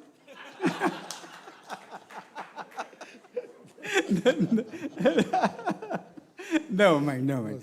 Ladies and gentlemen, it's a great pleasure to be in front of you, especially for such a beautiful occasion, for which I think I must thank Dr. Khobragade for having invited me over here. First and foremost, Dr. Khobragade and your team, congratulations. And there's a beautiful year ahead of you. Now the corona is relaxing, and I think you can really open out your wings and really fly sky high. All this time, you know, the previous year, 1 year, it was not possible. I could understand. But now it's not the case. Now really things are opening out and you can really fly. And trust me, I assure you that whenever you need my help, whenever the people in Nagpur need my help, please refer them. It is absolutely free of charge. I will not bother them, but I will give prompt assistance whenever they have trouble. You can willingly give my numbers and tell them we are always there for the people of Nagpur. With that, I won't take much time because I've got to address you all afterwards. I know that. I have to address you all. With that, I think the outgoing team has also done a very beautiful job. And I'm told that this is the 25th year of the organization. I think 27th year of this organization. So the organization has really bloomed with so many nice members, and the good presentation that is there on a Sunday afternoon tells me that people are really interested. And I will always pray to God that this organization must go on and help all the people in Nagpur. Not only from the people of Nagpur, a day will come when people from all over Maharashtra will come and become members of this organization. That would be a very nice day. Thank you, ladies and gentlemen. Thank you, sir, for your kind words. I request President Dr. Khobragade, sir, to kindly present a token of appreciation to our guest of honor. And I request Dr. Vadaskar to join.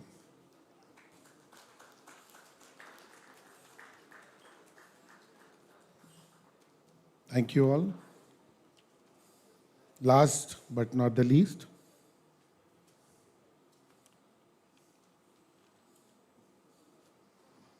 ख्वाब की तरह बिखर जाने को जी चाहता है, ऐसी तन्हाई कि मर जाने को जी चाहता है। घर की वहशत से लरसता हूँ, फिर भी जाने क्यों, शाम होती है तो घर जाने को जी चाहता है। दोस्तों, घर जाने से पहले और शाम होने से पहले I request a new secretary, Dr. Nitin Varaskar, to give a vote of thanks to this wonderful gathering. Thank you, Ashif sir. Before vote of thanks, I thank to both the MOCs, Dr. Ashif Qureshi and Gauri Arora. To felicitate, I request both the guest of honor, Dr. Shinoy sir and Meshram sir, to felicitate both the MOCs.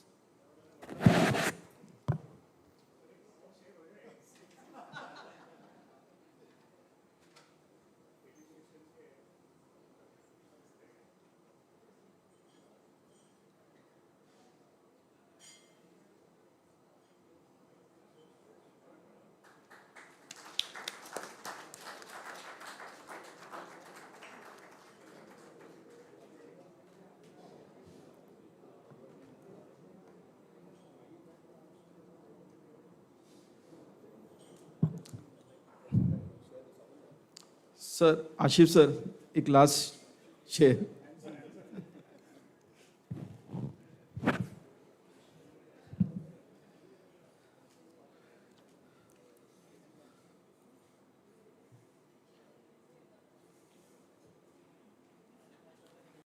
Share करता हूं कि जिंदगी यकीनन प्यार भरी मैंने जी है, जिंदगी यकीनन प्यार भरी मैंने जी है, लोग पीते हैं तो लगता है मैंने पिए है. So we are grateful to have our honorable guardian Mr. Dr. Nitin Raut sir on this occasion. My sincere gratitude to you sir. Thank you for your word of wisdom. We also acknowledge Dr. Gopinath Shinoy sir. He's a consultant gynecologist and lawyer at Mumbai. Our sincere appreciation to you sir. We also gratefulness to Dr. Chandrasekhar Meshram sir, a world-renowned neurologist. My sincere thankful to you, sir. I also congratulate all the members. They got award. Dr. Dr. Ravindra Jharia, Dr. Pradeep Arora, Mr. Sumit Wagmare, and Dr. Sarode, sir.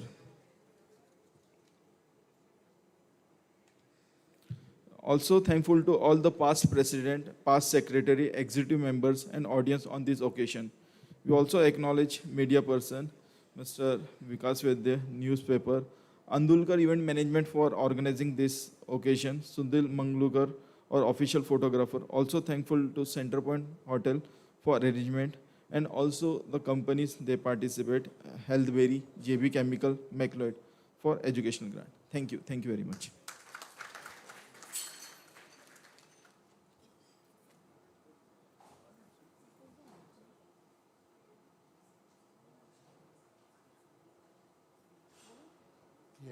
We acknowledge the presence of Professor Raut, sir.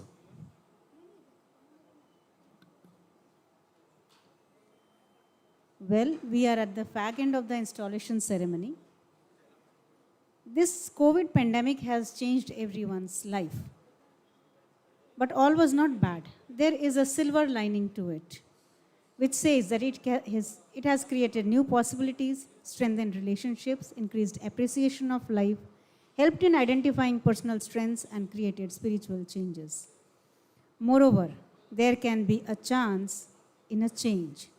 So let us accept the change and find the chance to make our tomorrow better. These are some of the changes discovered and rediscovered during the pandemic, which we are going to carry forward for betterment of life.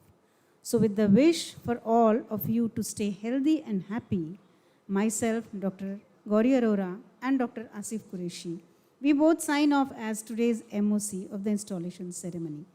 Thank you all for being here with us today. We will have group photograph after the national anthem.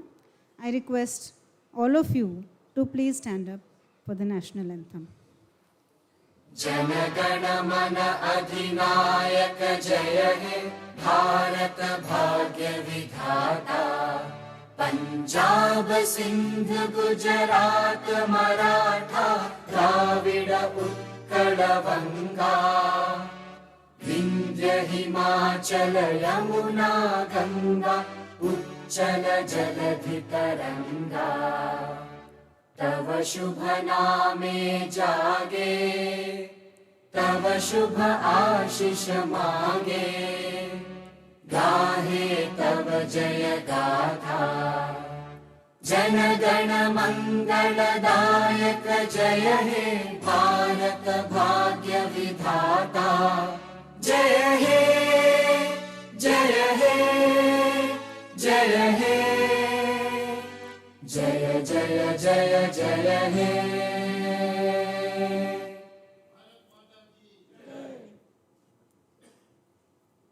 I invite all of you for a cup of tea, a short break rather, and then we will have the scientific session. Group photo. I invite all the executive members to please come forward first for a group photo, and that shall be followed by the group photo for the past presidents. The executive members, please. And the group photo will be followed by the felicitation of Dr. Khobragade sir from the consultant of the Khobragade Hospital.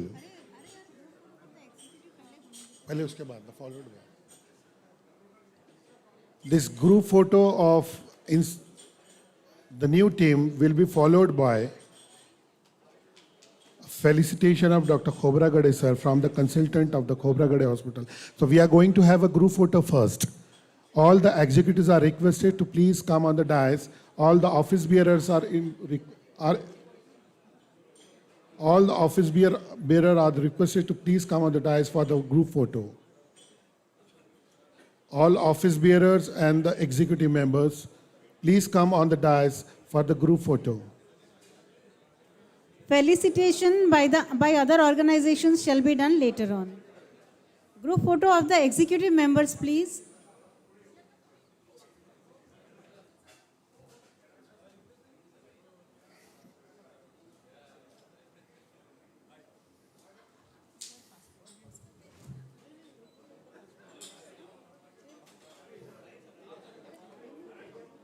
After this, we are going to have a group photo of all past presidents with Dr. Shankar Khobragade and Dr. Nitin Vadaskar.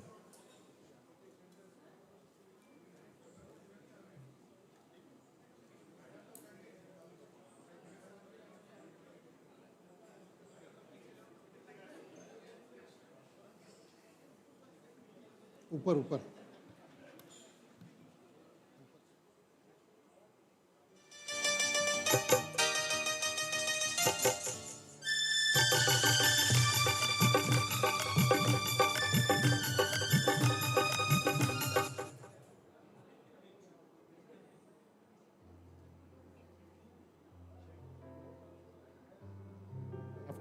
After this, we are going to have a group photo of all past presidents with Dr. Shankar Khobragade and Dr. Nitin Vadaskar.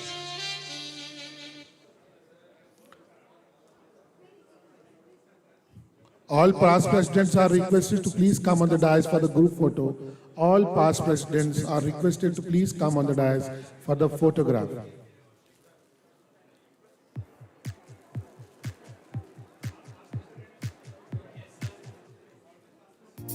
All past presidents are requested to please come on the dais for the group photo. All past presidents are requested to please come on the dais.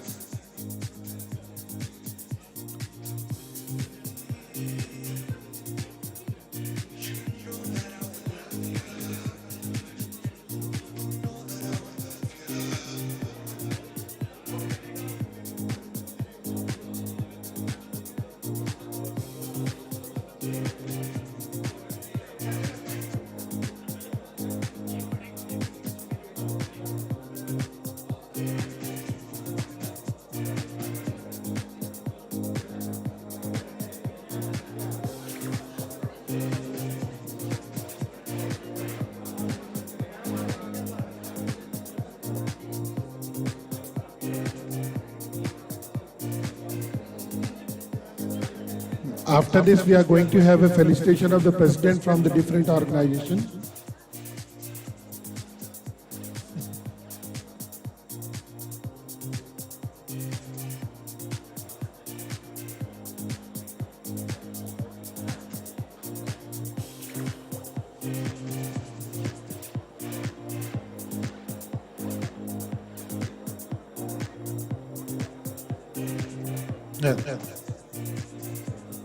I request the doctors from the Khobragade Hospital, including I request all the consultants of the Khobragade Hospital to please come on the stage to felicitate Dr. Khobragade. All the consultants of the Khobragade Hospital, including Dr. Thackeray. Dr. Thackeray to felicitate Dr. Khobragade sir on behalf of the Khobragade Hospital.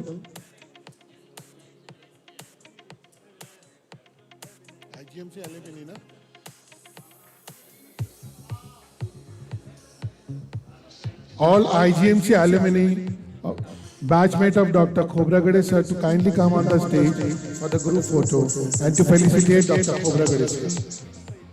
Dr. Itkelwar, please join on the stage to felicitate Dr. Khobragade sir. Dr. Kalbande sir, Dr. Itkelwar sir, they are the IGMC batchmate of Dr. Khobragade sir to kindly come on the stage to felicitate Dr. Khobragade sir.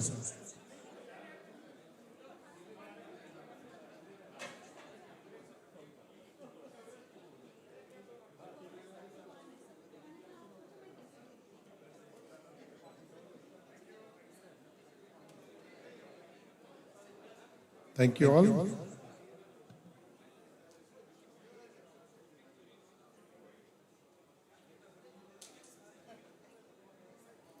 After a very short break, we'll be back with the scientific program.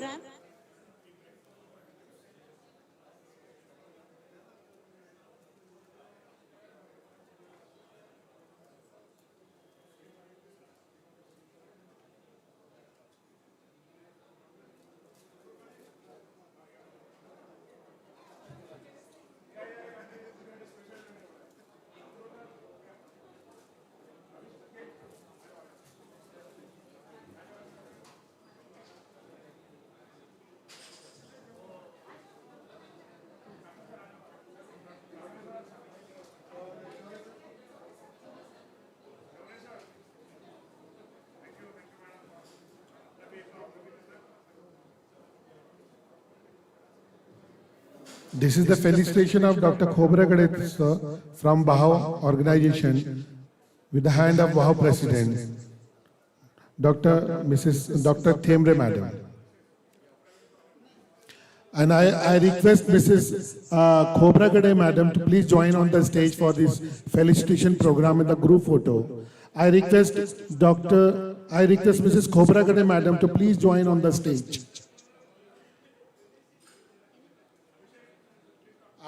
I request Abhishek and Akhilesh also to please join on the stage.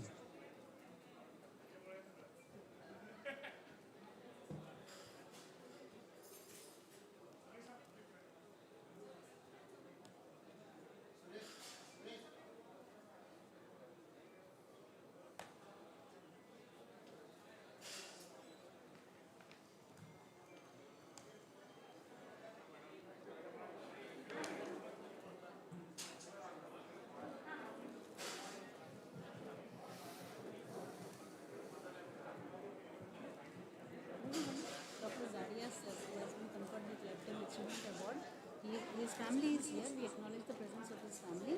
We invite all of them for a group photo.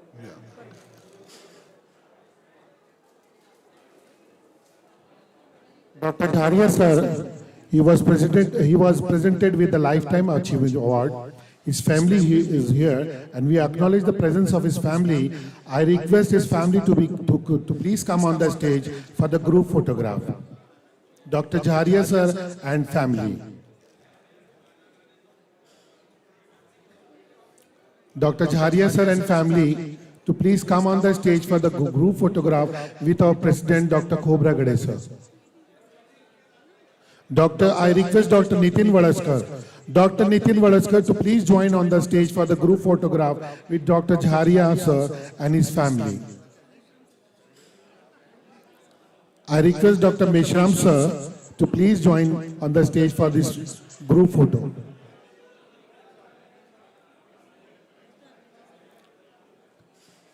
I request Dr. Aneja sir to please join on the stage for the group photograph and to felicitate Dr. Khobragade sir.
बंद करोगे इसको?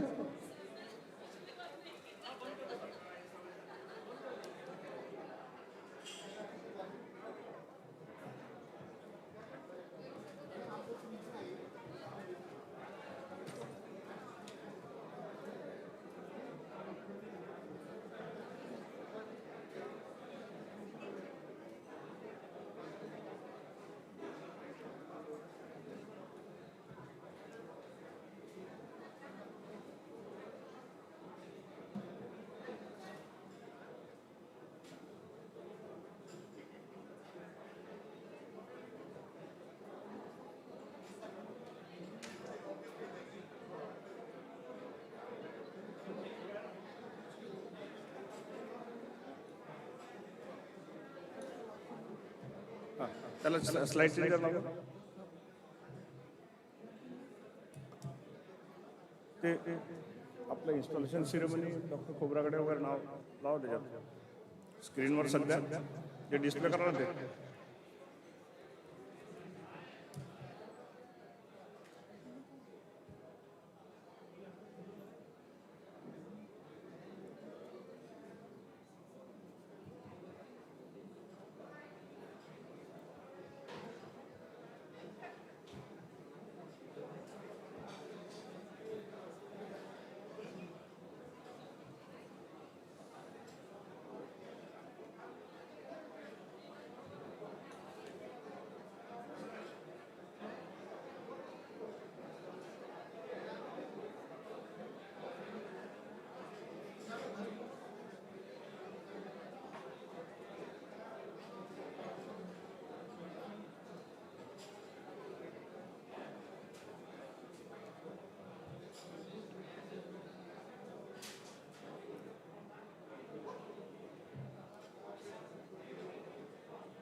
Good afternoon, all. On behalf of the new team of AMF 2020-21, I welcome you all to this scientific session. We are going to start with late Dr. Chaya Sarode presidential oration by our new incoming president, Dr. Shankar Khobragade sir. May I request the chairpersons of the oration, Dr. Suryavanshi sir, Dr. Mukesh Mishra sir, and Dr. Kadamkar sir, to please occupy their chairs on the dais.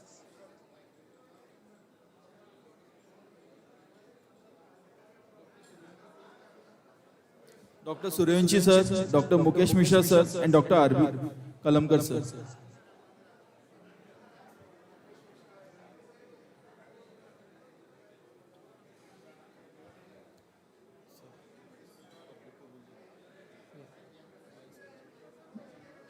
May I request all the delegates to please occupy the seats since we are starting the scientific session.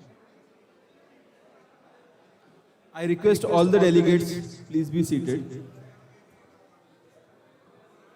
We are starting the session.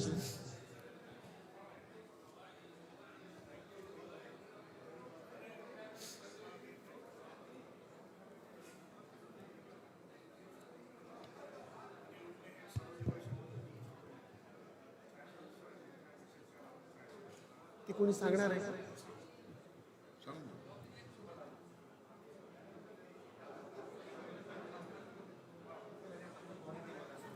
Sir, I feel honored with your good morning. Thank you so much. Anil को ऐसा कुछ बोलने की जरूरत नहीं. 2 साल पहले मिले थे. आप president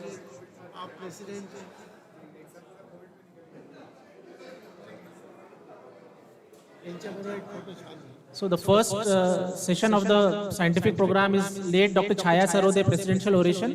May I request Dr. Anil Humne to please introduce Dr. Chaya Sarode.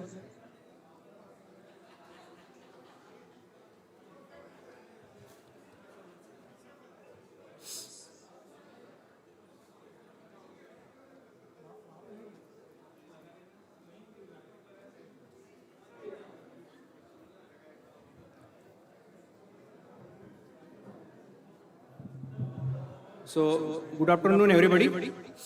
So, thank you for giving me the opportunity. It's proud privilege to have Dr. Sarode Madam's oration. This is the platform where she was used to orate. Now, she is the motive for the others to orate. Her mastery in the subject of menopause and gynecological malignancy was widely acknowledged.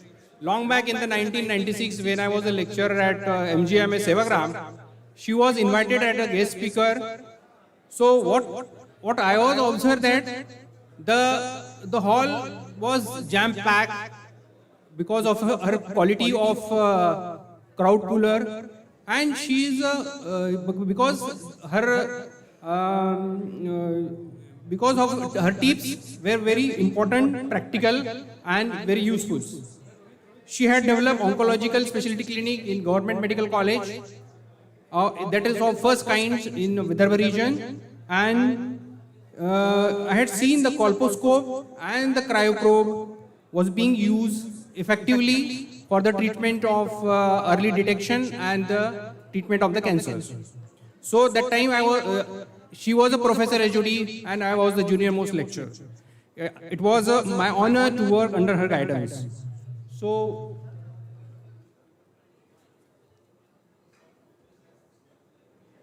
it is a tribute. First slide, please. So, Madam, Chaya Sarode Madam, she was born on the 18th of January 1947 at Kanpur, UP, to Mr. and Mrs. Balai Lal Chatterjee. She had initial education at Bhusawal and Jamshedpur Convent. Her pre-medical education at SFS College, Nagpur. She pursued her MBBS in 1970. She did her MD in the GMC Nagpur in the year 1973. Immediately after MD, she selected as a lecturer, and in the same institute, she got selected as she promoted as head of the department, GMC Nagpur. Due to her passion in the help of underprivileged population, she joined as a superintendent at Matru Seva Sangha, Nagpur, and as she had a keen interest in oncology, she had joined the Santa Tukadoji Cancer Hospital, Nagpur. She was very amicable, friendly, and popular among the colleagues. Popular teacher, approachable administration. In time of crisis, she used to stand like a rock. She was a loving mother of two daughters, a very emotional and sensitive person, empathetic, compassionate doctor, astute clinician, a great surgeon. She was ex-NOGS president. She had a great organization skill. She was organizing secretary of a MOX. She had, to her credit, more than 100 research publications at national and international journal. As a keen researcher, she had a project in national and international with a national interest. This tribute is Shraddha Suman Bhara Phulo Ka Haar. Next.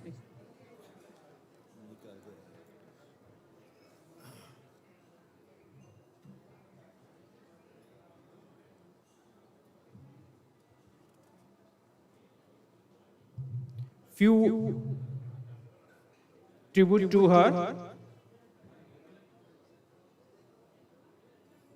श्रद्धा सुमन से भरा फूलों का हार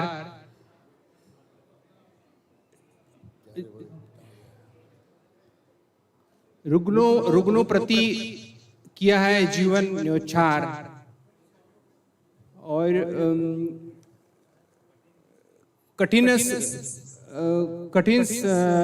कठिन राह पर चल के किया पता आसान वचनबद्ध होके नहीं भूलेंगे योगदान. This is a tribute to her. और एक मैं यहाँ कहना चाहूँगा कि सरोदेव कपल का एक यूनिक ये है कि उन्होंने काफी सालों से ये वो करते आए हैं कि जो बर्थडे विशेष है वो स्पेशल बर्थडे विशेष वो भेजते रहे मेडिकल को और that is a unique style. I appreciate them. So over to. So thank you very much for it. Thank you, sir. May I request the chairpersons to please initiate the proceedings. We feel honored to chair this prestigious session of Academy of Medical Faculties, in which Dr. Khobragade has taken an oath and accepted to be the president along with his team. We all wish him, on behalf of Dr. Kadamkar and Dr. Sarode sir, the best performance, the brilliant performance throughout his career. And his topic today is very interesting, role of micronutrients and superoxidants in medicine. So I request Dr. Khobragade to proceed to the dais and start his presentation. Thank you. Shankar, congratulations once again. Thank you, sir. There are certain moments in your life when your student teaches you, then you enjoy and you feel very proud. I remember when I used to work, Dr. Suryavanshi, when he used to go on vacation, Diwali vacation, I used to be unit in charge and he used to be registrar. And once I remember that I admitted a patient. Patient had come with chest pain. And when I examined, I usually palpate the dorsalis pedis. I don't know how many of you palpate dorsalis pedis. But always I palpate dorsalis pedis. And when I palpated dorsalis pedis, I found that there are abrasions on the dorsum of his toes. So why a patient of chest pain should have that? When I inquired and see that he had a bilateral foot drop. So he was a teacher and had a hobby of painting. So you might be knowing that those who are painters, they tend to moisten their brush or pencil with their saliva and they are likely to suffer from lead poisoning. So I was thinking whether this patient is having lead poisoning, so admitted for investigation. And when he was registered, in the round, he said that, sir, he has got, in Gauti Bhasha, Charcot-Marie tooth disease. And Chandrasekhar Mishra will object to it, Charcot-Marie tooth disease. So that was what the diagnosis I learned from him. And after 20 years, when his younger brother came to me with similar findings, within seconds I could diagnose that he has got same disease. So that is how I learned from Dr. Shankar Khobragade. And I congratulate him and wish all the best for the coming year. Thank you. Thank you, sir. Thank you very much for your very kind words of appreciation, and I feel very comfortable when my both the teachers are with me and family members and all friends, especially when I entered for MD Medicine in 1984. My guru was Dr. A.D. Suryanshi sir, and he taught me so many things. And most important thing I have learned from him is humbleness, politeness, and how to respect others. Thank you, sir, for your. And Dr. Kalamkar also taught me clinical medicine. I'm very much thankful to Dr. G.K. Sarode sir, who 2 or 3 days back said that I would like to have oration for the memory of his late wife, Dr. Chaya Gauri Kumar Sarode, and that should be named as a presidential oration. So thank you, sir, for your kindness, and definitely we remember Dr. Sarode madam for her work. And thank you, Dr. Anil Humne, for introducing this. Now, dear friends, this topic, role of micronutrients. We know macro, but there are some micro also. As from the microscope, you see corona, but you see the results of the corona. Similarly, there are micronutrients also, and because of deficiency of micronutrients, you get lot of diseases. Man must be obese, but he has some micronutrient deficiency, and that's why I have selected this topic. So, utility of super antioxidant. One is antioxidant and another is super antioxidants. And this is a fountain of life we call super antioxidant, that is the molecule which was given Nobel Prize for the discovery, astaxanthin. So you will ask me what is antioxidant. Antioxidant, we have learned in the chemistry, it is a substance that inhibits oxidation or reaction promoted by oxygen peroxides or free radicals, beta carotene or vitamin C. We know Nagpur is an orange city and it is full of this antioxidant. It takes or traps an electron, and some fruits are also excellent sources of it, that is super antioxidants. And as Buddha was a propagator of pragmatism and naturalism, nature is supreme. So what are the free radicals? Free radicals, they are like a bank robbers. You 3 persons, what they have done with the India, I call them a free radical.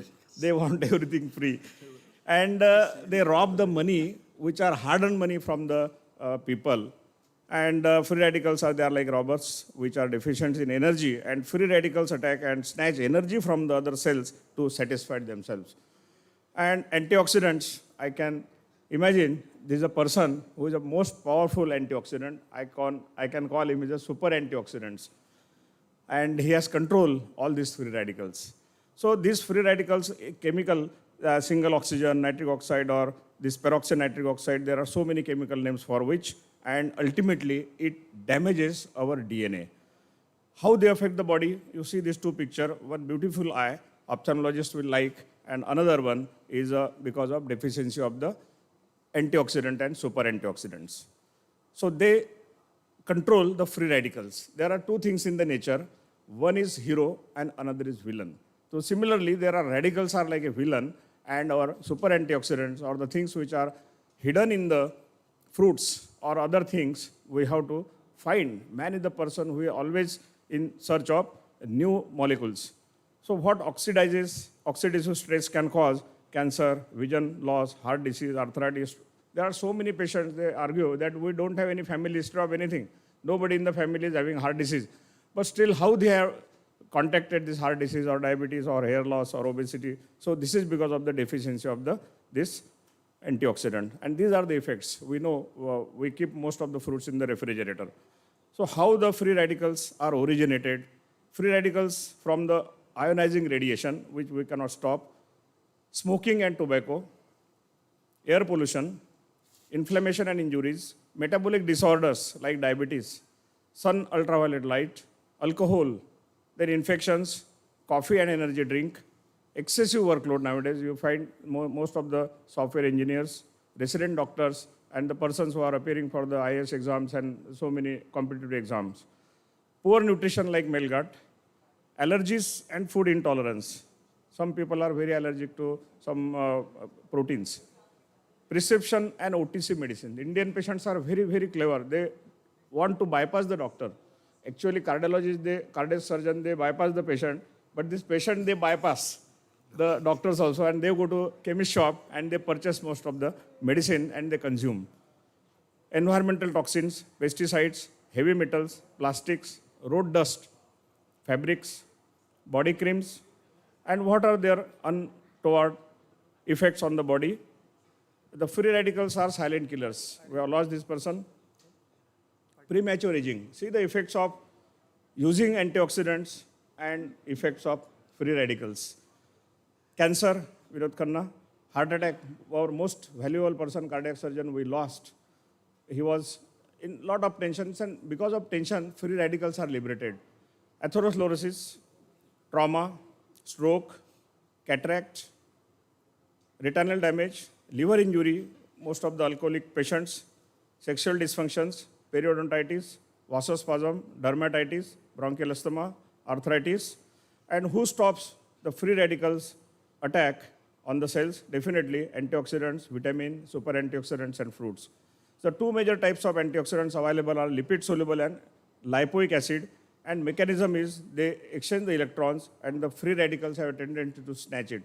So what are the available antioxidants in the nature?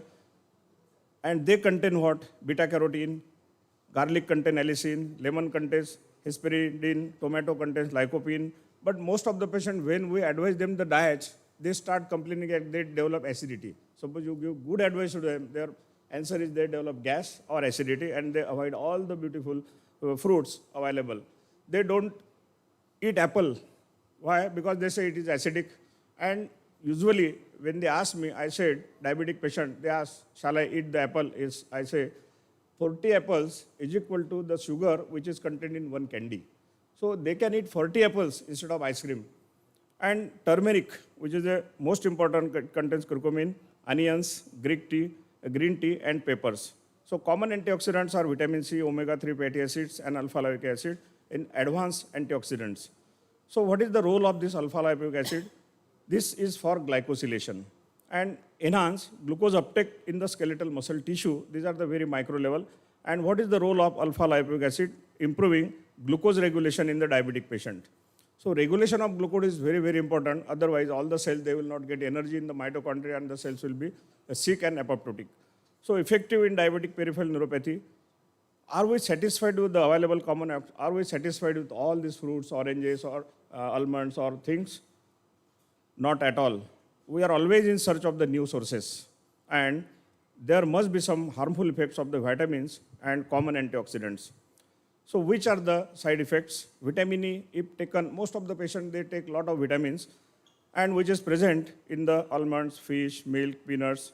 And if you take a lot of this, there was one case presented in one clinical meeting, and he was taking a lot of almonds, and he developed oxalate nephropathy, that patient. So anything excess is called a poison. So is more vitamin E helpful or harmful? And what are the reports from the SELECT trial? SELECT trial, selenium and vitamin E cancer prevention trial, and it says vitamin E causes 17% increase in the prostatic cancer if taken more than 400 units per day. Excess vitamin E is toxic and increases in all-cause mortality with high doses, and more than 400 units per day increases vitamin K requirement also. So what about selenium? There is no protection from the prostate cancer. And vitamin C, and what are the unwanted effects like gastric irritation, flatulence, diarrhea, oxalate kidney stones? So what is the other alternative to the old antioxidants? Definitely natural super antioxidants like this, prawns, shrimps, fish. Because Dr. Suryavanshi says our origin is from the sea. Yesterday he had given a talk and he said that the origin of the human being is from the sea. So answer of all the question is astaxanthin, and it is called super antioxidant, just like this Superman. So history of astaxanthin. Astaxanthin discovered from the red microalgae, which is available in some specific areas. Discovery of the astaxanthin was done by this scientist called Richard Kuhn from the Germany. Recognized astaxanthin with its deep red krill color as what is now sought after natural antioxidant from the red krill. But krill is very, very costly. And how the name was given? The name astaxanthin derives from the scientific name for the lobster. You might have seen there are so many lobsters. and its name was Astacus gramaris. So there are two sources, one is animal source and one is vegetable source. So astaxanthin is gaining popularity as a wonder supplement product, and the reason behind this is that astaxanthin is a powerful natural antioxidant that promotes health in many different ways. So there is an argument that one reason why these Asian women look so young and beautiful is due to that their diet in general contains a lot of astaxanthin. Astaxanthin's unique oxidative arsenal provides an impressive range of health benefits as mentioned above. And how much salmon, suppose natural sources salmon, but you have to eat 1 kg salmon daily for 1 year or per day, then you will get the proper. So that's why these scientists, they are in search of what are the other sources. And that's why we are in need of the natural sources called that algae, Hematococcus pluvalis. So seafood has ample source, but most of the people, they don't afford or they don't have a liking for the seafoods, and richest source is salmon. And what are the main sources of astaxanthin in nature? These are the fish and prawns. So natural marine sources available as algae. So this is algae. Primary source is highest level in the plant, and that called as Hematococcus pluvalis vegetable algae. It is a potent source of astaxanthin. It is highly renewable, safe, grown in controlled environment. So these are the microalgae, and there are some countries, they are cultivating it in the laboratories also, like Israel or UK or Japan. And what is it? It is nothing but chemically, it is a carotenoid pigment, and that gives a lot of marine life, like salmon, they are healthy pink color. You might have seen flamingos. If you take the prawns and fry it, it will become pink. So that is the prawns, they eat that Hematococcus pluvalis. Astaxanthin is a carotenoid, nature's red color. Nature has, just like chlorophyll, green colors. There are so many colors in the garden. So every pigment is there. That's why this is called carotenoids. Does vegetarian food contain? Because India as a country, most of the people, they consume vegetarian diets. The commonly asked question by the patient, vegetarian foods usually don't contain astaxanthin unless this is added during the processing. Commercially, more than 40 grams of astaxanthin can be gained from 1 kg of biomass. That's why it is preserved. And these are the technical points. Can it be cultivated? Purified synthetic form coming from the lab, just like your insulin is now synthesized from the E. coli. Similarly, this astaxanthin also cultivated from the laboratory. These are the various cultivation plants. Other sources are this astaxanthin krill. This is the highest source. And fish and prawns are the important source provided by the nature as a super antioxidant. But there is a myth that some patient, they ask if they eat these prawns or lobster, there is an increase in the triglycerides or cholesterol level, but it is not like that. It contains a lot of vitamins, and it is a protein actually. And selenium content is also high, and it is useful. Most of our these prawns or these sea products are purchased by the Japan, and you see the life span of Japanese people is around 97 years as compared to 67 years in India. Why prawns are pink? Because of this pigment. But everybody cannot eat shrimps, fish and prawns because there are so many reasons, religious reasons or some other restrictions or some food allergies. So scientists discovered these fish and prawns are eating this red algae, and this is actually a red pigment, so which contains super antioxidant called as astaxanthin. How does astaxanthin work? It has two phospholipid molecule or covers, and this is joined by one fatty acid trail. It is a protector of the cell from inside and outside. And are we ready for the complex covalent molecule set? Almost yes.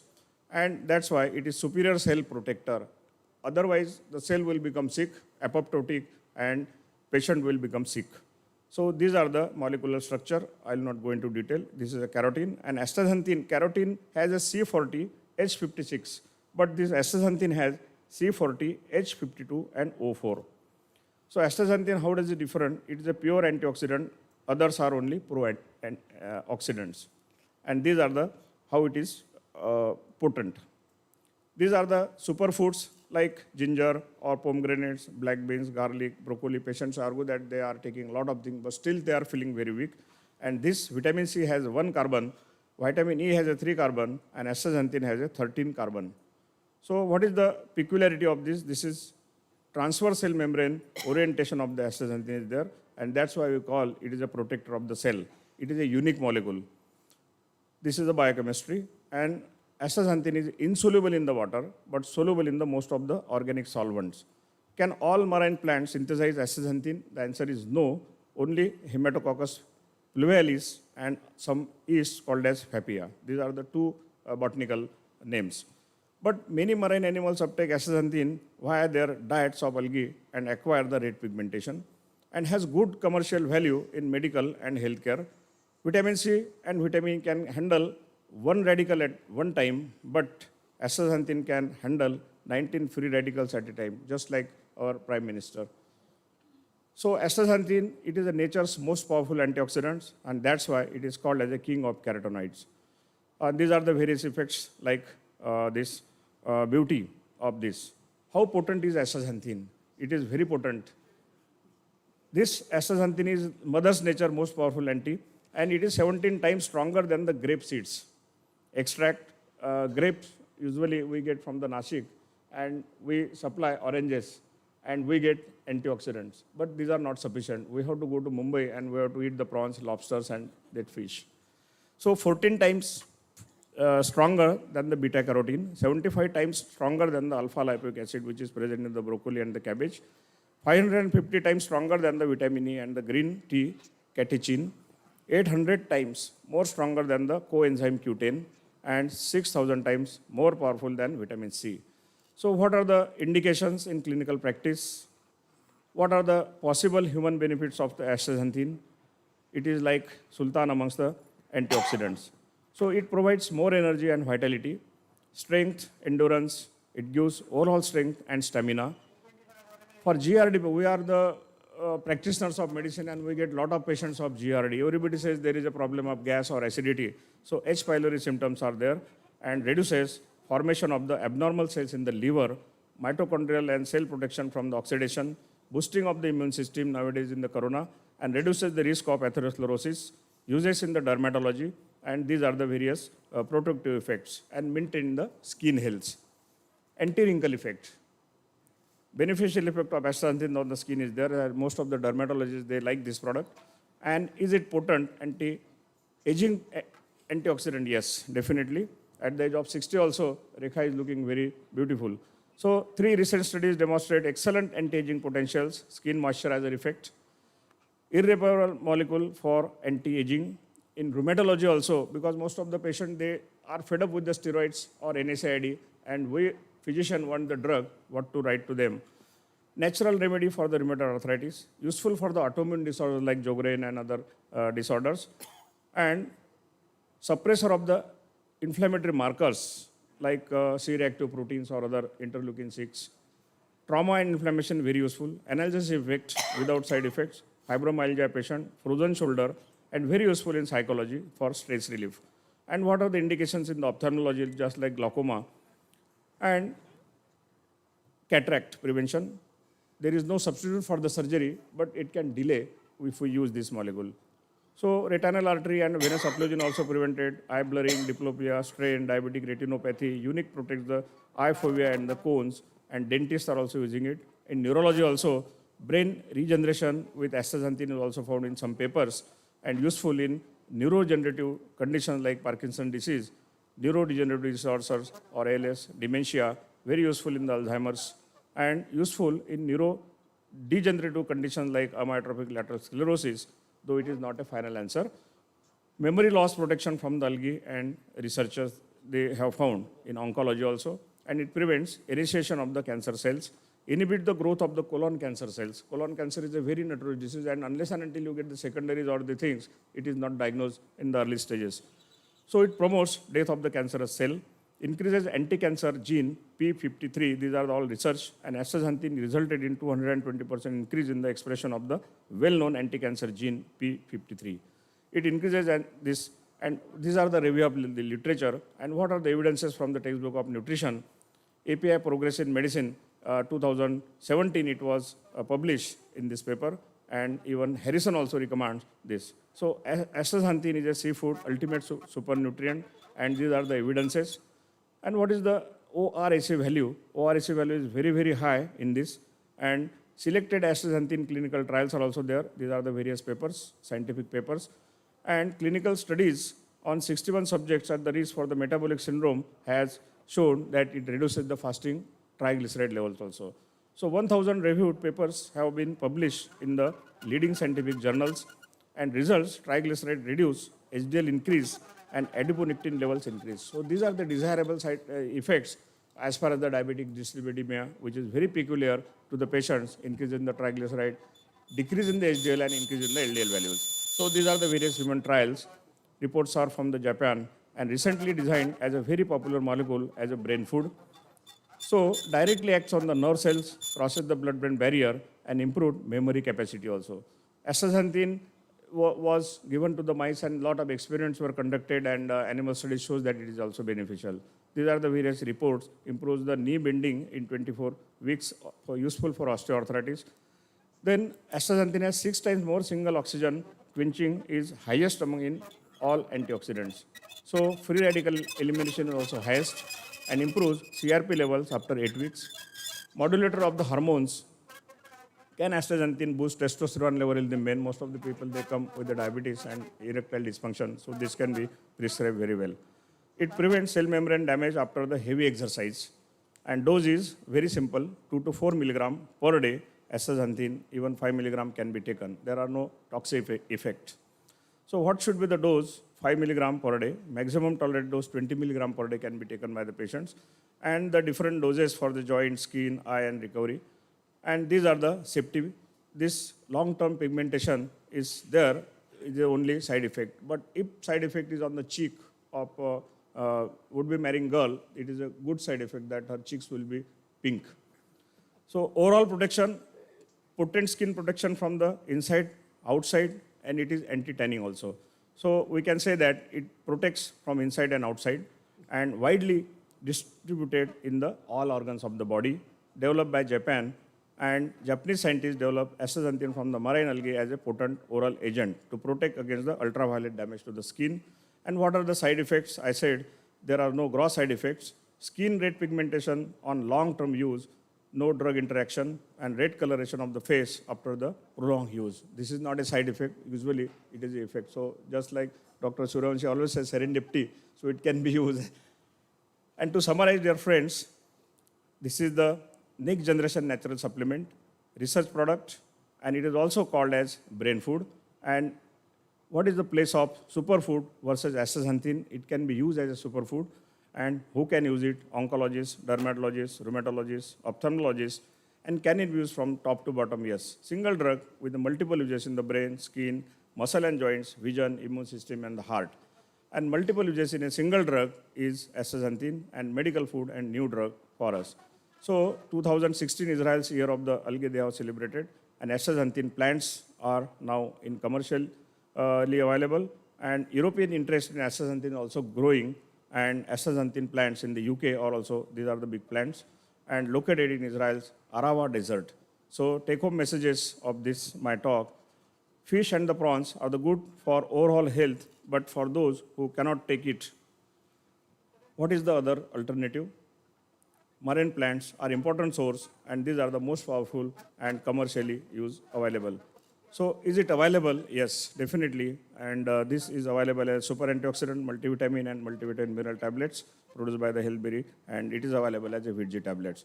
So with this, thank you very much for your kind attention. Thank you so much.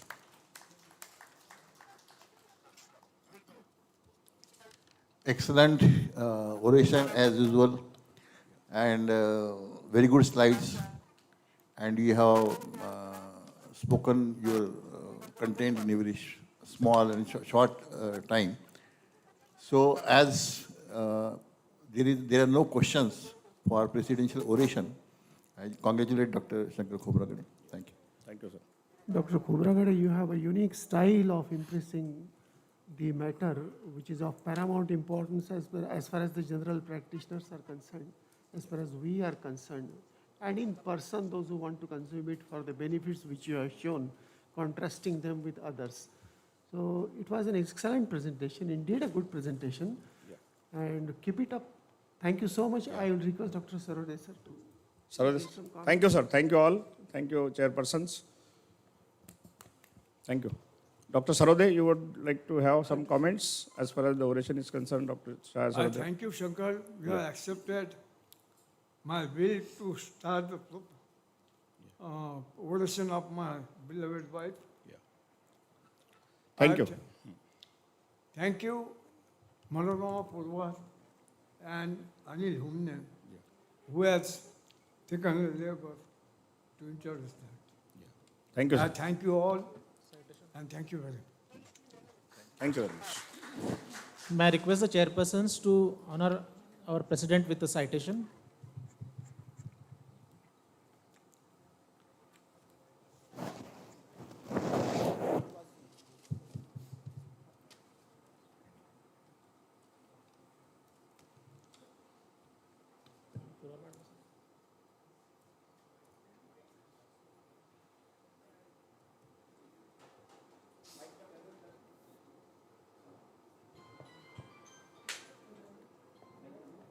I will read the citation.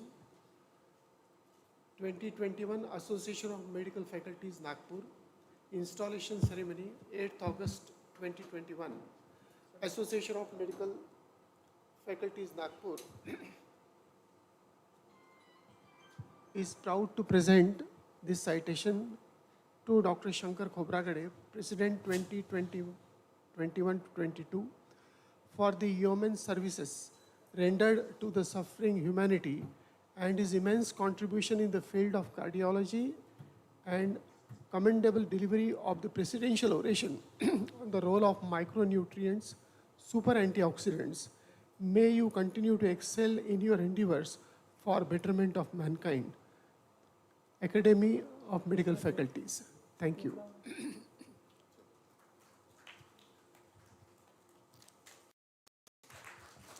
I request Ravindra Jharia sir to felicitate all the three chairpersons.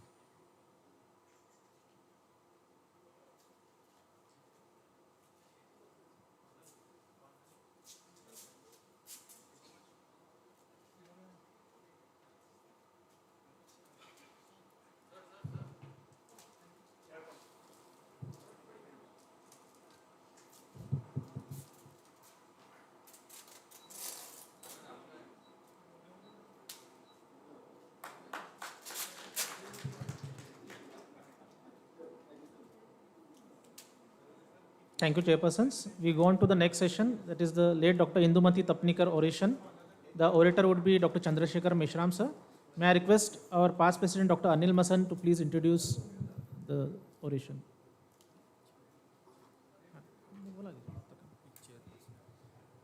May I request the chairpersons, Dr. Sanjay Jain, Dr. Vinod Sukhija, and Dr. Ankur Jain, to please occupy their chairs.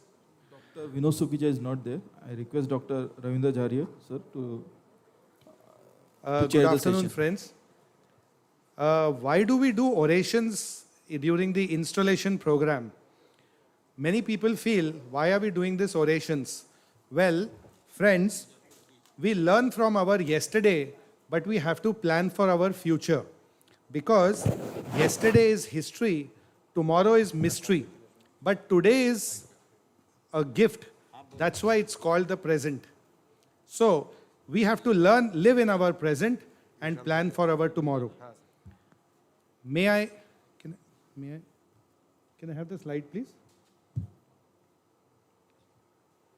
I have the honor to introduce Dr. Mrs. Indumati Tapnikar, though she doesn't need an introduction. May I have my slides, please? It's there on the laptop. No, it's not there. मेरी 6 slides मेरी 6 slides जो आपने mail की थी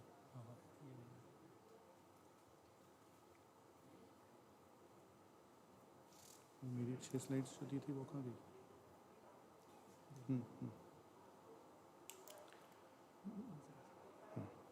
Dr. Mrs. Indumati Tapnikar doesn't need an introduction to this audience. People who will visualize the photographs, I have some photographs. There are people who are still present here, will go back nostalgic with those memories. AMF believes and it has started with 3 pillars. The first pillar is service. And Mrs. Tapnikar always believed in service. She would always participate in camps, going in various villages in Saoner, Katol. She did her MBBS and gynecology after she had 2 kids, which is a big learning from all of us. She was such a dedicated person, and she believed in conducting camps. She would deliver babies free of cost. She would do surgeries, and service was one thing. So she lived a life like a dictionary, providing meaning to everybody who referred to her. The next thing she did was, can I have the next one? Next slide. Next one. Dr. Tapnikar was a big partner with her. Stuck. And he always believed and respected Mrs. Tapnikar.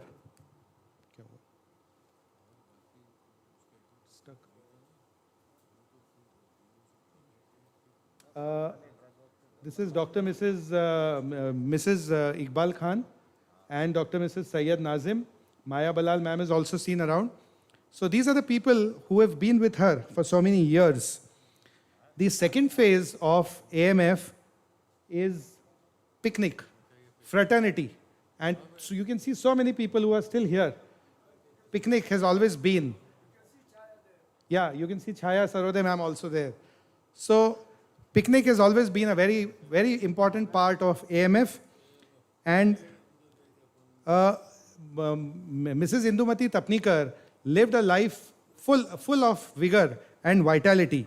And she, when remember when I met her once, she told me, these are her words, कर्म भूमि की दुनिया में श्रम सभी करते हैं, भगवान सिर्फ लकीरें देता है, रंग तो हमें ही भरने होते हैं. So that is how she lived. These are some picnics. You can see some past presidents, some late past presidents also there.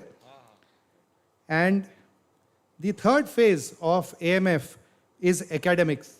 And she was the one who always participated in CMEs along with her husband and Ajay, who were both past presidents and now no more with us. But she always participated in academics. And for her, academics was, this is what Dr. Tapnikar always wrote on his wall. These are sayings of Abdul Kalam. He said, "Sapne wo nahi jo neend mein aaye, sapne wo hote hain jinhe pura kiye bina neend na aaye." And this was the caption written in Dr. Tapnikar's house. And they all lived a life full of meaning.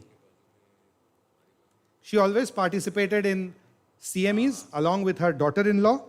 And her daughter, I called her a daughter-in-law recently, and she told me to put a quote from her, and it said about Mrs. Tapnikar that she believed in निगाहों में सपने सजा कर तो देखो, इरादों को मकसद बना कर तो देखो, किनारे पे रहकर किसे क्या मिला है, जरा बीच सागर में गोते लगा कर तो देखो. And this is how she lived, Mrs. Tapnikar. So I welcome Dr. Mrs. Tapnikar oration.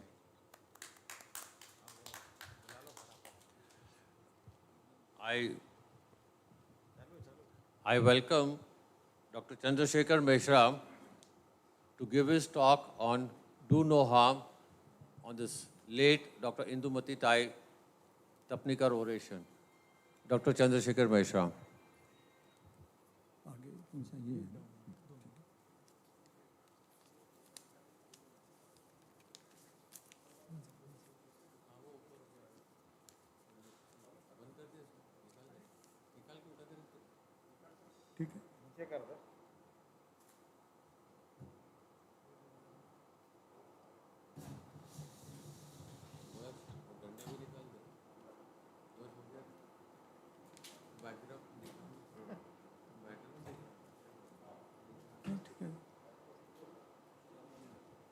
Slide show नहीं हो रहा. स्लाइड शो नहीं हो रहा.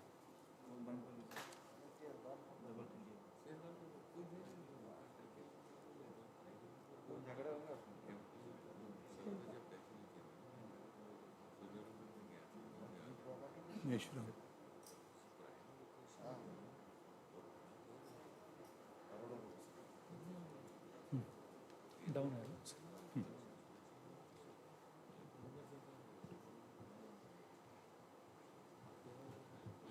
President, AMF, chairpersons, past presidents, friends, it's indeed a great honor and privilege to deliver this oration. At the outset, I would like to pay my tribute to Dr. Mrs. Indumati Tapnikar. I remember when I joined and started practice in Nagpur in 1987, I had often visited her clinic and sometimes her home. And she had given me useful tips about how to do practice successfully and ethically.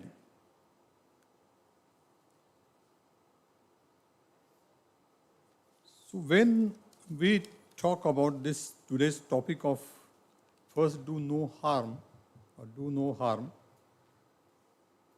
the Hippocratic Oath is an important step in becoming a doctor. The medical student take the Hippocratic Oath, and one of the promises within that oath is primum non nocere, first do no harm. This term has been an axiom central to the ethical practice of medicine.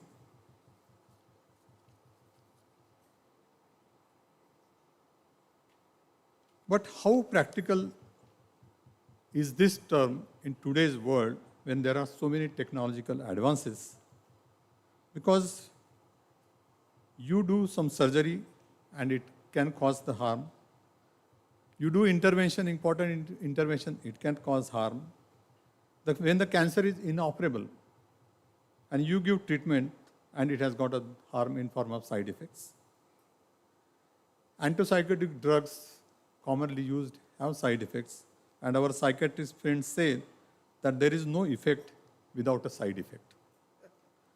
Although the notion first do no harm would clearly be preferable in ideal world, it is untenable in real life practice of medicines. So you have to weigh the benefits versus the harm. Science is always wrong. It never solves the problem without creating 10 more, said Bernard Shaw. And the medical science is no exception. Now, what harm can you cause? The harm can be to yourself, your professional colleague, or a patient. And we have seen that we lost so many doctors, young and old, during this COVID pandemic. And Dr. Khobragade has given an example of the great cardiothoracic surgeon who died because he could not take care of his own health. So you have to take care of your own health while you are treating the patient. Now you take this oath in the interest of society, for benefit of society, but I believe that society also has some responsibility towards the doctor, and they should also take some oath as a respect to the doctors, because there are so many intolerant people and they may be few, but it creates a different kind of feeling in the minds of doctors, and they harm the doctors physically as well as psychologically. And in the long run, the patient do harm themselves because they don't follow the advice. Very occasionally, the harm is intentional, but most of the times it is unintentional, and sometimes it is out of ignorance. Now, we'll see some examples of unintentional harm to the patients due to medicines. Now, this is a patient who presented with difficulty in walking, was diagnosed as multiple sclerosis, and she improved with steroids. She was lost to follow, and after 1 year, she presented to the local doctor with difficulty in walking, and he thought that possibly she has a relapse of multiple sclerosis, and there was no improvement with steroids. And so she came to me, and what she showed that she had got bilateral avascular necrosis, young girl, because she did not consult a doctor, and she continued to take steroids. Now, I was once called to attend a patient on a wedding night. my friend called me at 12 o'clock midnight. He said, you have to come to see a patient because if you don't come, the wedding may break. And so he came to take me and I had to go there at the wedding. And the bride was having dyskinesia and everybody was worried why she was having facial dyskinesia. And when I asked that, I thought this is drug-induced dyskinesia. I asked whether she is taking any medicines. So she said, no, she's not taking any medicine, but I coaxed her brother and finally he said, yes, she is taking medicine. I asked her to get the medicine and he produced the medicine. The gynecologist had prescribed her risperidone to delay the menses during the wedding, progesterone, which is the hormone. But the chemist had given her risperidone, antipsychotic drug, and she was having facial dyskinesia. So sometimes because of this, you land up in troubles. This is a girl, 9-year-old girl.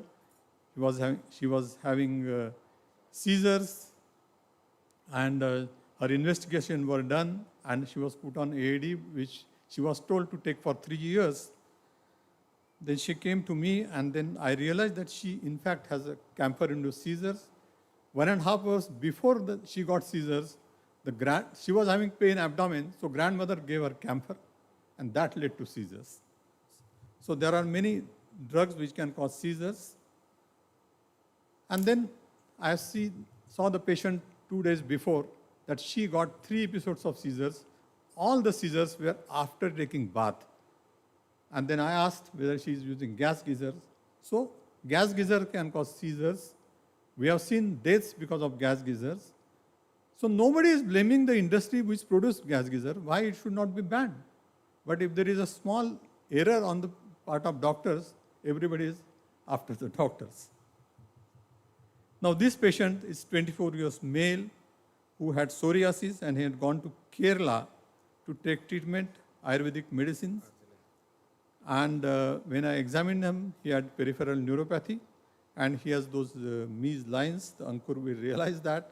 And his arsenic level very high and he was a patient of arsenic toxicity present in the Ayurvedic medicines.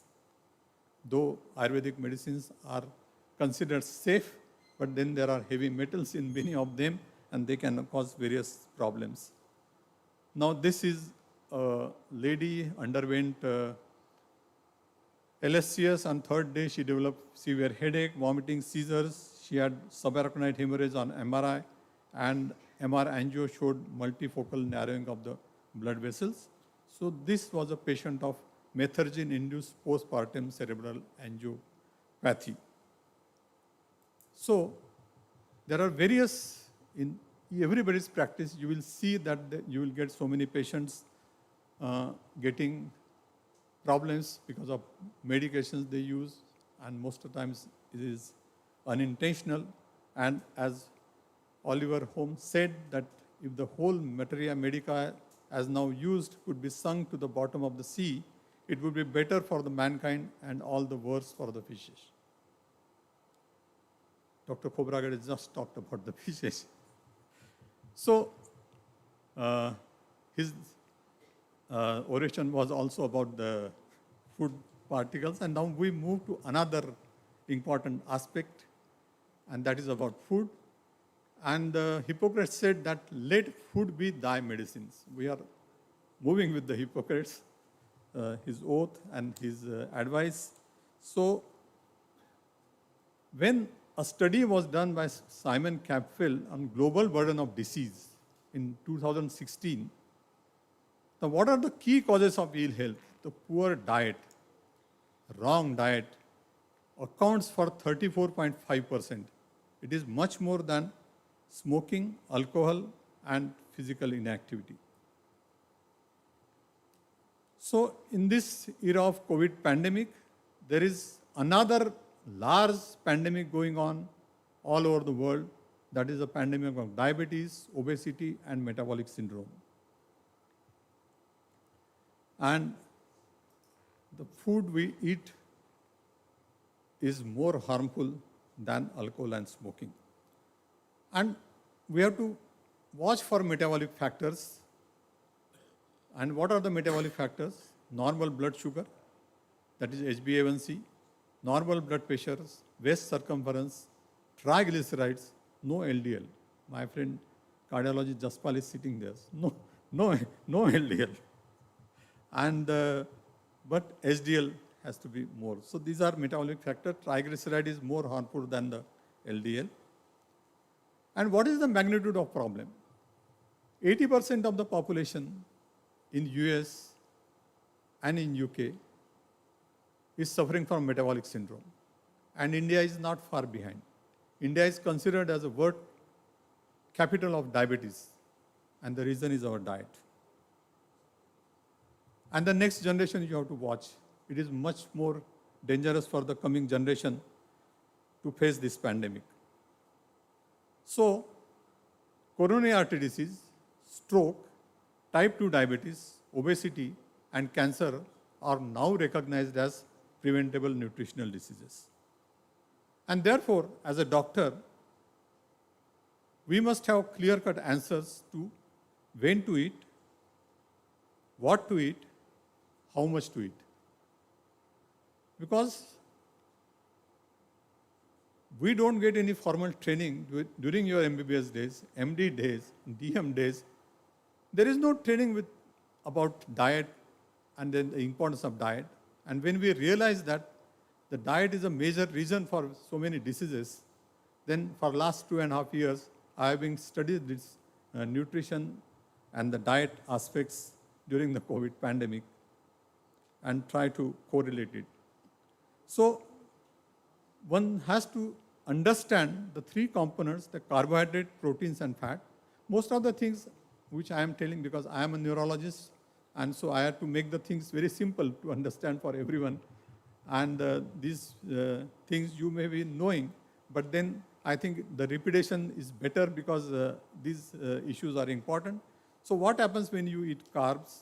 What happens when you eat proteins? And what happens to their metabolism when you eat fat?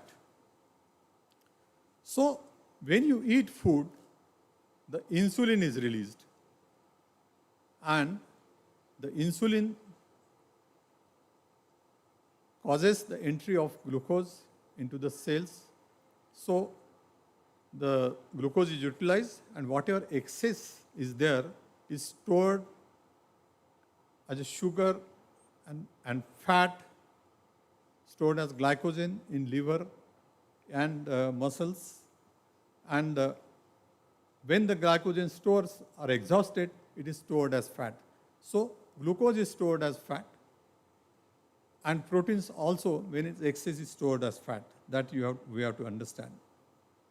And therefore, whenever you eat, every time you eat, the insulin is going to release. And therefore, over the period of time, you get high plasma insulin. This leads to insulin resistance and chronic inflammations. So insulin is a dangerous hormone. It's a fattening hormone. It causes obesity. It causes so many inflammation. It causes stroke. It causes ischemic heart disease. It causes diabetes. So therefore, you have to take the detailed history of a patient. If you ask any patient that how many times you eat, he says, "मैं 2 ही बार खाता हूँ. I eat only twice." But then you ask him in detail, so what you do since you wake up in the morning? Then you say कि मैं चाय लेता हूँ, उसके साथ बिस्किट खाता हूँ. Then you say मैं ब्रेकफास्ट करता हूँ, उसके बाद मैं लंच करता हूँ, फिर उसके बाद then I take my evening tea, afternoon tea, then I take my dinner, and then before sleep I take milk or something or some fruits. So he is eating 5-6 times, and every time he is eating, insulin secretes, and that leads to the major problem. And therefore, we have to see at the ancient wisdom of all the religions that we have been following. And therefore, the importance of fasting. The blood sugar and insulin levels fall when you are fasting, and liver starts to break down glycogen, releasing the glucose. Low insulin levels stimulate lipolysis and the breakdown of fat for getting you the energy. And he is a Canadian nephrologist, Dr. Jason Fung, who has, publicized more of put forward this therapy of intermittent fasting and the therapeutic fasting. So what is intermittent fasting? That you eat at, suppose 10 a.m., so you should have a dinner at 7 p.m. So from 10 a.m. to 6 p.m. or 7 p.m. is the eating window. And once you finish your dinner, don't eat till the 10, don't take anything till the next day except the water. So you have an eating window and you have a fasting window. It is ideal to eat only twice, but if you can't manage, eat third time during the eating window. But don't eat after, many of the Jain families still follow this practice of not to eat after the sunset. And that's a very good practice. When the experiments are done on mice, there are two groups eating for 8 to 10 hours, and the other was same food, same calories, and the other group of mice were asked to eat throughout the day, and the other group became obese, they developed hypertension and so many other problems, and the mice who were eating for 8 to 10 hours were healthy. So you have to respect the circadian rhythm also. Now, what are the advantages of fasting? It's a free, simple, convenient, no shopping, no cooking, saves money and time.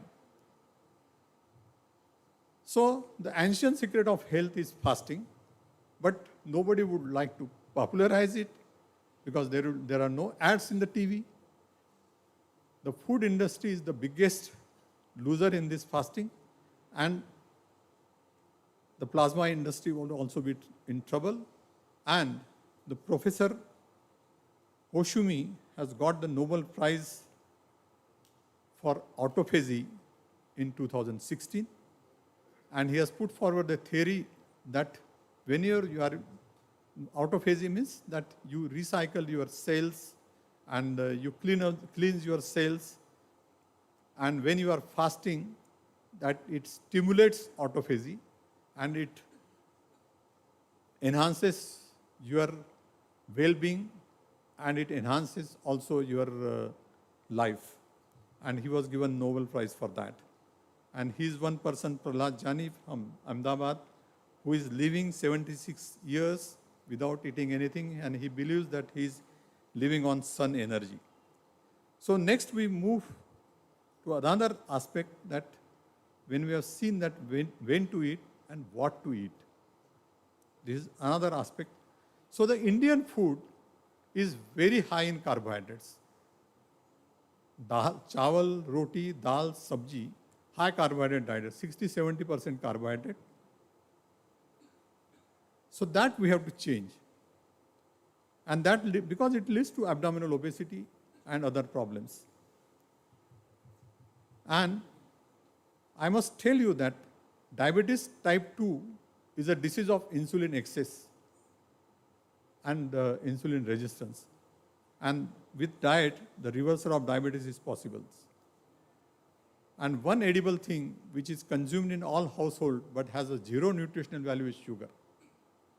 And Robert Rusting, who is a endocrinologist from USA, he says that sugar is poison, it is addictive, and on all sugar packets, it should be labeled that sugar is injurious to health. But there are so many advertisements going on all over the place about the foodstuffs. And as Mark Twain has said, it is easier to fool people than to convince them that they have been fooled. Therefore, whatever you see on the TV, don't eat that, except for some rare advertisements like Sunday ho ya Monday, roz khaya ande. But most of the you see the advertisements are not for your health. So what you should have, your plate should have 50% of vegetables, 25% of fat and 25% of protein. So for a healthy diet, if you see that, if you consider 1500 calorie diet, the carbohydrate should be only 15%, presently we are eating 70-80% carbohydrate. And is it possible that to give away with your rice and chapati? So then I thought that why not experiment on me? And it is possible. For last 7 months, I am not eating any rice. I am not eating any chapatis. I am only eating vegetables and other stuff. So you can do a normal life without eating rice and chapatis, and you can cut down your carbohydrates. By the way, I don't have any risk factors. I have no diabetes. I have no hypertension.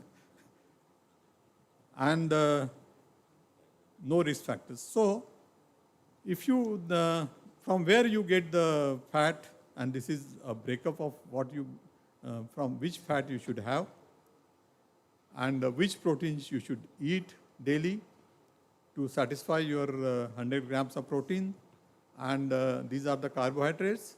So vegetables are a very important part of your meals because they have very small calories, and other foods have large calories. So it is called a complex carbohydrate food. And the high carb foods which you should avoid is bread, cereals, potato, pizza, all this. You see the advertisements on the TV, and what you should eat is green leafy vegetables and beans and other vegetables. And the food containing trans fats, the cakes, cookies, all these hydrogenated vegetable oils, they are extremely bad. Now, if someone tells you that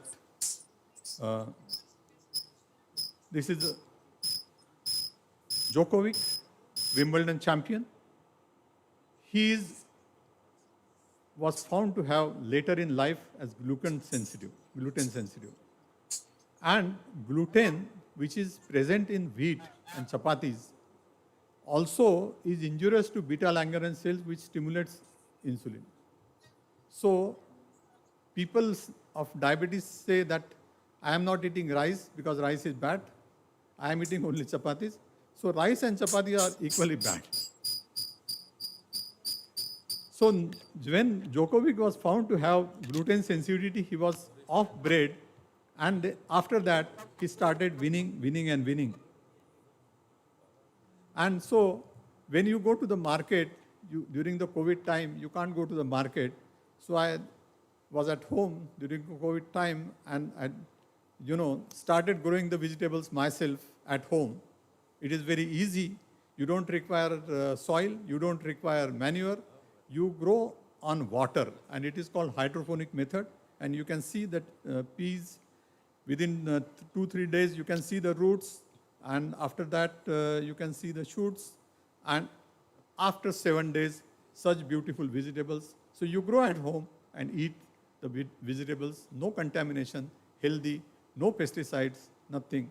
So very, very easy, and you can just keep on your, you are not using the old computer type trolleys, so keep your all vegetables in one corner of your house, and you have vegetables daily for you to eat, which are healthy vegetables.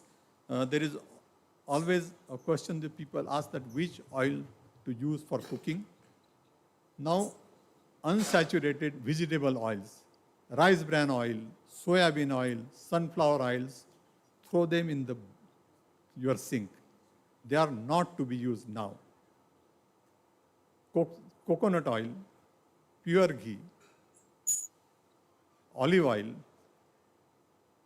is much better, and you should use that. You can, or groundnut oil, which is unrefined, is better. All these oils, soybean oil, sunflower oil, rice bran oil, they have very high content of omega-6, and that is very dangerous to our health. Desi ghee, butter is an excellent source, and you can, shift between these. And when this introduced, a low-fat, high-carbohydrate diet was introduced sometime in 1917 America, and what has happened in America is, and we blindly follow the American policies, and the percentage of obesity has increased phenomenally. The heart disease has increased phenomenally. the sugar and the sweeteners has increased, the calorie intake has increased, and the daily meals have increased. So the last part is how much to eat. Now Egyptian pyramid 3,800 years back says that humans live on 1/4 of what they eat, and on the other 3/4 live their doctors. So you require only 25% of what you eat. And the experiments were done in animals. So if you reduce the calorie intake by 30%, longevity is increased by 30%. So if you eat less, you will live longer. Because eating more or eating the wrong food causes poor metabolic health and low immunity. So these are some of the tips that you should follow, that you should eat enough, avoid sugar and sweets, do intermittent fasting, occasionally you feast and eat whole unprocessed food, don't eat fast food, don't eat packaged food. Packaged food is worse. Eat complex carbohydrates, do regular exercise, and do what and take supplements, vitamin supplements. And the last part of the talk, we come to some things which can cause a harm, which we don't estimate sometimes. These are not medicine, but some objects at your household that can cause a harm. In fact, the problem in our country is more because of this chair than anything else. But it can be a problem for a doctor. One of my doctor friend who was studying at night, and he wanted to pull a book at the top of the rack. So he stood on this chair, and dhadam, he fell down, and he developed intratrochanteric fracture of the femur. He was operated, improved, discharged, and after 10 days, he suddenly became uneasiness, developed sweating, was admitted in hospital. He went into cardiac arrest, revived by cardiac massage, received 23 shocks, and he was on ventilator for 5 days. He was almost dead because somebody in his room mentioned that don't come now, you come directly for funeral. And then we have to struggle after 5 days of unconsciousness in deep coma, and he came out completely normal. So the lessons what you learn, that don't lose hope even when everything looks very gloomy. Don't discuss anything in patient's room, and don't misuse the chair. That is very important. As to the diseases, make a habit of 2 things to help or at least do no harm.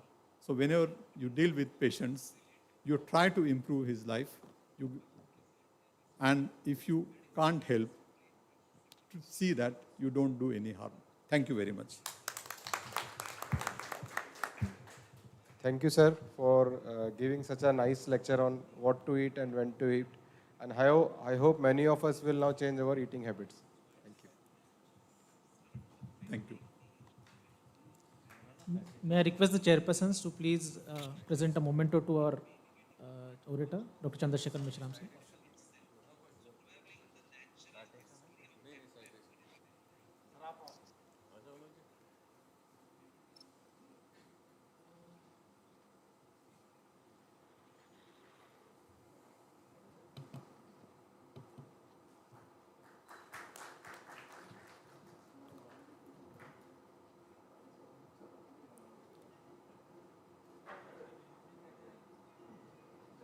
To felicitate the chairperson, I request Dr. Jayant Lanjewar and Dr. Iqbal Khan, sir, to felicitate all the 3 chairpersons.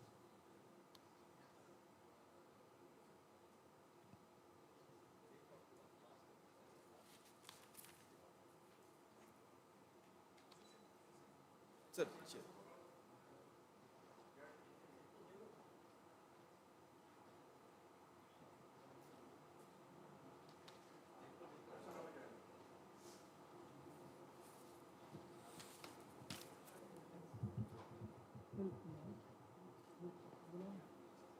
Topic क्या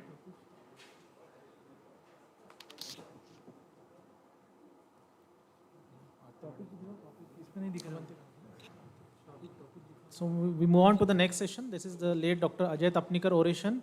The orator is Dr. Gopinath Shenoy. May I request the chairpersons for the session, Dr. Pradeep Arora, Dr. Rafat Khan sir, and Dr. Avanti Kalwande to please occupy the chairs. May I request Dr. Ashish Bhavatkar to introduce late Dr. Ajay Tapnikar.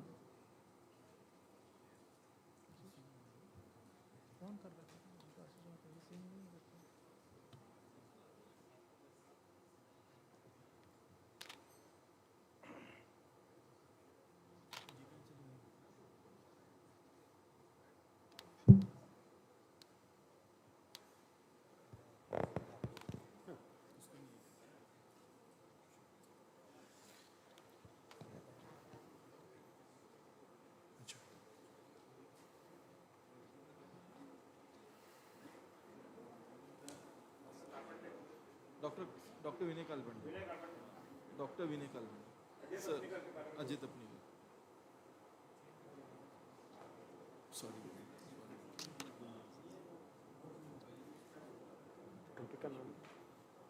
Good afternoon. Again coming here. First I introduce one of my friend Ravindra Zaria, now Ajay Tapnikar. Ajay, who was with us since beginning, since the first meeting in the Hotel Upwan. He was the second son of parents, Dr. Mr. M.K. Tapnikar and the late Dr. Mrs. Tapnikar. Ajay was the alumni of Government Medical College, Nagpur. He was very much interested in the nature and used to travel to jungles and to different places. He was very helpful to all the doctors as well as into the society. Today, this is, I think, the third oration on his name, and with this much introduction, I transfer the mic to the chairpersons. Thank you. Good afternoon. In any conference these days, it's actually a must to have some conversation, some talk, discussion on medico-legal aspects. And now today we have with us a past master in medico-legal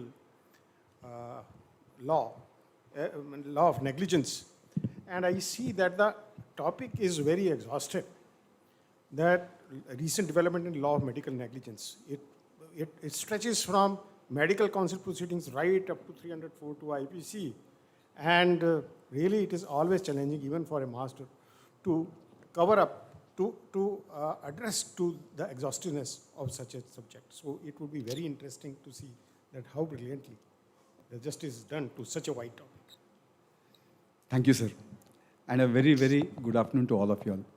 I think I'll fail in my duty if I don't thank Dr. Khobragade, because about a month back he rang me up and he told me, is it possible for you to come? I said 100% yes. Why I said 100% yes, I'll tell you what is behind it. I know Dr. Shankar since a very long time. He was very much there in the Maharashtra Medical Council. And trust me, friends, do no harm is one principle he believed right from those days. Whenever a doctor appeared before him in the Maharashtra Medical Council, he has never done harm to anybody. He has seen to it that most of the colleagues came out without a scratch. Of course, if you've done something which cannot be excused, he has been very firm, not that he has not been. But majority of the times, he has always been helpful. He has always made people in the Maharashtra Medical Council very comfortable. He has made me very comfortable. And I'll tell you, I'll never forget those days when he was there in the council. And we always used to say, sir is there, so don't worry. No, that is why, sir, I am always indebted to you, and I will never, never, ever say no to you. You just have to tell me, and I'll do it. That's my promise. Okay. With that, I have to come to the subject. I've been given 30 minutes, and the topic is very vast, as Dr. Arora put it. It's very vast. But then I will tell you what I am going to discuss today. See, medical law, if you see, is a very vast subject. Medical law. What do we mean by it? I've always said medical law is a genus, and the law of medical negligence is a species within the genus. So law of medical negligence and medical law are two different entities. Remember this. So what is the difference between the two? The difference between the two is this particular genus, medical law, comprises of two things. One thing is something known as the statutory law that deals with medicine, and the other one is the law of medical negligence, which is taught and which is based on the judgments. Statutory law, like the Medical Termination of Pregnancy Act, PCPNDT Act, they are all statutes. But the law of medical negligence is not a statute, because there is no such thing as the law of medical negligence. ऐसा नहीं है. The Medical Negligence Act ऐसा नहीं है. So what is medical negligence? Medical negligence is what the judges say is negligence. And here there is a problem, because judges basically are non-medical people. We people, after putting in around 40, 50 years into medicine, we don't understand why something goes wrong. And that judge who doesn't have any knowledge of medical negligence is supposed to tell you, a senior man, that what you have done is wrong. Sometimes it becomes a little odd, but then that is the way the system is, so we don't. So if at all I'm going to discuss recent advances or recent developments, I should use the word developments, in the law of medical negligence, I've got to discuss the recent judgments that have come, because law of medical negligence is a judge-made law. Recent judgments I've got to discuss. So that makes my job very easy. So there are three important events that have recently taken place as far as law of medical negligence is concerned, and they are judgment-based, and I'm going to discuss them because they are very much, affecting us in our day-to-day practice. What are these three recent issues that I'm going to discuss? Fourth issue, if at all we have the time, I will touch.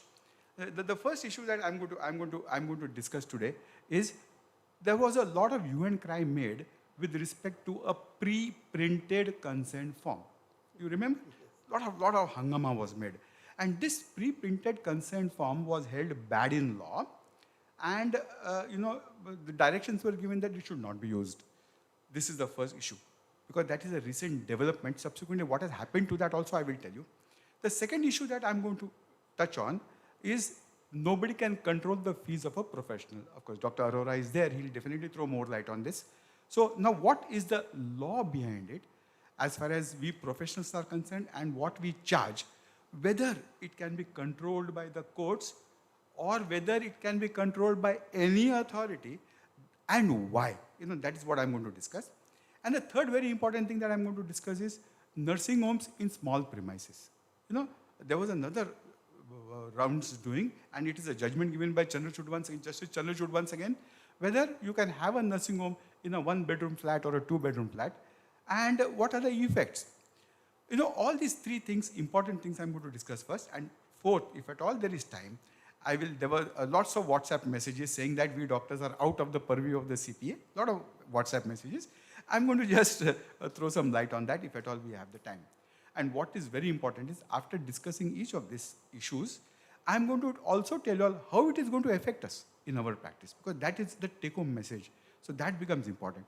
Okay, now I'll take the first issue, the pre-printed consent forms. The National Commission, this issue came up before this is known as the famous R.G. Stone case. It is Vinod Khanna versus R.G. Stone Hospital and Laparoscopic Center. That is the title of the case. And this was a decision given by the National Commission in an original complaint, which was filed before the National Commission. I'll tell you what happened, because whenever there's a judgment given, there is always a history behind the judgment. Judgment is not just given like that. There is a particular history given, and that history is known as the case. And the law that is based on this particular case is the case law. And when a judgment is given by the Supreme Court or a superior judicial authority, this case law becomes a binding precedent on all judicial authorities situated which are lower in hierarchy to that particular court. Therefore, the Supreme Court decisions are binding on practically everybody throughout the country. And that is why Supreme Court decisions must be always understood. They must be, told to the lower courts if at all you are in a similarly situated condition. Now I'll tell you what happened in this R.G. Stone case. There was a person who was having lower abdominal pain and was having urinary discomfort, absolutely. One fine morning he had urinary retention. When he had urinary retention, he went to a hospital and they catheterized him and they relieved his retention. And subsequently they identified that he had abscesses in his prostate, prostatic abscesses. So what they did, transrectal, they put in a needle and they drained the prostatic abscess. But somehow that did not solve the problem. So they had to put in a cystoscope and they removed whatever was possible and they put in a catheter and sent him home. Once they sent him home, he came back on the 5th day and he said, "Sir, I'm passing urine through my rectum." So what had happened was, when that prostatic resection was done, there was a hole that is made which went directly to the rectum. It is one of the established, well-recognized complications of a TUPR. Well recognized. We all know about it. So there was urine passed. So once again, previous things, surgeries were once again done, and finally he did get relief and he filed a complaint in the National Commission. First it was filed in the State Commission, but subsequently it went to the National Commission. And I know this case very well. Now, this particular person was HIV positive also, and he was also having tuberculosis.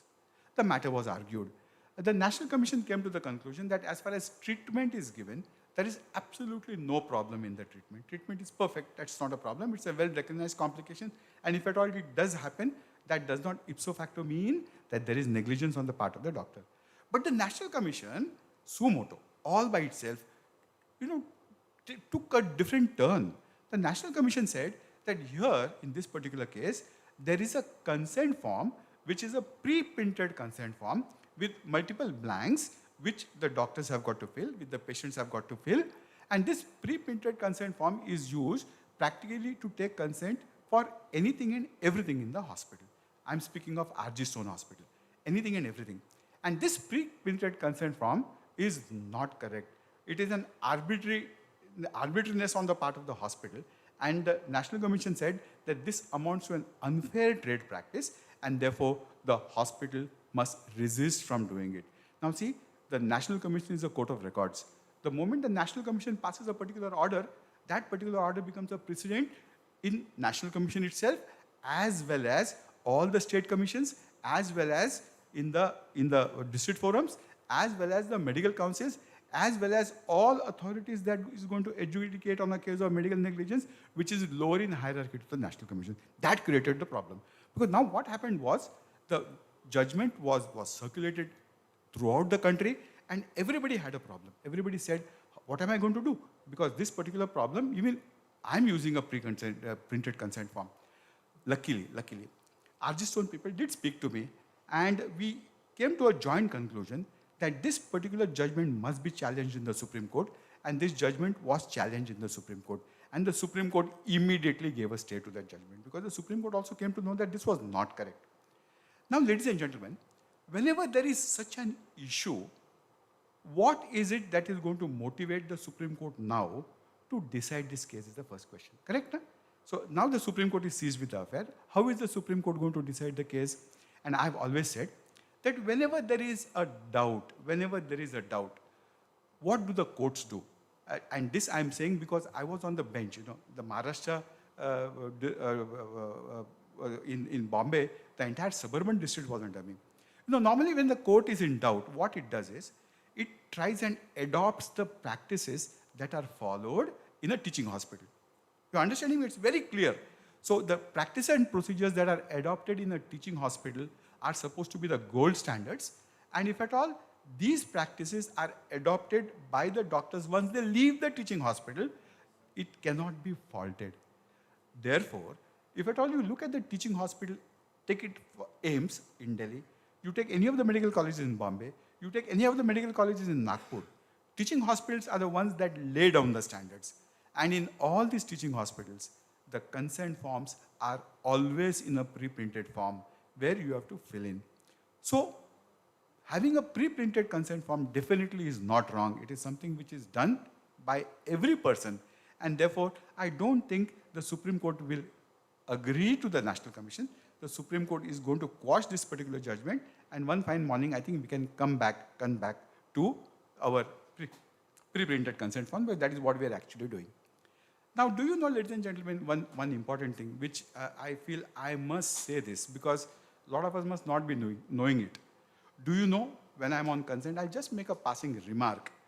Do you know something? Informed consent is not mandatory today. Are you aware of this?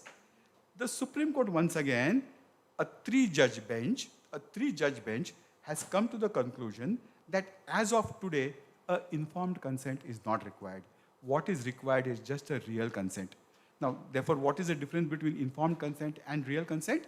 Informed consent is based on the American principles, where you've got to explain everything to the patient.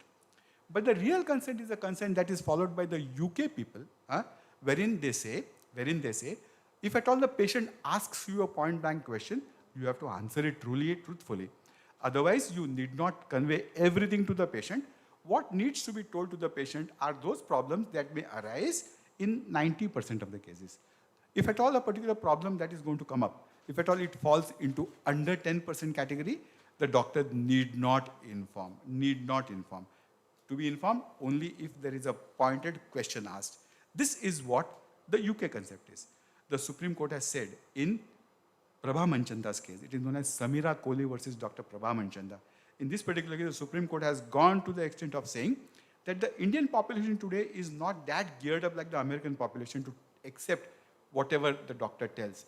For example, just you tell the patient, I'm going to operate upon you, you might just not come out of anesthesia. You tell the patient, there is a remote possibility that you will die on the table. If at all you tell this, what's going to happen? The patient will run away. And that is exactly what the Supreme Court has said. The Supreme Court has said that Indian population is not today geared up to such an extent like the American population, and therefore certain surgeries which are absolutely required, the patients might refuse it if at all you tell everything to the patient. So if at all the problem is less than 10%, please don't inform. Real consent is what is required. Informed consent is not required. But every Tom, Dick and Harry today, once he starts, he says informed consent, informed consent, informed consent. Informed consent is not required. With that, I finished the first part of my talk. Now I go to the second recent development. And the second recent development is very interesting. And this recent development is a professional's charges. Now what is the case law behind it? See, the Disaster Management Act is a very draconian act. Whenever there is a disaster declared by the government, the disaster may be of any type. Flood can also be a disaster. Earthquakes can also be a disaster. A pandemic can also be a disaster. There can be various kinds of disasters. And whenever the government declares that the state is in the form of a disaster, that there is a disaster, then the government gets plenty of rights and plenty of authority to do what it wants. And that is, and you just can't challenge it because the act empowers the government with these powers, with these things. And whenever there is an act which empowers you to do something and you do it in pursuance of that particular power given to you by the act, no court is going to stall it. Now what happens is, this disaster management, I told you, was a very draconian act, and in this corona pandemic, the government started issuing notifications left, right, and center. The government identified that during the corona, there was overcharging of the patient. As a result of it, the patients were fleeced. That is what they identified. And then they came out with a notification. And they said that we are issuing 3 schedules, Schedule 1, Schedule 2, Schedule 3, A, B, C. Schedule 1, the government said that I am going to control the doctor's fees, in all non-COVID patients. Non-COVID patients, these are the fees you can charge. You cannot charge anything more than that. And the fees were very low. A 5-star hospital, a tertiary care center might find it very difficult to sustain if at all they charge such fees to the patient. Schedule 2 was the percentage that was applicable in mofusils. That is not very important to us. And Schedule C was a charge list, was a price list given to us doctors to charge for a patient who was identified to be suffering from COVID-19. Okay? Schedule 1, Schedule 2, Schedule C. Schedule C charges pegged for COVID patients is understandable. We can understand. COVID pandemic, by the authority vested by the Disaster Management Act, they were saying COVID patients, you must charge this much, you cannot charge more than that, accepted. But what the government did, which was not acceptable to the fraternity, was that they pegged the charges, they fixed the charges for a patient who was not suffering from COVID. And that made things very difficult.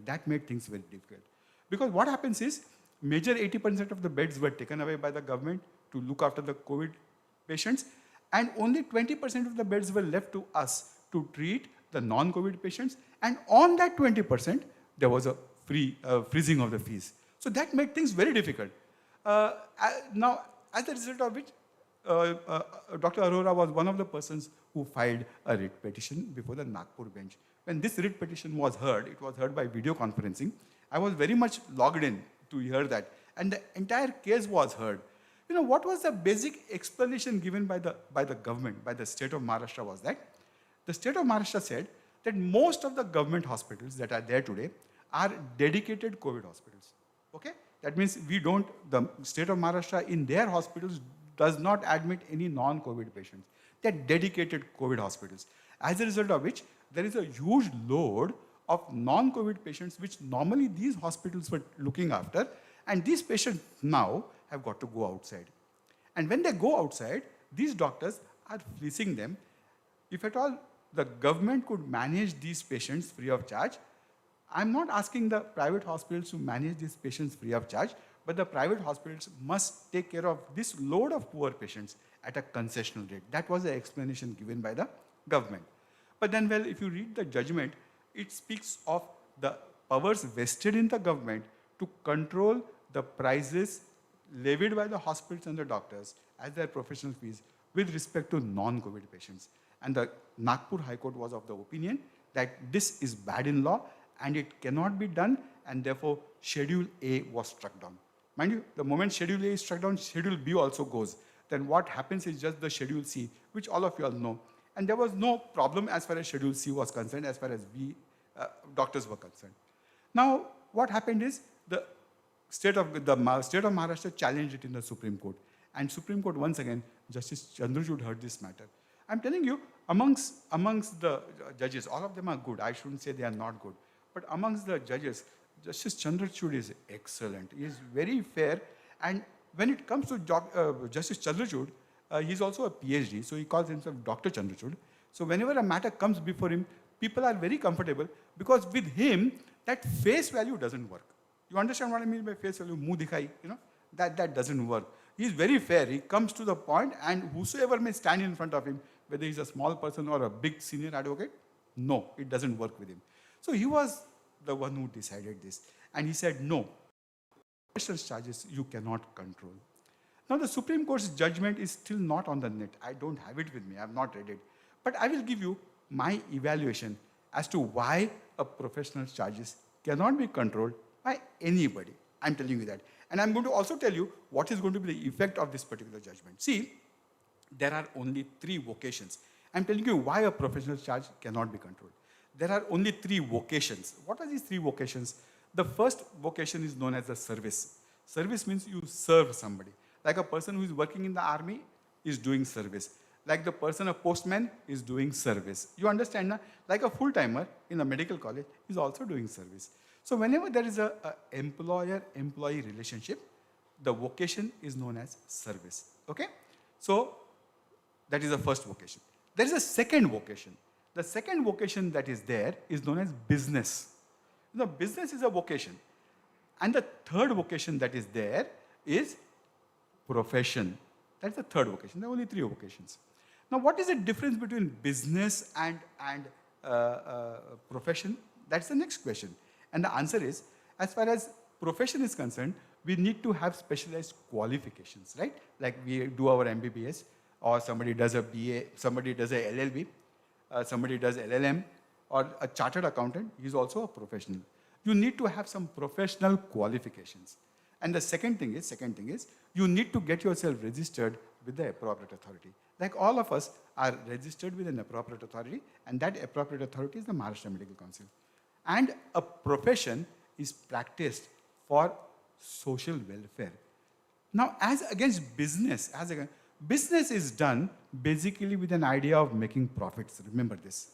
Basically profit. The moment the business becomes non-profitable, you close shop. Like Vodafone Idea is today not profitable, you close shop. You know, it's so easy. Business is basically done for earning money. Second thing is business, you don't need any qualifications. Father is a big kirana shop owner. You sit on the kirana shop and you start the business. You know, you continue the business. Business does not require any specialized qualification. And third thing is, a businessman does not require to be registered with any appropriate authority. Remember this. So that is a basic difference. Now this difference is there. But along with this difference, there are certain privileges and certain problems. I'm on the issue of why a professional charge cannot be controlled. I'm on that issue. There are certain privileges.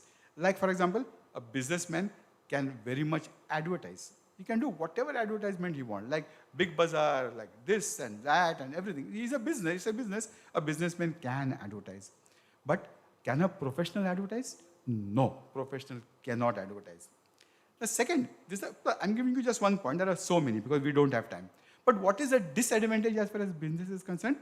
A businessman's products can be controlled. The price can be controlled by the authority. But when it comes to a profession, a professional's charges, a professional's fees cannot be controlled by anybody. Are you understanding the difference? So this is basic. So can the hospital's fees, that a business proposition, a professional proposition, can it be controlled? Answer is 100% no. Therefore, what Justice Chandrachud has done is correct. And what the Nagpur High Court bench has done is also perfectly correct. And what the government did was, ahampana. I am the authority, and a Disaster Management Act is there, which empowers me to do whatever I want, and you do certain things which are absolutely illegal. Are you understanding? So this is the difference. And a person had to go right up to the Supreme Court to decide the basic proposition of whether a professional's fees can be controlled by any authority or no. Now the law said, now I'll tell you the problem. Now what the problems are going to come in the near future.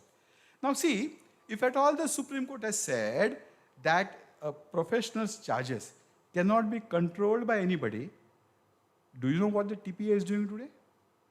TPA is controlling your charges. Today TPA is saying for a cataract you charge only X amount. You cannot charge more than X. Any ophthalmologists here? It is very simple. They have given us a price list, correct? Am I right? They will not sanction more than X amount for cataract. They are trying to control your charges. Now, with the Supreme Court judgment, will it be possible for the TPA to control your charges? Answer is, if at all they do, I think our association should take up this issue. And Dr. Arora is always here to help you all out. If at all it is challenged based on this particular judgment today, I think there will be a lot of relief, because the price cannot be controlled either by the state and definitely not by TPA. TPA is not at all the state. They are just an association, or they are just a company, a private limited company. They cannot do it. I'll tell you another thing what's going to happen. See, Establishment Act is going to come. You know what's an Establishment Act? The act that is there in West Bengal. It is creating havoc, absolute havoc. That is soon going to come. And the gut feeling, that is, prior to the elections, it is going to come. Because they are going to say, see, we are doing such a lot for you people. These doctors are like that and these doctors are like that. So we are bringing in the Establishment Act. And one of the things in the Establishment Act is they will control your prices. Not only that, they will insist that you put the price list outside your clinic to tell the people how much you are going to charge for what services that you are going to render. If at all they bring the Establishment Act, and if at all they try to control your fees, then once again, I think there is going to be litigation. Because this particular provision in the Establishment Act, which is very much present, people may have to rethink about it. The government is not going to rethink about it. It is for us and our associations to take up this issue, if at all this issue comes up, and see that our rights are restored. Because nobody can control your charges. Remember, the state or TPS or any other person, no. But one place we are totally helpless. Where is that? After the treatment is over, when you give the bill to the patient, he is saying, "Hamara paas paisa nahi hai." You are totally helpless, because instead of keeping the patient and increasing the bill, you will say, "Baba, jao, jaan chudao." That is one thing which is always going to stay. And as long as we don't make it a habit like the 5-star hospitals to collect money in advance, I think you'll have to suffer for this. The question of do no harm, the patients must understand, because they will be harming the doctors if at all such kind of a practice is followed. Okay? Now with this, I go to the third recent development, and after that I will stop. Third recent development. What is this third recent development? Third recent development is, you must have read in the newspapers very recently, once again a judgment given by Justice Chandrachud. And he has said, nursing homes in small residential premises, not to be done. Now, what happened, I'll tell you. I'll give you the background of this. The background is, it all started with that Amri hospital in Calcutta. it's a big hospital, Amri Hospital, which is a trust-run hospital. Amri Hospital, Calcutta, there was a big fire. As a result of which, they tried to shift out patients as much as possible, but everybody couldn't be shifted out. Everybody couldn't be shifted out. A lot of patients were burnt alive. This created a lot of hangama, so much so that the trustees of the hospital were arrested. Remember? In private limited hospitals, in public limited hospitals, Apollo is a public limited hospital. In trust-run hospitals, if at all there is a criminal act, for the criminal act, it is the trustees or the directors who get picked up. Remember this. I'm talking about criminal act. And if at all it's a civil problem, the hospital has to pay because the hospital is always made a party to the litigation. That was the first incident that took place, which opened the eyes to these particular problems with respect to the infrastructure every hospital has. And subsequently, there was another problem in Gujarat that took place, where people got burnt because of the fire and because of it being ill-equipped to tackle a fire. And the third problem took place in Maharashtra once again, where once again there was a fire, and this happened in a designated COVID ward, because in COVID ward what happens is a lot of sanitizers and there is more oxygen. Remember, whenever you give oxygen to the patient, a lot of oxygen goes into the atmosphere, and that particular ward is rich in oxygen. So if at all there's a small spark, it catches up. So it happened here. As a result of which, COVID patients were burnt alive because they could not be shifted out in time. The facilities to shift out the patient, the facilities to see that such a disaster is managed were not there. So a similar issue came up before the Supreme Court. And once again, it was Justice Chandrachud who handled this particular case. And he said that, medical practice today has become more like, a builder's practice. These were the words that came in the newspapers. And he said, what is affecting us in our practice is that, he said, if at all you have a small hospital in a small residential premises, that is not correct. Because he said, if at all you have a hospital, all the infrastructure required for the hospital must be present. Fire sprinklers, all the things must be present. So this has made a lot of rounds. All the authorities today are aware of this. Now, what are the implications that are going to happen? Implications are going to be, listen to me, in Bombay, all the hospitals, small hospitals in South Bombay, Central Bombay, Suburban Bombay have now slowly already closed down. Now what is going to happen is, Form C that is given by the municipal corporation is renewed once in 3 years. So now what's going to happen is, next time when you go to renew your Form C, the municipal people are going to create a lot of roadblocks. The fire department has already become overactive. Every person now is visiting the hospitals and taking a fire audit, and most of the small nursing homes have nothing as far as fire safety is concerned. Somewhere they have a Batla cylinder, that red cylinder, which is not renewed at all, and if you bang it, nothing comes out. That is what is the actual state, because that cylinder also needs to be serviced every year. But nobody does it because that servicing costs you money. Small hospitals do a lot of cost cutting, but at the same time, small hospitals also give services at a much cheaper rate than what the 5-star hospitals give. But I'm telling you, as long as your current Form C is valid, as long as your current fire NOC is valid, please do whatever you can. Next time when you go to renew your Form C, this is the effect that is directly going to happen. Next time when you go to renew your Form C with the municipal corporation, they are going to first find out whether it's a hospital that is run in a residential premises, which is small. And the moment they identify that, they are not going to renew your Form C. And if they are not going to renew your Form C, you will have to stop practice from that place. So who is the direct beneficiary? The direct beneficiary is going to be all these tertiary care 5-star centers that have come up. In Bombay, I'm telling you, the practice is already transferred to them. Nagpur might not be far away. It is just a matter. Normally what happens in the US happens in Bombay first, Delhi first, Madras, I wouldn't say Tamil Nadu. But these are the two places where it happens first. And once it happens in Bombay and Delhi, it spreads throughout the country.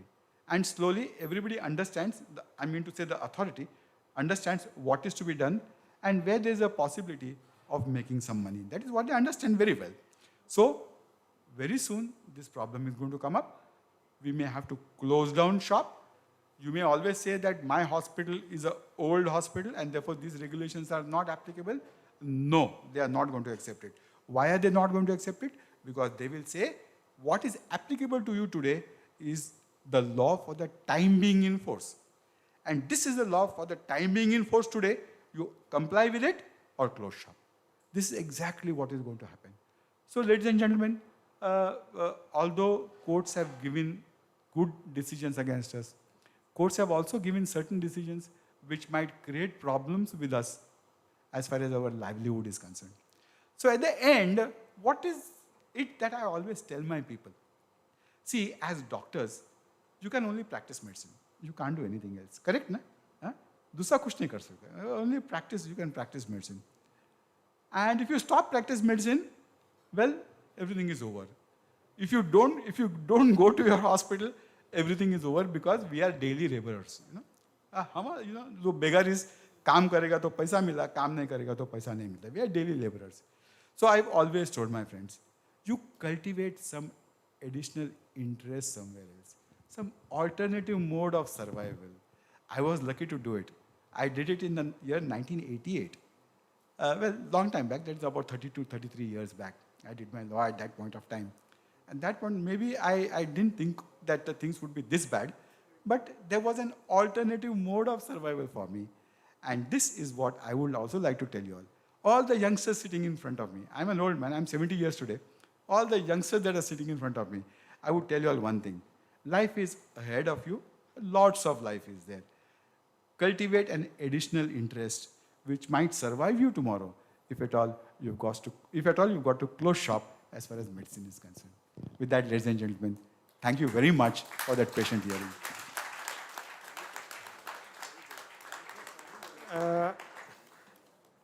Thank you very much.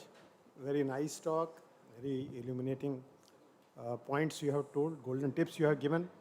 Although I must concede that I differ on most of the points, and we can have very interesting debate. We stand to learn from each other.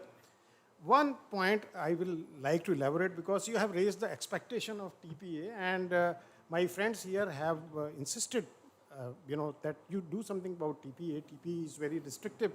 They are imposing these charges. I must clarify, because you have also raised the possibility that contract something ought to be done about it.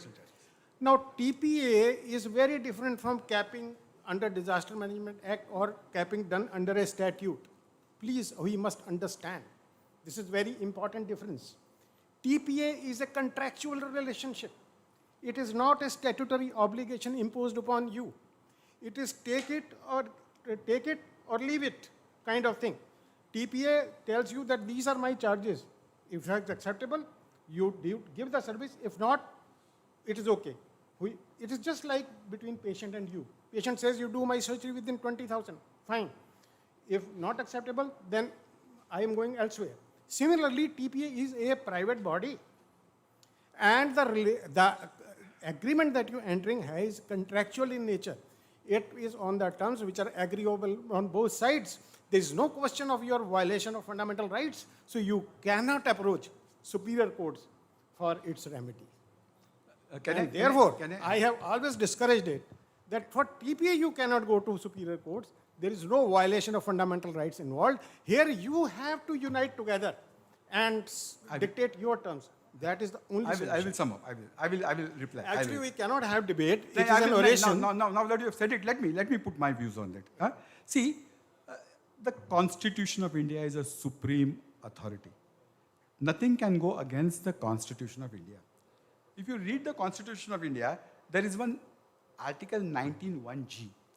19(1)(g) deals with our ability to practice any profession or business or any vocation.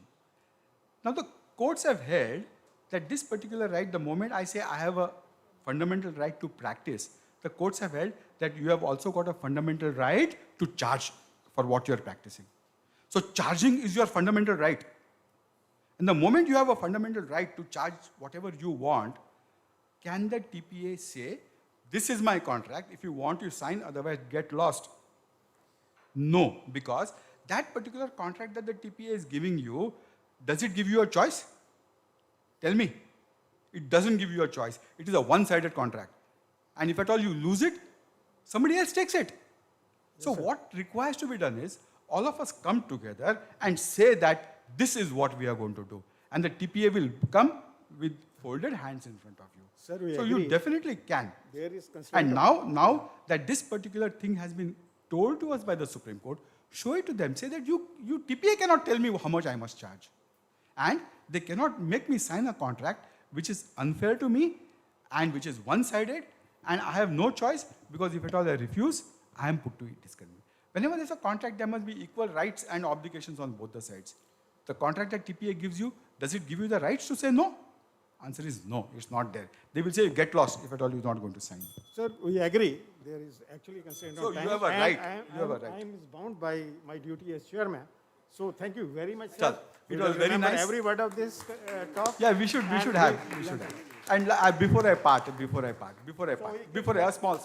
one line. No. Before I part. See, God has blessed me in the sense that I'm good at both the sides. God has also blessed me with an ability to put forth the problem that my colleagues face. The best time to get help when there's a problem is when the problem takes place. That is the best time. Subsequently, help is there, but it is not as effective. So I always tell my people, if at all you need help, please get in touch with anyone who has got some legal background. Dr. Arora is very much over here in Nagpur. If you need help from me, I am also available. I'm just a phone call away. Dr. Arora is also just a phone call away. Ring up and take help at that point of time. And I tell you, ladies and gentlemen, as far as I'm concerned, the help that I give you is totally free of charge. There is absolutely nothing involved, no financial interest involved. So don't you please think that it's a commercial proposition that I'm putting forth. Anytime, day or night, ring me up. Dr. Khobragade has my number. You can always take it from me. With that, ladies and gentlemen, thank you very much. Thank you, sir. May I request the chairpersons to please present a memento to Dr. Gopinath Shenoy.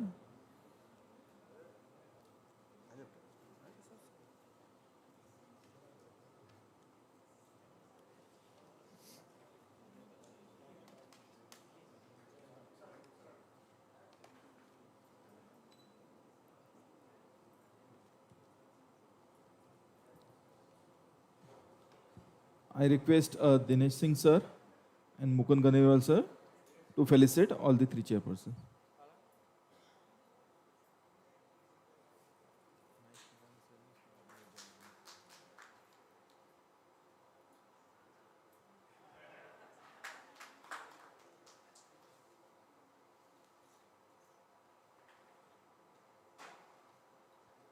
Now we move on to the last talk of the day. May I request the chairpersons for this session, Dr. Aziz Khan, sir, Dr. Anil Jawarani, and Dr. Nikunj Pawar, to please occupy their chairs.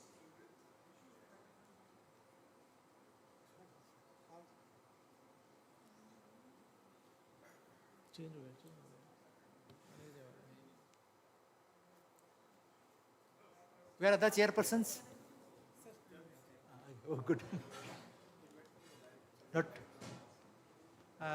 I think we are behind schedule, so may I request Dr. Jaspal Arneja to talk on recent advances in the field of cardiology, because we have been listening other specialties so far, and we have Dr. Jaspal here, who has been always in forefront to add any new modality in the Central India. So we want to listen to him. What are new recent advances in the field of cardiology?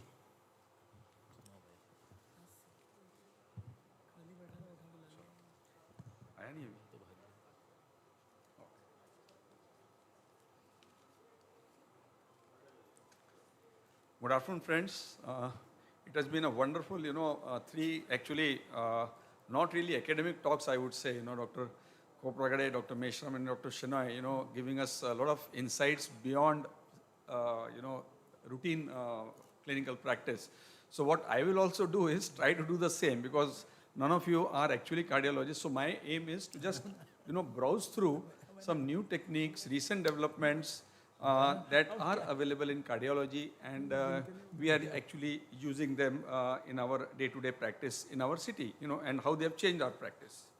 So I'll just, browse you through these in maybe next, actually not more than 15 minutes.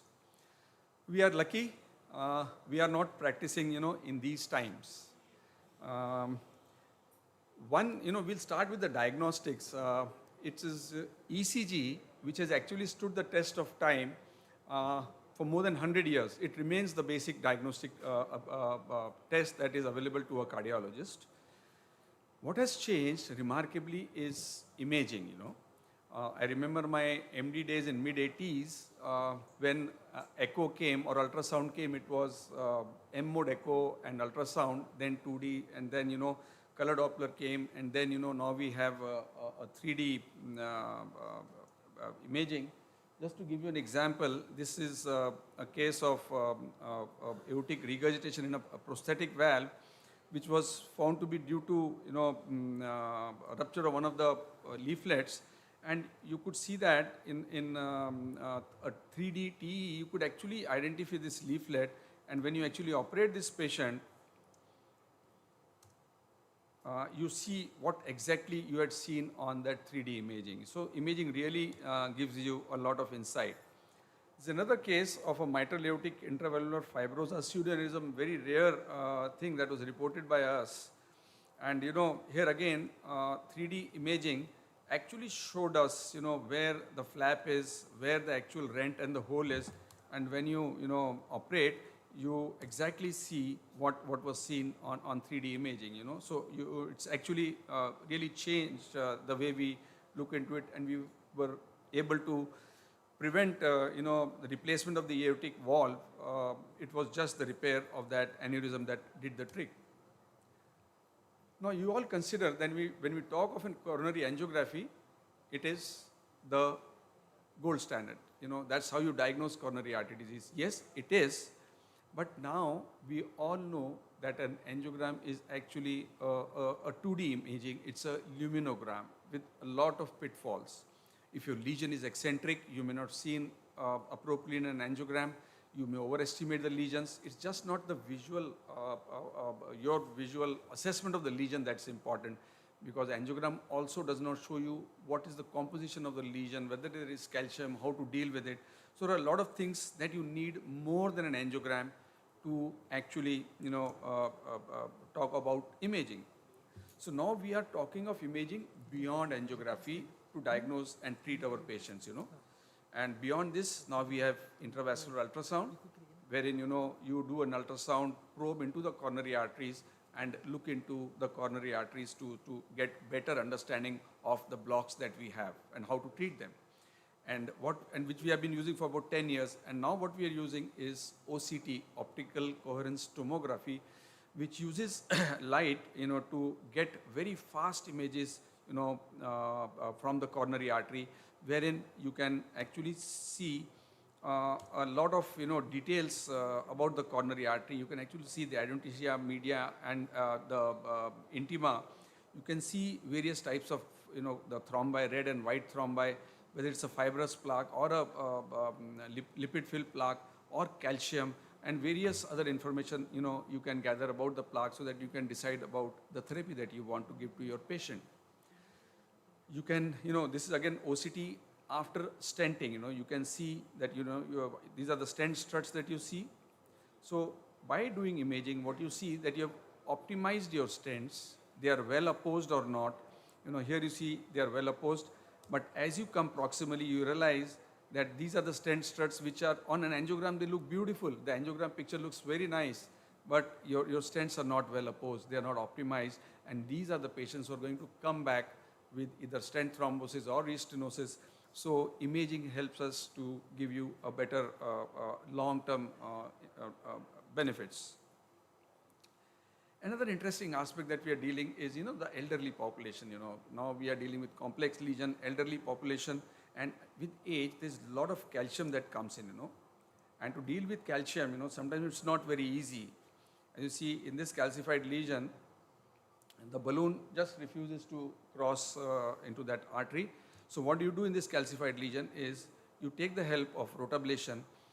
Rotablation is basically a diamond-studded burr which rotates at 1.5 to 2 lakh rotations per minute.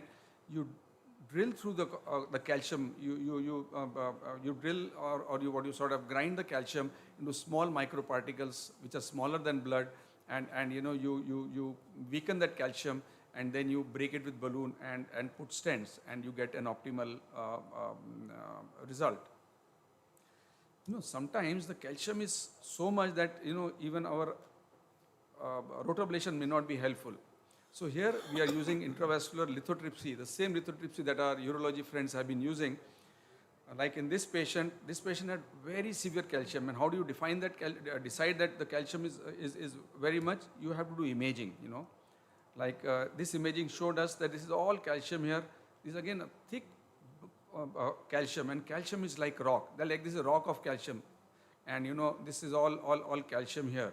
So this calcium is never going to be amenable to balloon angioplasty. Your stent is not going to be delivered. Even if you deliver it, it's not going to open. Even if you put a stent, the patient is going to come back with restenosis or stent thrombosis. So you need to deal with it. So here you see a balloon at 20 atmospheric pressure is not giving way. So this is the IVL, or a shockwave intravascular lithotripsy. Now this has emitters on the balloon at minimal atmospheric pressures, like 4 atmospheric pressures. This balloon has, it delivers shock wave and breaks the calcium, and the balloon inflates, wherein then you can put your stents and get a good result. And when you look at the end of the procedure, this is what you see, a good result on angiogram. And on OCT, after lithotripsy, you have seen, you have created cracks. You have broken this stone at multiple places. You have created rents. So with these rents, this increases the compliance of the artery, and you actually are able to put stents properly to ensure good long-term results. And you can actually go in. This is the inside view of that artery, where you see the stent inside the artery. You can actually remove everything else and see only the stent. You can rotate the stent and see how the branches are doing. So, you get a lot of insight, much beyond coronary angiogram, to give the best possible, results to your patients. Now, talking of high-risk angioplasty, with this imaging, better techniques, better expertise, better hardware, we are now, doing a lot of high-risk angioplasties. And, when you're doing high-risk angioplasties, we are also now looking into how to keep our patients safe during this, very extremely high-risk procedures, which were earlier going for bypass surgery. So we are not talking of protected PCI. We use intra-aortic balloon pumps. But more than that, in real protection, now we are using is what we call as it's a cardiac assist device, is an impeller. Here what it does is you put this into the left ventricle, this blood is sucked from the left ventricle, pumped into the aorta. So like in this patient, very high risk patient, 88-year-old, cannot go for surgery. While you're doing the procedure, you need to protect him. By protection we mean, we have put a cardiac assist device which is pumping blood from the left ventricle into the aorta, giving you a cardiac output of around 3 liters or 3.2 liters at all times. Even if the patient arrests, the patient is having asystole, fibrillation, he is awake talking to you, because a basic minimum cardiac output is being maintained.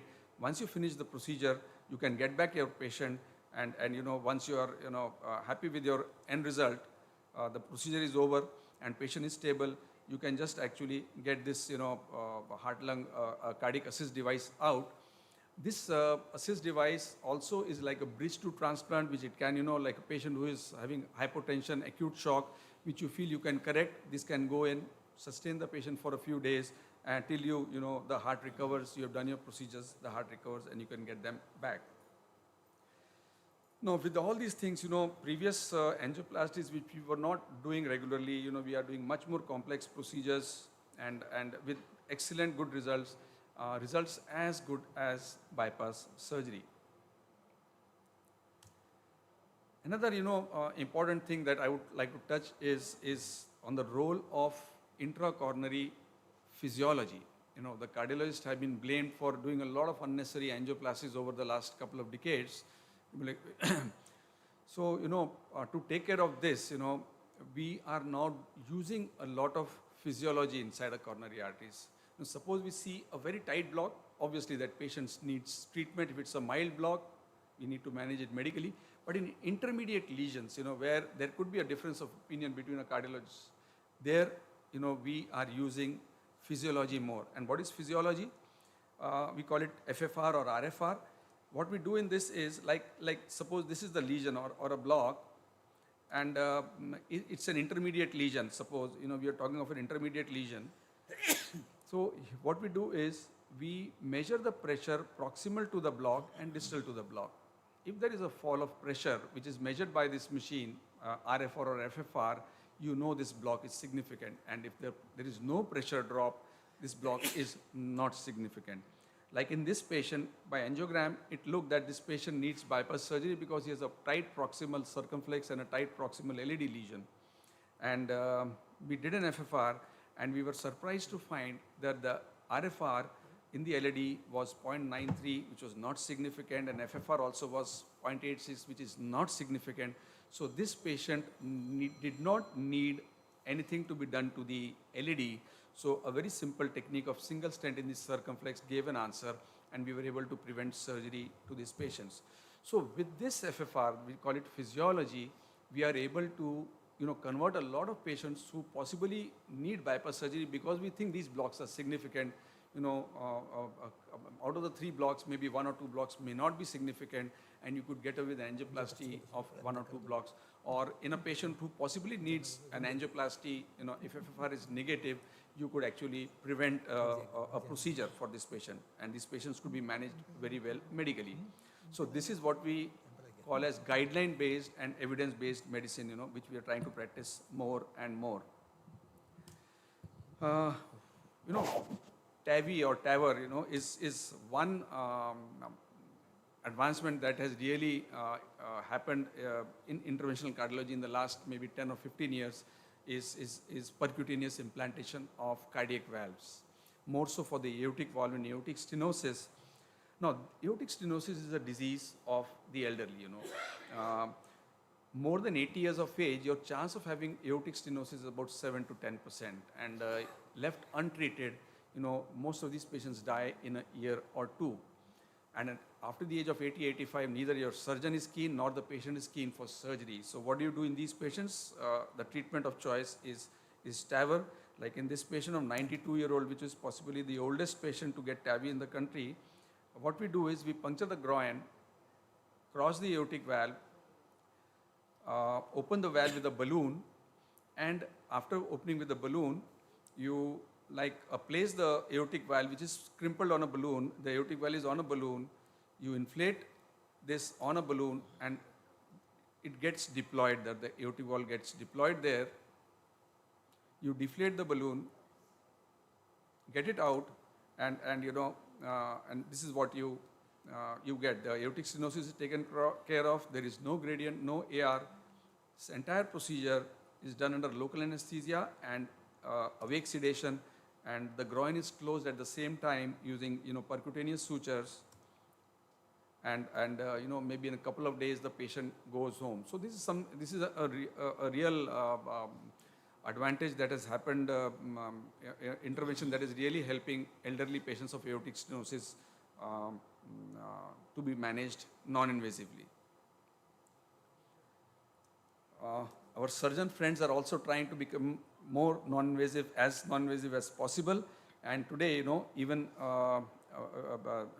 this minimally invasive cardiac surgery is possible, is being done through a scope and a small incision, avoiding a sternotomy, just a 2-inch incision below the nipple, and you avoid a sternotomy. Obviously, this has a long learning curve, and but then this is something again that we are seeing as an advancement that's happening in the field of cardiology. So, friends, it's about 14 minutes. Like any other specialty, cardiology also is rapidly evolving, and our challenge as tertiary care providers is to constantly keep learning. We need to be keen to embrace and implement these new technologies as soon wherever possible, because remember, when we do this, our ultimate beneficiary is our patient. Thank you.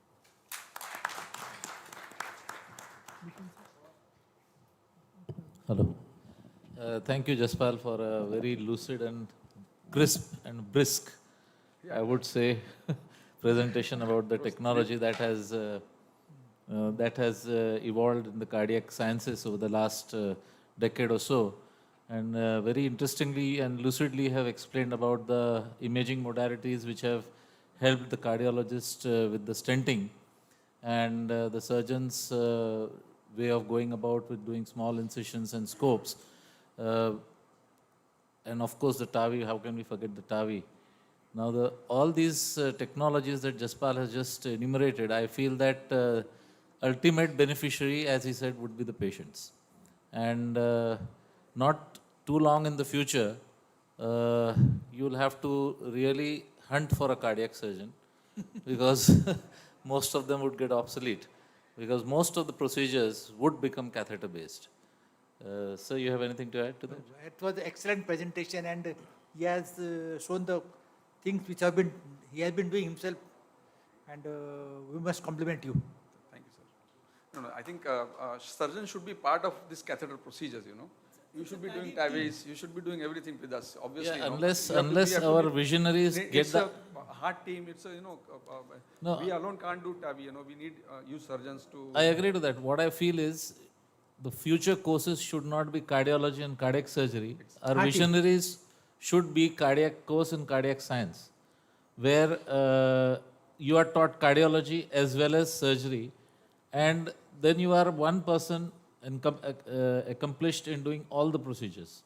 Makes sense. Yeah, so that becomes, I would say, the thing we should look for future. We as cardiologists have been doing echoes, we have been doing our own, interventions, angiograms, neurologists don't do their own imaging, they don't, do their own interventions. But I think now that some of the neurology centers are actually training their the DM neuro students to do all their interventions themselves, which are intervention radiology does. Correct. So I think that makes so much of sense. So thank you, Jaspal. Thank you, sir. Thank you With very that, much. Thank you very much. Thank you, Prakash sir, and congratulations. May I request the You were able to chairpersons to vote please everybody. hand over a moment to our speaker, Dr. Jaspal Arneja.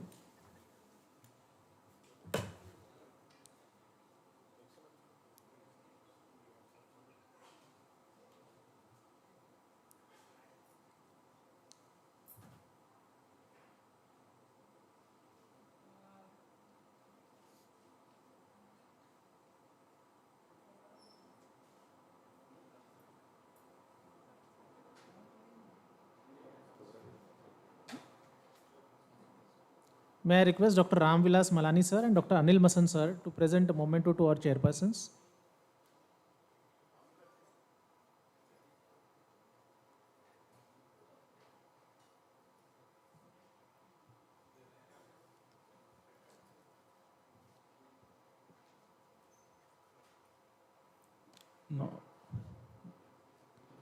Now, vote of thanks. I'm thankful to Dr. Shankar Khobragade sir on his talk on role of micronutrient in super antioxidant. Also thankful all the chairperson on this, Dr. Suryavanshi sir, Dr. Kalamkar sir, and Dr. Sarode sir. Next was on by Dr. Chandrasekhar Meshram sir on do not harm. I'm thankful to Chandrasekhar Meshram sir. And also thankful to all the chairperson, Dr. Sanjay Jain sir, Dr. Ravindra Jharia sir, and Dr. Ankur Jain. And also thankful to Dr. Gopinath Shinoy sir on his talk on recent development in law of medical negligence. And also thankful to chairperson Dr. Pradeep Arora, Dr. Rafat Khan, and Dr. Avanti Kalbande. And also thankful to Dr. Jaspal Arneja sir on his talk on recent advances in cardiology, and also the chairperson Dr. Aziz Khan sir, Dr. Anil Jaware, and Dr. Nikuch Pawar sir. And also thankful to to JB Chemical Mankind Healthberry for educational grant. All are invited for lunch.